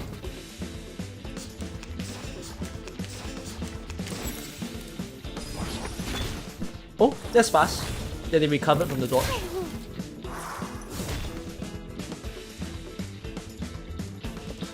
Well, we're going full precision, I guess. Sharp blade. It is here. 8th Street style. Ooh.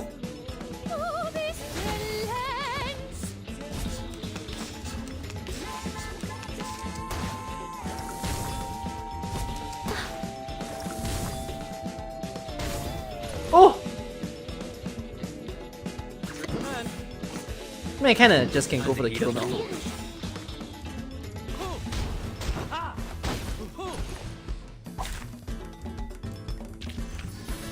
got you at my side. I've got.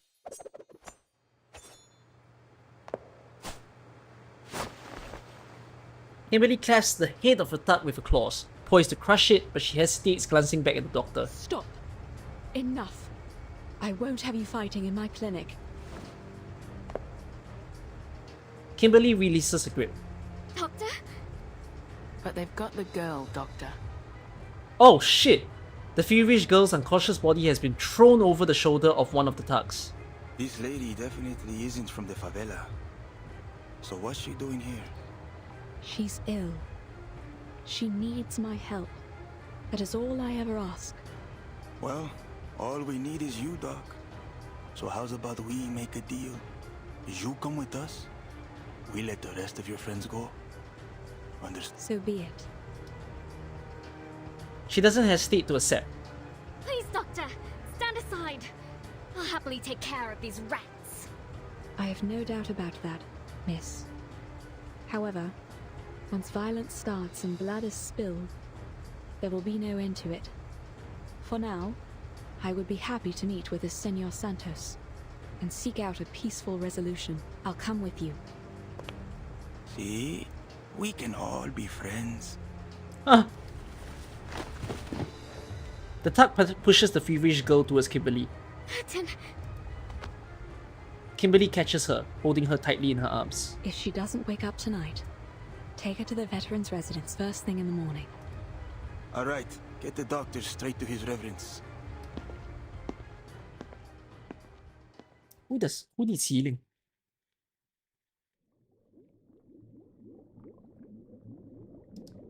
A long sleep with no dreams. No worries, no troubles, no thoughts. Like being back in a warm, dark, damp room. She awakes to an unfamiliar place. It's quiet and strange.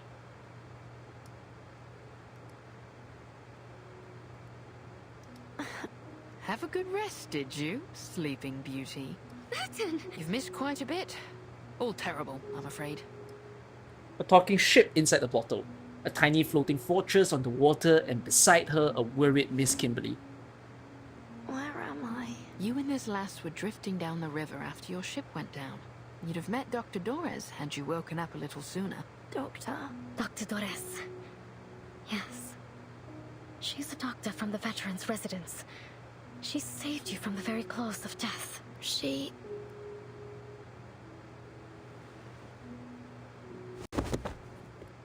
She can't walk, her body is still too heavy. Aye, you were burning up, lass. But the good doctor pulled you through. She was right there by your bedside the whole time. The good news is, we think she's still alive. Still alive? What's the bad news then? The bad news is she's been snatched up by the Apostles' Brotherhood. What? Rest now, lass. They aren't likely to hurt her for now. You'll need your strength for later. Some scallywag by the name of Santos wanted to have a word with her, so they said. Everything has gone to hell since that ship But sank. Lepera and Sotheby, where are they? There's a shooting pain in her I arm. remember we all fell into the water. I'm sorry, I didn't see them. We washed ashore together. My map. Have you seen it? I have to get to the veterans' residence. They may very well be waiting for me there. Come on your feet.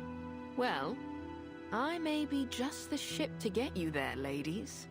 Wow.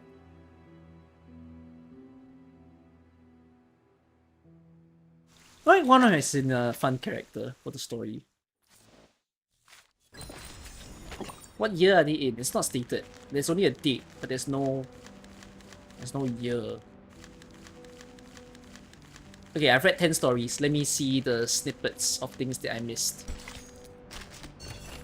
Conversation filled with one-sided questions doesn't necessarily have to feel like an interrogation. Miss Barbara, thank you for agreeing to this conversation. Please relax. This is the Foundation's way of respecting Uktu's interview.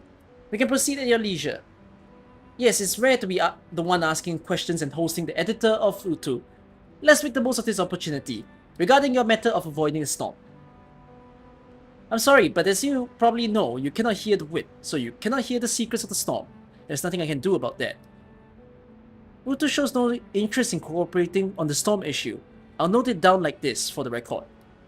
That doesn't sound like an amicable record, but maybe that's how it's perceived by you.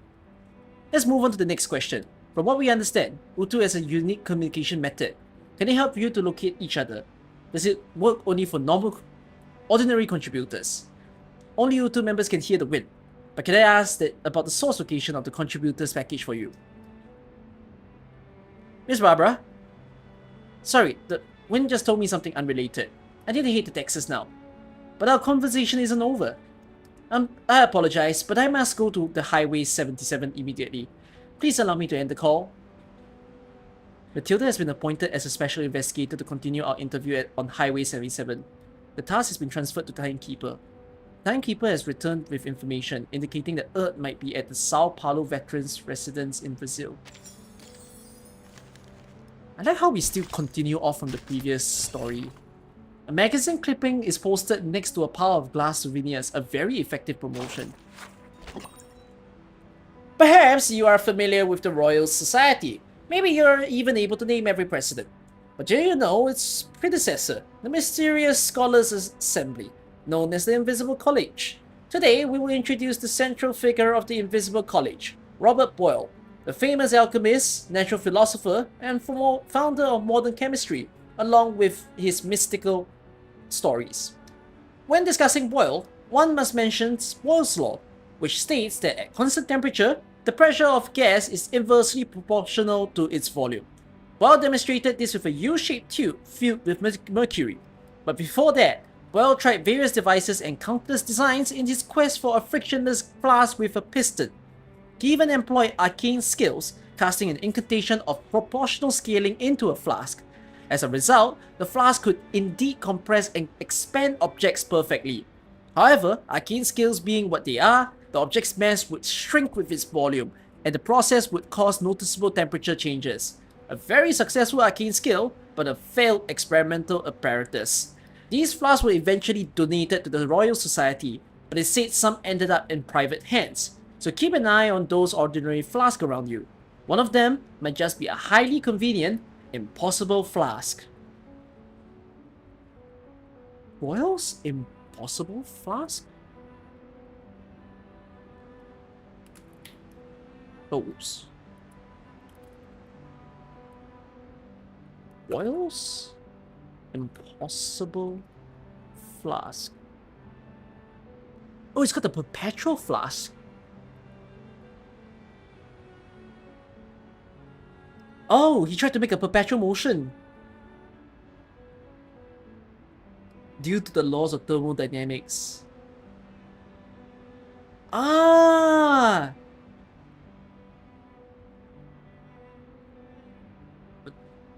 But then again, if you have a flask, there's no way you'll find a flask like this. No one lives like this.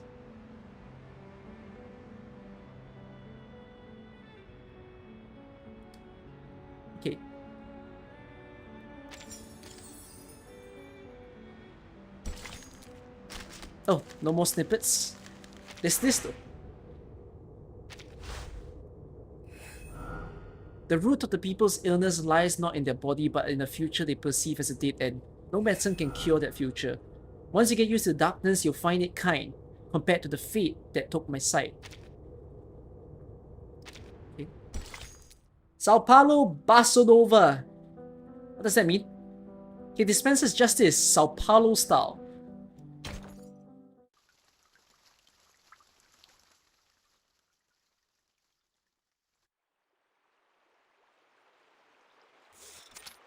Bossa Nova is a music genre.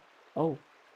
After instructing his men to take Dr. Doris to their chapel hideout, Macando walks over to Duncan, who is watching over a group of hostages. You're a clever one, viejo. I like working with your type. The hostages, Galeno among them, are tied up on their knees, their hands tied behind their backs. Macando has ordered them to be taken to the manor. Much appreciated. I've tried to pick up a thing or two over the years. Sorry, I did miss an important line. So Duncan works with them. I'm not going to replay that part, but like, from what it seems, the part that I missed was... What about that girl? Where'd she go? Duncan's with them.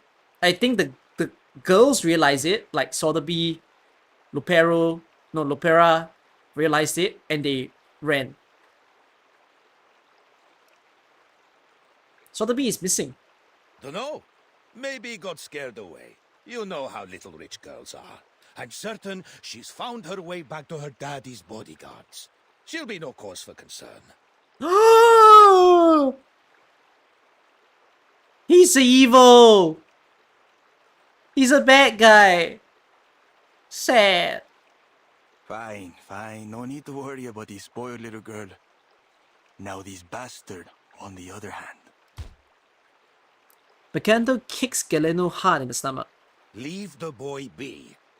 He's not got much time left if he doesn't give up those names. His eyes dart around, keenly scanning his surroundings. Macando had left with a dozen men, but he's only come back with 9. Hot enough out here? Luckily, I've got a bit of vino left. You a fan of wine, Senor Marcando? I'll fetch some for us. And all the brothers and wow, sisters he does here. A little winky Let's wink. Drink to the brotherhood and the opportunities that lie ahead. You old fox, I see your game. But why not? We could all use a drink. You, over there. Keep a watch on this guy. Don't let him get away. He gives Galeno a kick in the backside as he leaves. Yeah, I can imagine he's pretending. I mean, that's what I expect for the story. Old Duncan waits by the water, his eyes anxiously fixed upstream. Eventually, a small boat carrying Lopera and a few men rolls into view. Finally. The boat docks and they jump ashore one by one, carrying spiked wine in their hands. Duncan, you nearly had me there. There you go. When did you plan all this? I've had it brewing for a while, but things have been changing fast. Oh my goodness. This is like the freaking I didn't expect Breaking Bad episode that I watch. He counts the men. Just 6 of them. Fewer than expected, but enough. There's enough snoring syrup in the wine now to put them all in a dreamy, deep, deep sleep. No, they didn't go for the kill. They went for sleep. Oh, but might it have had a stronger effect if I had included a dash of slumber belladonna? Yeah, I already do the video clues. Yeah, it was at the start of the stream. This will be more than enough, little lady. We only need to get them to drink the wine. Then... Oh, then you must drink this. Just a drop. Eventually, she produces a bottle of thick pine green liquid. It will stay on your tongue and prickle around in your mouth. That way you won't drift off like the others. I've concocted much tastier potions before, but this one... Memories of her past experience come flooding back, almost bringing her to tears. It'll do just fine. Thank you, little lady. He smiles as he takes the bottle and downs its contents. He raises his flute, signaling the next step of his plan. Pass me the wine and wait for my signal. When you hear me playing this flute, It's you'll know time to the strike. same episode as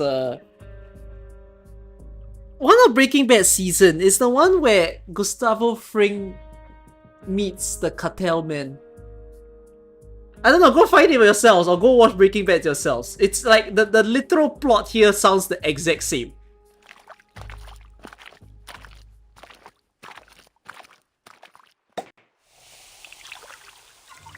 The wine's here, courtesy of an old friend from Mexico. Take a glass, everyone.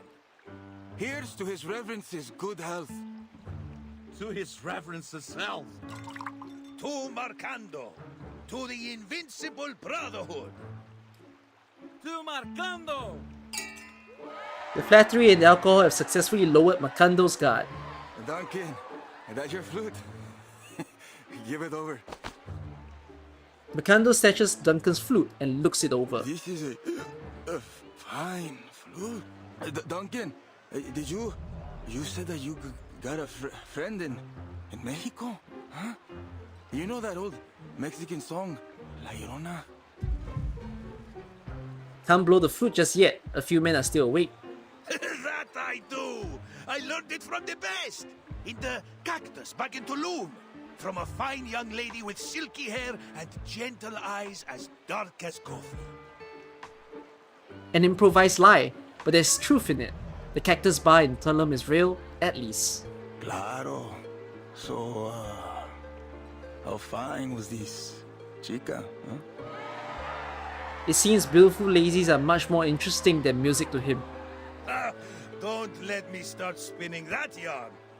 It'll be no fun for you to watch. Are the sound effects because of the effects of the potion? It doesn't sound quite right.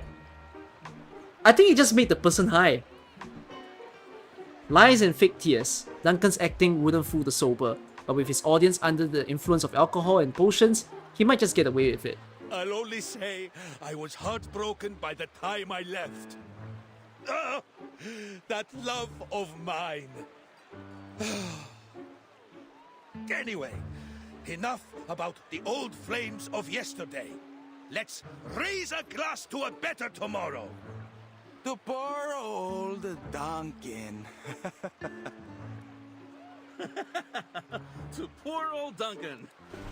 Duncan adeptly retrieves his flute before pouring out more drinks.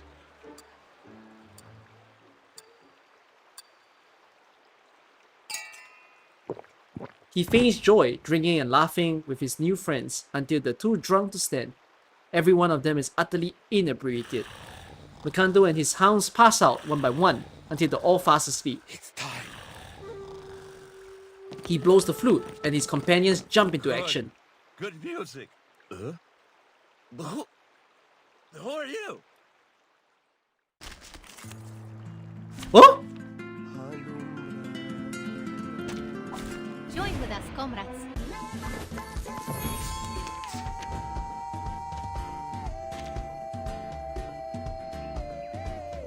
I can hear it. Great decision.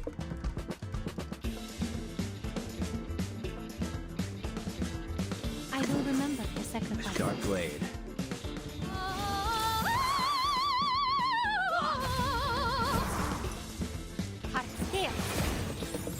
My turn. What's the meme? What do you mean by what's the meme? What meme? Close, bro.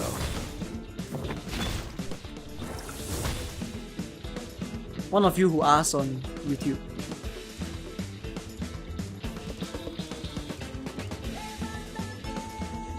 Time to heat up the torch. Great decision. What'd you think about this? Ooh, good one. Hold on to that.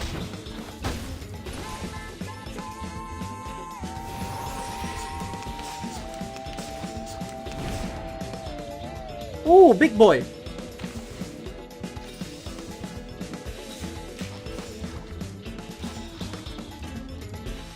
I'm a little bit confused if like they dodge ultimate or not, but I'm just gonna debuff for now. I guess let's apply it for the sake of it. Sharp blade.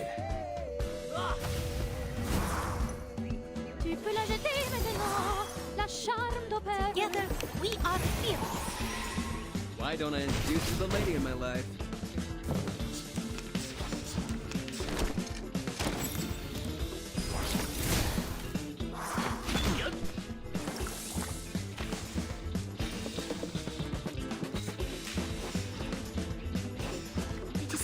Alright, trust me, this is gonna be fun. Your command.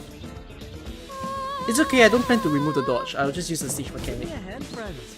I can't do this alone. Oof. Oh, GG. Steel. Hold on to that. Yep.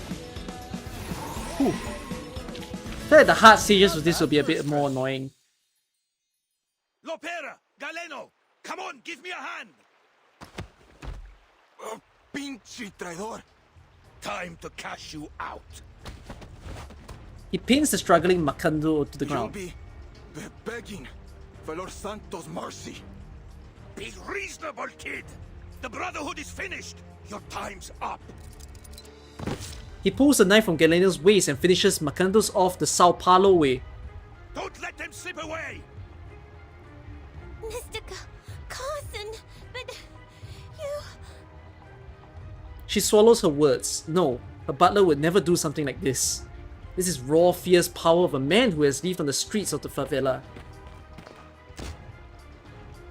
Meanwhile, Lopera catches up to the fleeing thug and cracks him over the head with the butt of a gun. Let me. He picks up the metal bat standing over the fallen thug in the front of Lopera. Think you can handle this? Yeah, I've got it. He swallows hard and aims at the spot where the gun butt has stuck. For the favela, the Brotherhood must go! I said I wanted blood. Yeah, I wanted death, but like, not in front of Sotheby. The battle is over. Sorry to put you through all that, kid. Don't mention it. If this means we can get rid of them for good, it'll all be worth it. So what's next? Next, Zeno will come around to pick you up. But first, we've got to get back to the veterans' residence. Ooh, unease spreads among the group. They exchange a few No, glances. senor. One of you has to stay. The people need to see you, or they'll worry that you've deserted us. I can make it there on my own. Stay with them, Duncan. And me! An unexpected volunteer steps forward. I've seen there are many sick children here in the favela. I'm certain that I could do something to help them. No! I'm not sure it's a good idea, Sotheby. The favelas can be dangerous if you don't know them. The brave young lady can stay with me if she likes. I'll keep her safe. Galeno and the others nod. What do you say to that, little lady? Miss Sotheby is never afraid. Aw. It's decided then. Lopera, head for the veterans' residence. Tell them what happened and contact Admiral Igor from there. All hesitation leaves Lopera's body once she hears her father's names. Galeno, you've done us proud, kid. If I were king, I'd have made you a knight. Who knows?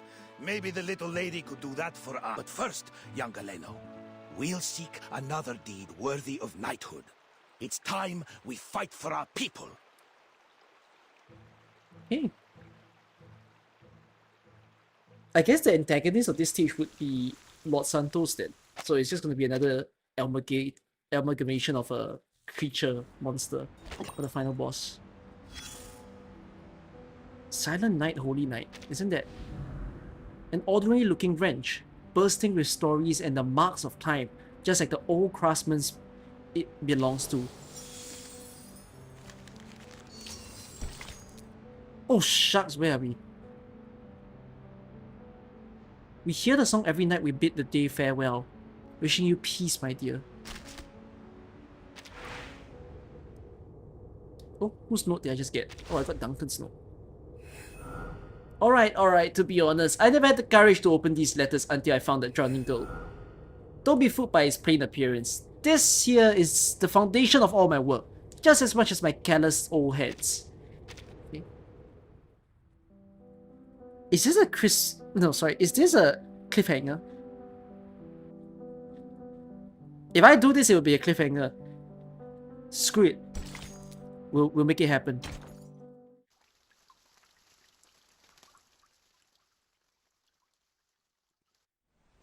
The route from the favela to the veterans' residence is quite familiar to the White Rum. She has ferried the doctor back and forth countless times. You ever been to a veterans' residence? Not many young faces there, besides Lopera. As far as the doc goes, doubtful anyone knows her real age. And even the saltiest sailor knows better than to ask a lady her age. Whoa! How creepy. Ooh, I see that joke missed the bow, so to speak. No. It wasn't a bad joke at all. Really. A joke would usually warrant some kind of response. Aye. Thanks for the kind words, lass. But best to leave old Flotsam where it lies. Mamma Marina from the veterans' residence brings out some snacks. There's plenty of sugar to go around in this neck of the woods. Have you been filling this sweet young lady's head with your tall-tailed shippy? The little ship used to live with the doctor in the veterans' residence, but today she returns alone, and neither one of her two passengers is her old Sorry roommate. to show up without proper notice. Oh, don't worry about it. Any friend of Lopera is a friend of ours. So if you'd come a couple of days earlier, we would have introduced you to Senor Duncan and Dr. Doris. But they've not been around in a while. That's a shame. I was looking forward to meeting them. Hopefully we'll see them soon. Kimberly wanders the courtyard. She's still on guard, but she seems to be oddly familiar with this place. You know, I knew a girl who looked just like her. A caregiver here way back in the 60s, back when this place was called Heartfelt Home. She scratches the chin of the kitten in her arms. But it can't be her now, can it? Besides, I'm old now, and my memory is a bit fuzzier than it used to be. May I see Dr. Doris's room? She wouldn't mind. But please be careful not to move anything. It's that one over there, dear. She never locks the door.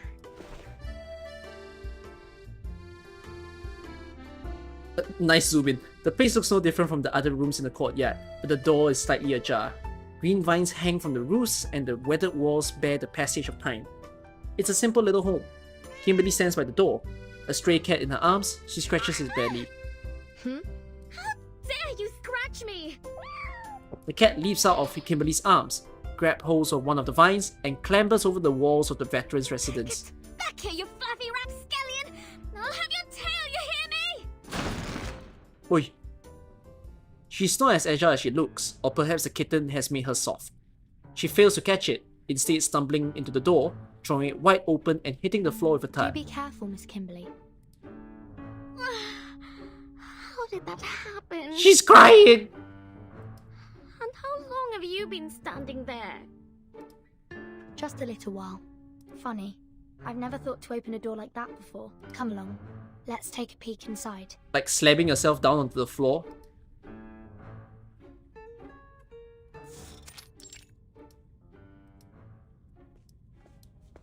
It's a rather ordinary guest room. Oh.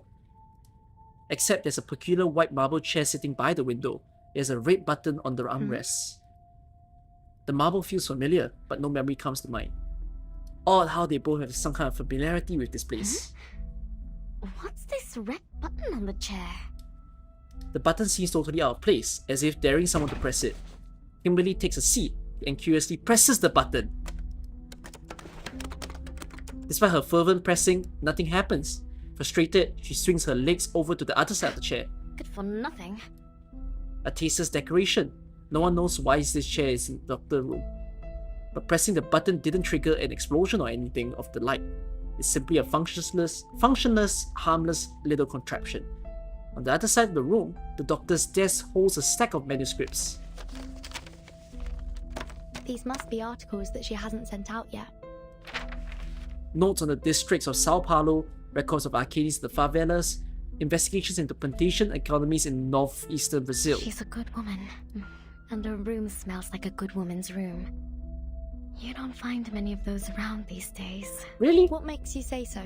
Well, firstly, she did save your life. And secondly, it's hard to explain. Good people have a smell. A pleasant one. My nose has never been wrong. I would say it's... In our humanly terms, we don't call it smell, we call it vibe. Burton. We'll bring her home safely. This typewriter seems like it's seen a lot of use. Do you see any drafts? Any samples? I can't say. I'm not very familiar with these things. Take a look. She signed something here. But I thought her name was... Doris. There's a single word written at the bottom of the manuscript. Law drop. Can I just say, is a mega hilarious name. Like, why? It's a... Is it a name in a certain language? Mariana! A familiar voice echoes from outside.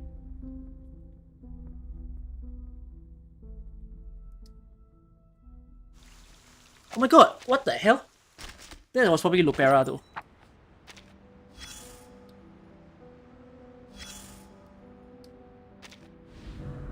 Those pristine wings, however, could never ever fly across the riverbank. Boto Coderosa. There's a secret group in the world that does good deeds in silence. Let's list all its members on this wall. What? Dear anonymous gentlemen, the Veterans Residence deeply appreciates your generosity. Your donations have been a great help during these difficult times. We've taken to calling you Mr. Marble after your donation of that fine marble chair. I assume marble holds some special significance for you. If you happen to see this letter, we hope that you'll one day soon come through this door and accept our thanks and hospitality. I'm sure you'll be pleased and comforted by the heartwarming sights inside the home you've long supported. And we'd love to hear the story behind the large red button you've placed on your gifted chair.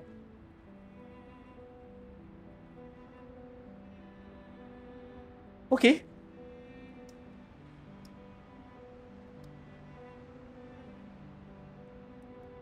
Huh? Who's Mr. Marble?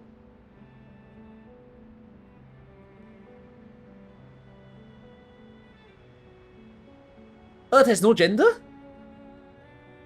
Earth can be anything. At any time.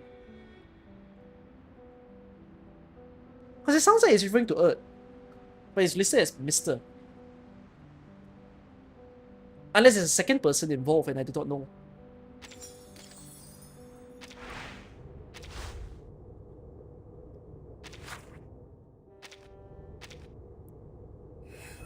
Sometimes I sing, but the elders always weep, then whisper softly that it's not my fault. It loves to tease us, swooping down from the eaves, landing on our heads and shoulders as if it were a mysterious child. Hi! You raided me from reverse, oh goodness me! Hello! Does that mean you've finished the story already when you guys raid me from reverse? I was only midway. Bad ending, everything is Brazil. Oh dear, I'm getting spoiled. Negative ending incoming? Thanks for the raid, Creamy Nyo. No, I need to pronounce you properly. Creamy Meow. I guess that's how I pronounce the name. Thank you for coming into reverse. I don't often get a reverse raid.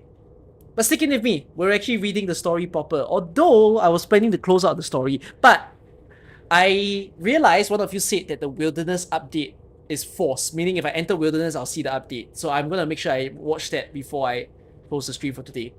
So yeah. You're surprised by the title? Oh. Do you come from reverse or do you come from somewhere else? Creamy. July 13, 1943. This is my first diary entry. Old Quiteria said that she would help me with my writing. She kept laughing and said that I should use punctuation, but she did not tell me what punctuation is. It sounds like seasoning. Old Quiteria brought me to a place called a nursing home. It is rubbish here, and old too, and the people's faces are all wrinkled up. And she wants me to start learning to read and do something called work, so I can stay here and eat and I do not want to keep running away. Anyways, those people cannot find me here. Oh, you came from something else. Was it like a different game all entirely? Thanks for finding me then. That's a surprise. August 15, 1943. These elderly people move so slowly. Watering Waves. How do you find my stream then? Because I don't stream Watering Waves. Where is the thrill? They all looked at my clothes and said I must be a rich girl from somewhere far away. I told them about my past. They laughed so much. Old Quitera didn't laugh and another didn't laugh either. The one they called the soprano. She said that I was a pampered poor little thing. Fate likes to lift people up and then smash them down. I don't know what that means, but I don't like her calling me a poor little thing. Bugs are little. They're not good things, they taste bad. Some even taste like dirt. So I'm not a bug. She also asked why I was not angry at the soprano. I do not understand why I should be angry. The soprano says bad things, but she did not hurt me. People who love to say good things are the most dangerous. After picking up the Morning Truth paper, I tidied up the soprano's bed. I saw many newspaper clippings under the pillow, all about the opera house. After evening prayers, I was about to take back the soprano's handkerchief when she suddenly grabbed me. She asked if I could see that life was getting worse. She said I must understand that feeling, but I didn't understand what she was talking about. She said, when your skin becomes wrinkled, you'll understand. And everyone will die without dignity in regret and ignorance. I didn't know what she was talking about. I was very scared. I thought of my sister. I don't want to become my sister. After I put out the candle by her bed, she suddenly hugged me tightly and cried like a little girl. I copied what Quitera does and gently patted her back. She soon fell asleep. Quitera announced to everyone that it was 1 year anniversary of my arrival at Heartfelt Home. I was very happy because it meant there was a lot of food and no work. They said I was the star of the day, and I could decide everything, just like when I was at the mansion. I asked them if there were any ponies here. I wanted to ride and let them chase me. The elderly laughed so hard their dentures fell out, but they all said they wanted to try, so I rode Jenny the Cow, and she trotted majestically. I rode on his back, and they chased me with their canes and wheelchairs. Oh, you found me from Ark Knights. Also, that's how you managed to know of my stream. Thank you, then. I appreciate that you rated me, even though I'm not playing AK right now. Yes, thanks for bringing people here. Are you playing AK as well? Or do you stream AK as well? They fell out, got up, and laughed heartily. No one helped them up. Finally, the soprano caught me. She cleverly used a bundle of hay to catch Jenny. When we got back, Quitera scolded me, saying I could have broken their old bones. But everyone was happy, and so was I. At night, old Quitera gently patted my back, but I couldn't sleep. I thought of the soprano's words. I've been thinking about her words a lot lately. I asked Quitera if we would really just get worse and worse. She kissed my forehead and said, "What nonsense is that?" But I promised the soprano not to reveal her secret, so I said nothing. That night, I dreamt of my old gardens, but strangely Jenny the Cow was there too. She got better at writing. Like you see at the start, this is the first time that she's at Heartfelt Home. And then afterwards, this is like 2 years later. So like, no, 1 year later. So she picked up on better writing quite quickly. Interesting. Okay. Alright, I will leave the story here as a cliffhanger. Might hurt some of you, but we will pause. There is still 13 more stages that I have to see, I believe. Then, instead, I want to check into the wilderness. Earth is past, one of the 3 fates of Norse mythology. Oh.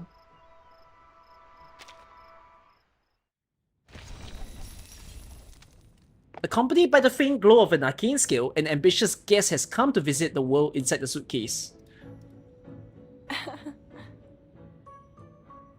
Okay. Hello. Nice to meet you, Miss Winifred, Miss Vertin. I have to say this land is even more magical and imaginative than I expected. The sunlight and air are quite ideal. The children are gonna love it here. Loretta, sit down. Stop circling our guests. My apologies, Miss Vertin. It's fine. It's alright. I think she's just curious. Oops. Miss Vertin is also quite interested in your children, Miss New Devil. Of course. I I'd be happy to introduce you to them. Which should we start with? Arnold, Heather, Pamela? A figure in green sari pounces in from outside the hall.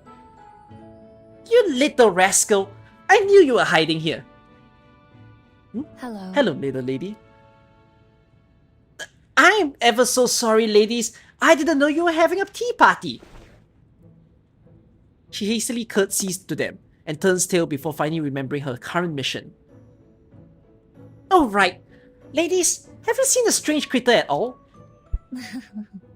I think I know who you're looking for.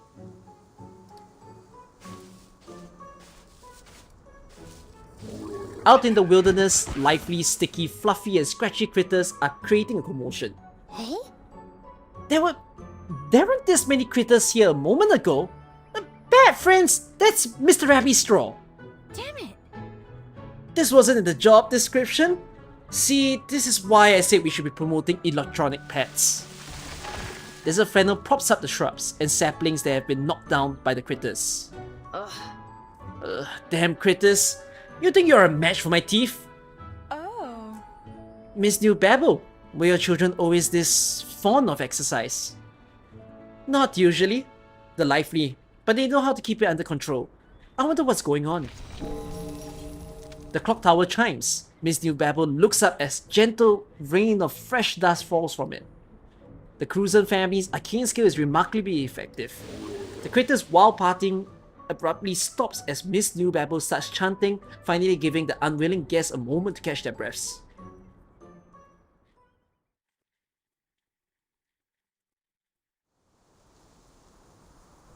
Okay. Thank you. Thank you for putting an end to the chaos, Miss New Babble. I'm the one who should be apologizing. I should have noticed the children's abnormality sooner. But in my defense, this isn't entirely a bad thing. At least there's a business opportunity to be found here. Business opportunity? How do you intend to handle these little troublemakers?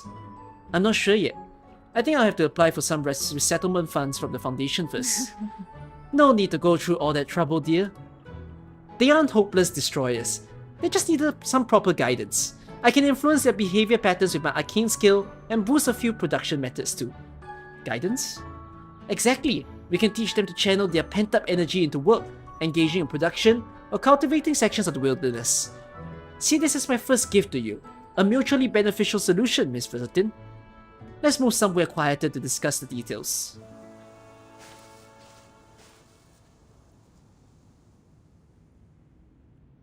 Critters are very useful creatures. They can help us produce all kinds of things that will benefit all kinds of people. They're not terrifying monsters. They're friends in a different form. Just think, if we do this, people from all over the world will come to understand critters rather than hate them. I believe that. Eventually, they could even join thousands of households, just like any ordinary pet. It sounds like a feasible plan. I'm glad you think so, dear. I believe that we can start a test run here, on our patch of the wilderness. Then we need to come up with a name for this concept. Let's use your current company name, Miss New Babble's Critter Rehabilitation. Oh my god, wait, I'm so sorry. That's a very hard word. Rehabilitation Center. That's a very hard word. Rehabilitation. No, wait, rehabilitation. Oh god. Miss New Babble bows slightly, and the critter at her feet gives a soft whimper. I won't forget your kindness, dear. The businesswoman straightens up, claps her hands, and gives a confident smile. Now, let's get down to business. We have a company to run. So I'm gonna get Wilderness Guide now. Let's search for a suitable piece of land in the wilderness to start operations. Here's a good piece to get the critter center up and running. Okay. Tap here to go to ingredients. Tap here to do raw materials. Acquire the recipe. Tap here to continue adding the recipe. In order for the facility to function properly, a critter staff member is needed to oversee the production. What in the Danganronpa is this? Tap here to see the stats of the critter obtained. Uh-huh.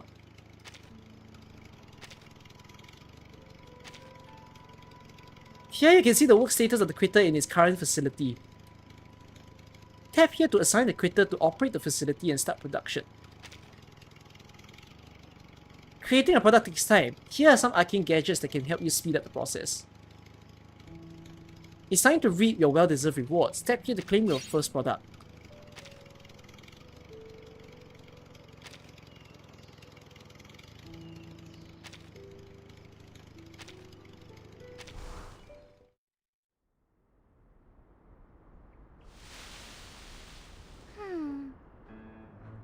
All these living creatures ought to belong to some set.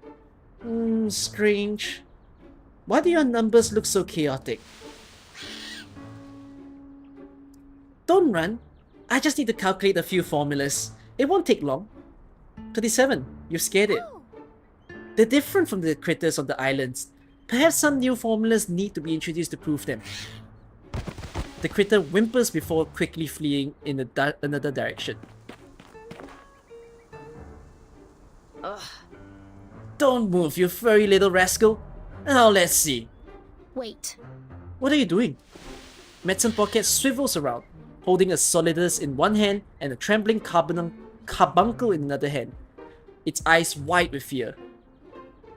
Isn't it obvious? These guys are challenging my expertise in biting. I've got to study their mechanisms of force and chewing intensity as soon as possible. Carbuncles eat Solidus too? This is a research, got it? Besides, it took me ages to snatch this from Centurion. Hey, that's my experimental material. Give it back! Look at this poor little guy. You didn't sign a consent to experimentation form, did you?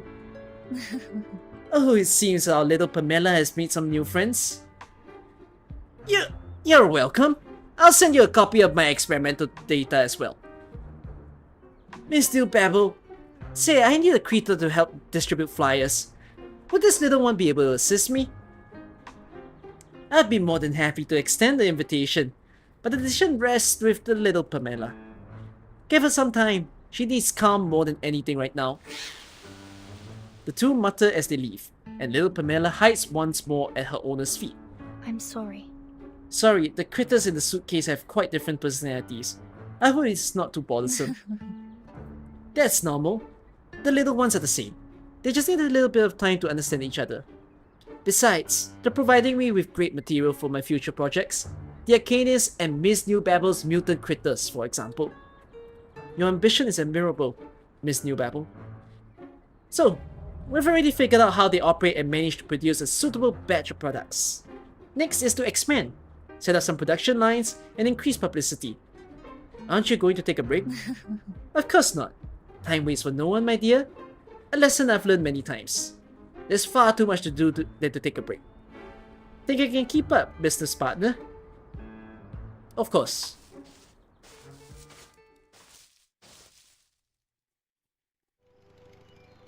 With proper training, the critter's work efficiency can be greatly improved. Tap here to enter Critter Dwelling. The Critter Dwelling is a favorite among critters, complete with a lounge on the second floor for tired staff members to relax. Critters in production can enter Critter Dwelling for a short rest at any time. Tap here to switch over to the training panel. Miss Soneto, I know you're interested in canine type critters, so I brought you this little guy. You can try training it. Full of life, with warm breath. Petting a critter like this is truly a special experience, Miss Babble. Tap over here to put the critter. Here you can see the different stats and training efficiencies of the critter. Tap here to assign the critter for training. Tap here for the trainer.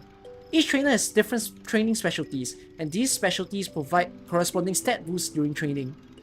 Each trainer also has preferred critter. Choosing a critter they especially adore might bring unexpected surprises. Please choose and plan carefully the future direction of the critter's development. Please select the most suitable trainer for the critter. The most compatible trainer for the critter has been selected. Tap here to begin training. This critter has previously received training from Miss Babble, and with the right guidance, can become a trained staff member. However, more time is needed to fully complete the training process.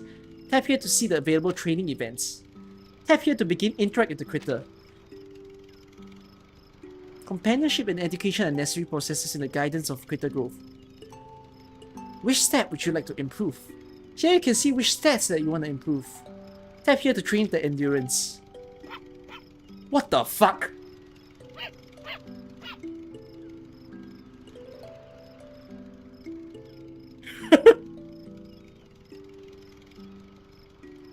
Why is it an X dog? A compiler of experiences so far in the manual. I think it'll help Timekeeper. The critter has received sufficient training. Tap here to complete the training. View the training report to see how your relationship with the critter has progressed. Evaluate the critter's stats based on training results. Okay.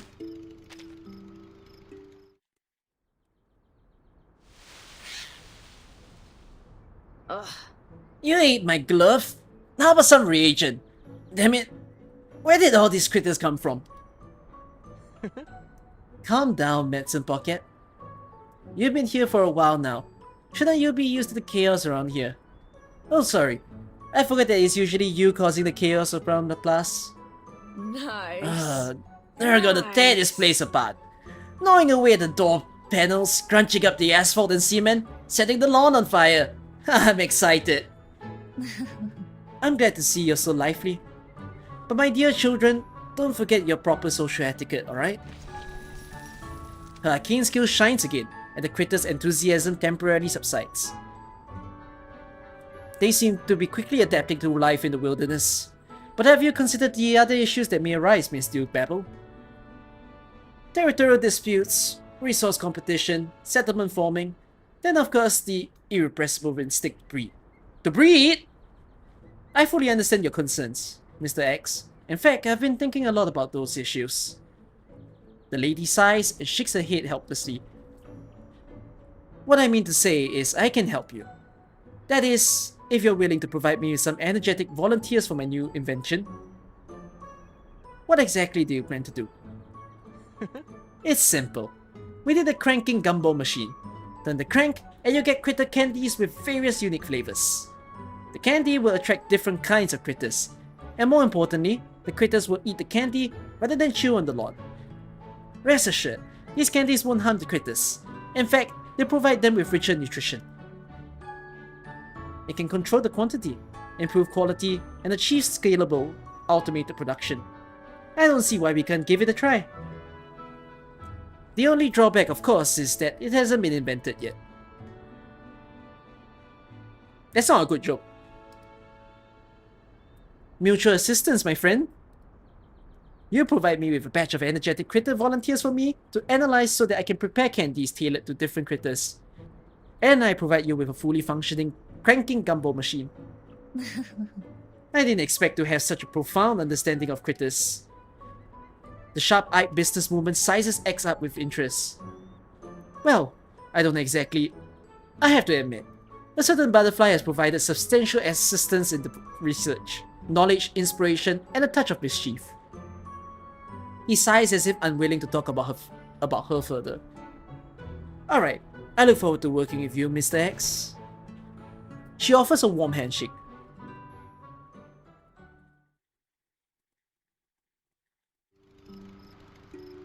Get ready to embark on an exciting journey with the incredible gumball.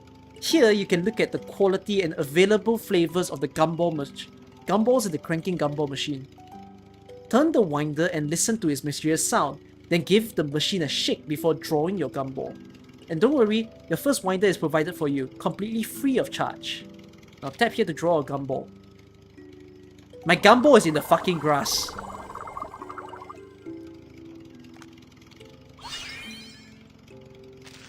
That looks like a 5-star. Dodo. If you're not satisfied with the remaining gumball flavors in the machine, you can use the latest teleport technology to reset all remaining gumball flavors back to their undrawn state for free. Ah, I get it now! I understand this now! It's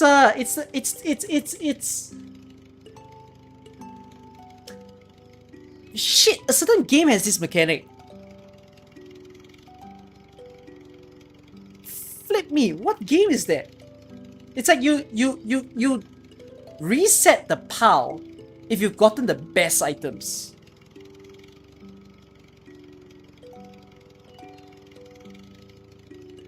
But then again, that's also how trading cards works. Like, you only care about the top card and you throw away the rest. But yeah.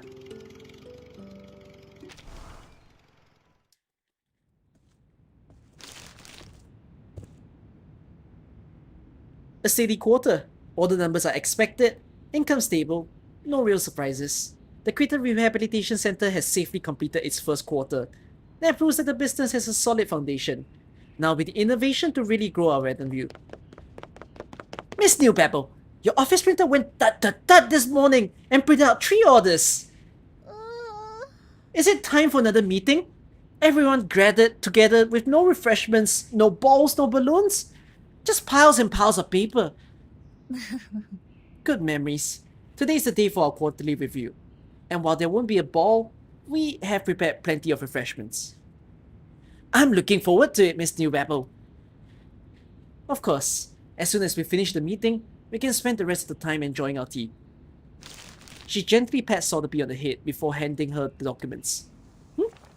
Is this the plan? Wow, that's a lot of papers. The Critter Rehabilitation Center quarterly meeting is held as scheduled. Is this a permanent thing? It's a permanent thing. This is fucking long for a tutorial. For a permanent feature in the game. I mean, you can just skip the story. But it's also a bit like, you know, there's context. Everyone gathers to hear the results of the first quarter, with the speaker outlining its direction in simple strokes. Based on the first quarter revenue performance, I've devised a business plan to usher in a new era for the company. But for now, rather than explaining the specifics, I'd like to talk about something more heartfelt, about the Critter Rehabilitation Center. Just then, a commotion interrupts the meeting. A carbuncle, a cultivated and well-trained employee, pokes its head in front of the entrance. It hops in place twice, feeling apologetic for its abruptness. This is a signal, a sign that something big is about to happen. What happened? Look! What's that in the critter's mouth? Oh my! That's a very long order slip indeed. Did they drag it all the way from the printer? A stream of white snowflakes floats in from outside. It seems we may need to revise our revenue targets.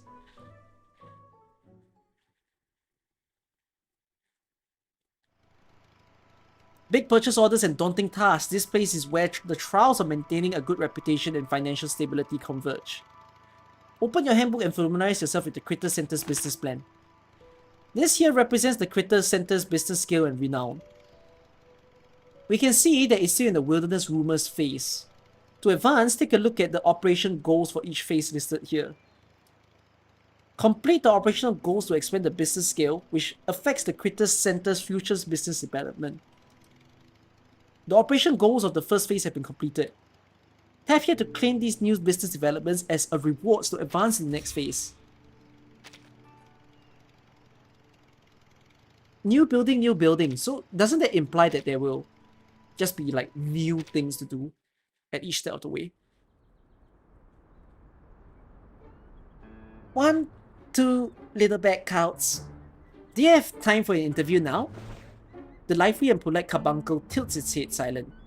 Fine. It seems the critters here are no different from the others outside.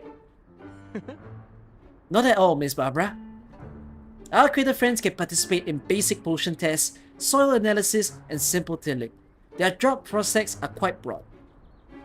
Oh my, that's impressive.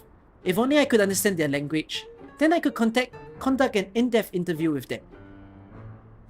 As Miss Barbara expresses her admiration, a clever critter leaps towards Vertin's head. Hey, wait! Mr. Critter, you can't sleep up there. Well... Sorry, that's not a suitable place for you to stay. Oh? Let's forget about this matter, shall we? The personalities of the critters inside the suitcase are quite elusive and require further interview and investigation. Barbara jots this down in her notebook.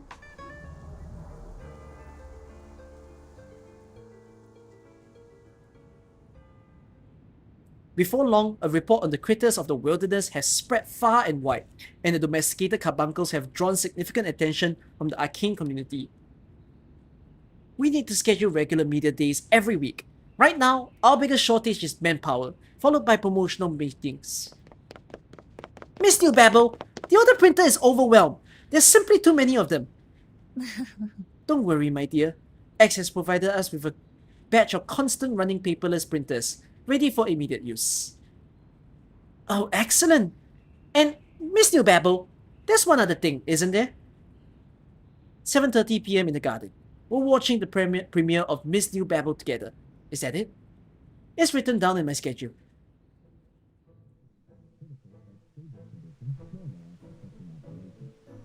Music echoes through the garden. Tonight's show holds a special significance, although the critters still don't understand why they can see themselves projected on that big white sheet. Thank you all. The critters have emerged from the wilderness and are really making a difference to the world.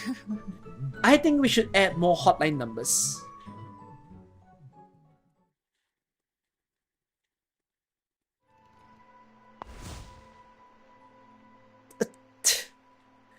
The hotlines are jammed with purchase orders. Tap here to see them in the trading system.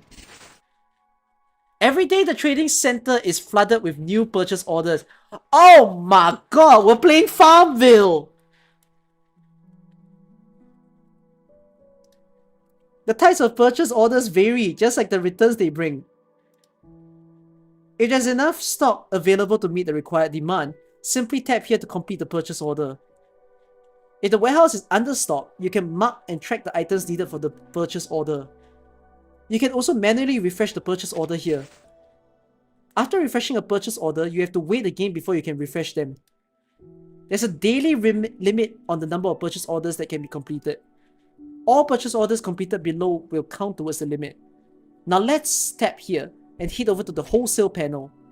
Wholesale orders are not as profitable as regular purchase orders, so it's best to use them sparingly.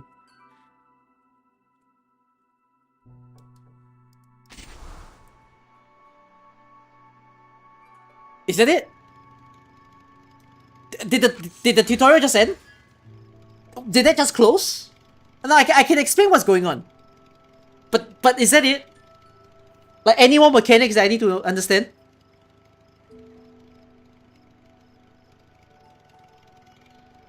Okay. So, ingredient area is to produce special materials. Like, that goes in the trading center. Critter dwelling is this like little gachapon system where you get your critters. So this one is to draw the critters. This one is for the critters to rest, I think.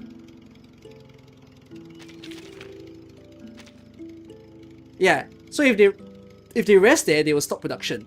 So it's almost like you have to man the trading center, like these new features. It's not automated basically. They suddenly made it such that these features are, you gotta focus on it, you know. Okay, so let's say I put a dodo, and then I put... Oh, you're good with a dodo, Miss Radio? So this is to train the critters. And the reason why you want to train the critters is to improve their stats. I can put anyone else, okay. But then in order for the production to run, I need to have someone inside.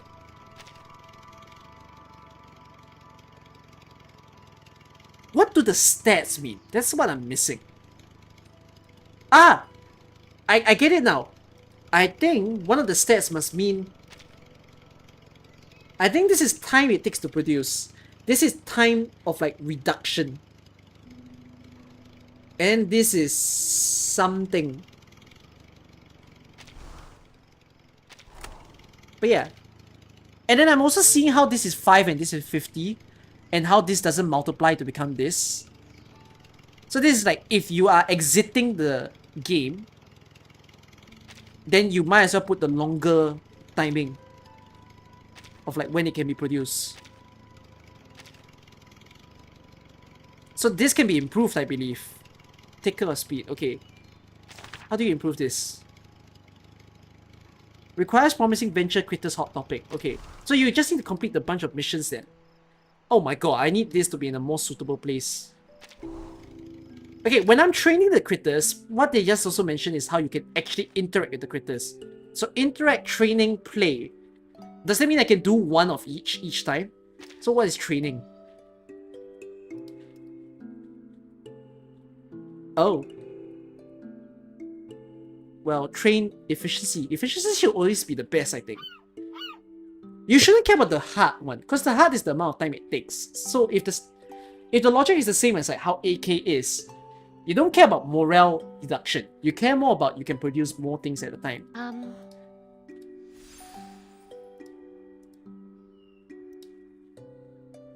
I think I can't train it anymore. Oh no, I still can. Oh, it's a special event.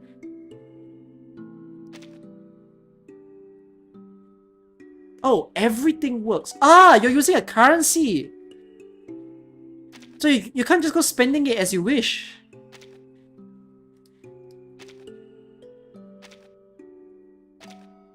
Oh, that's new. I guess special event is if you attach it to the correct person, a special event can occur.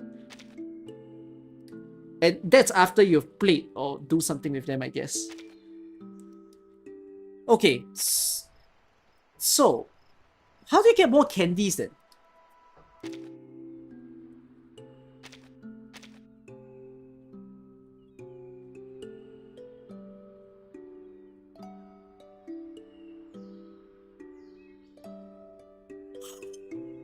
I'm so sorry. I'm so sorry that I saw jaw drop.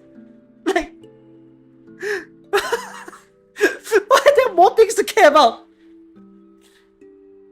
Oh my god, they made this. Okay, let me just say this. I'm not against this new game feature. But like, you cannot deny. Holy fuck, did you make this a little complicated for people to enjoy?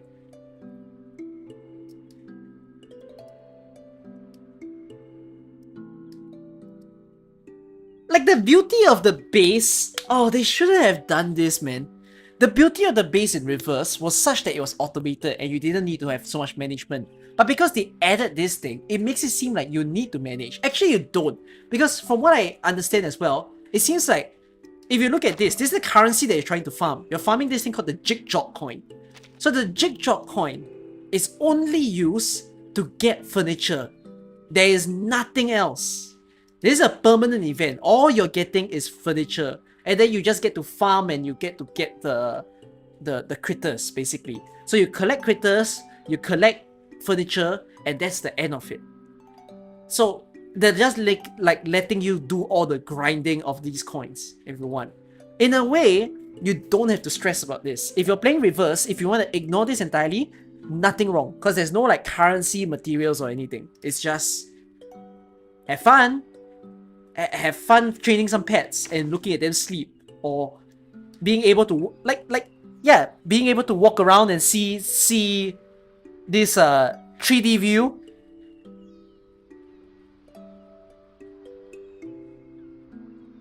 The water. That's not normal. That was not what I thought. I thought I just walk on land. Why is the guy on my fucking water towel? Can he at least swim? What the hell? Okay.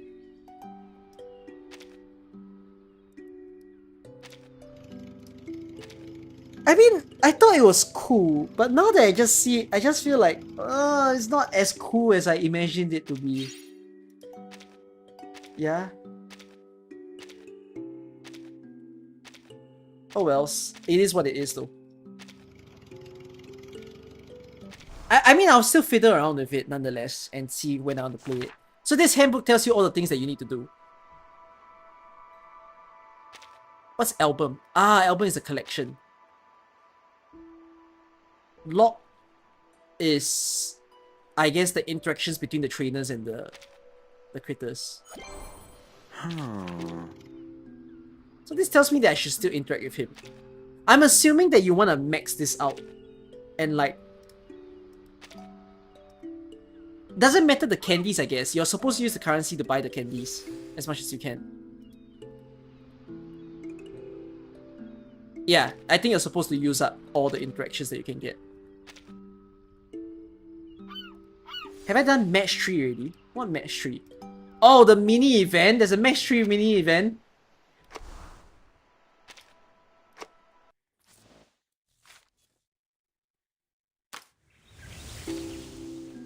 Which one is it? Is it the Travelogue or is it the...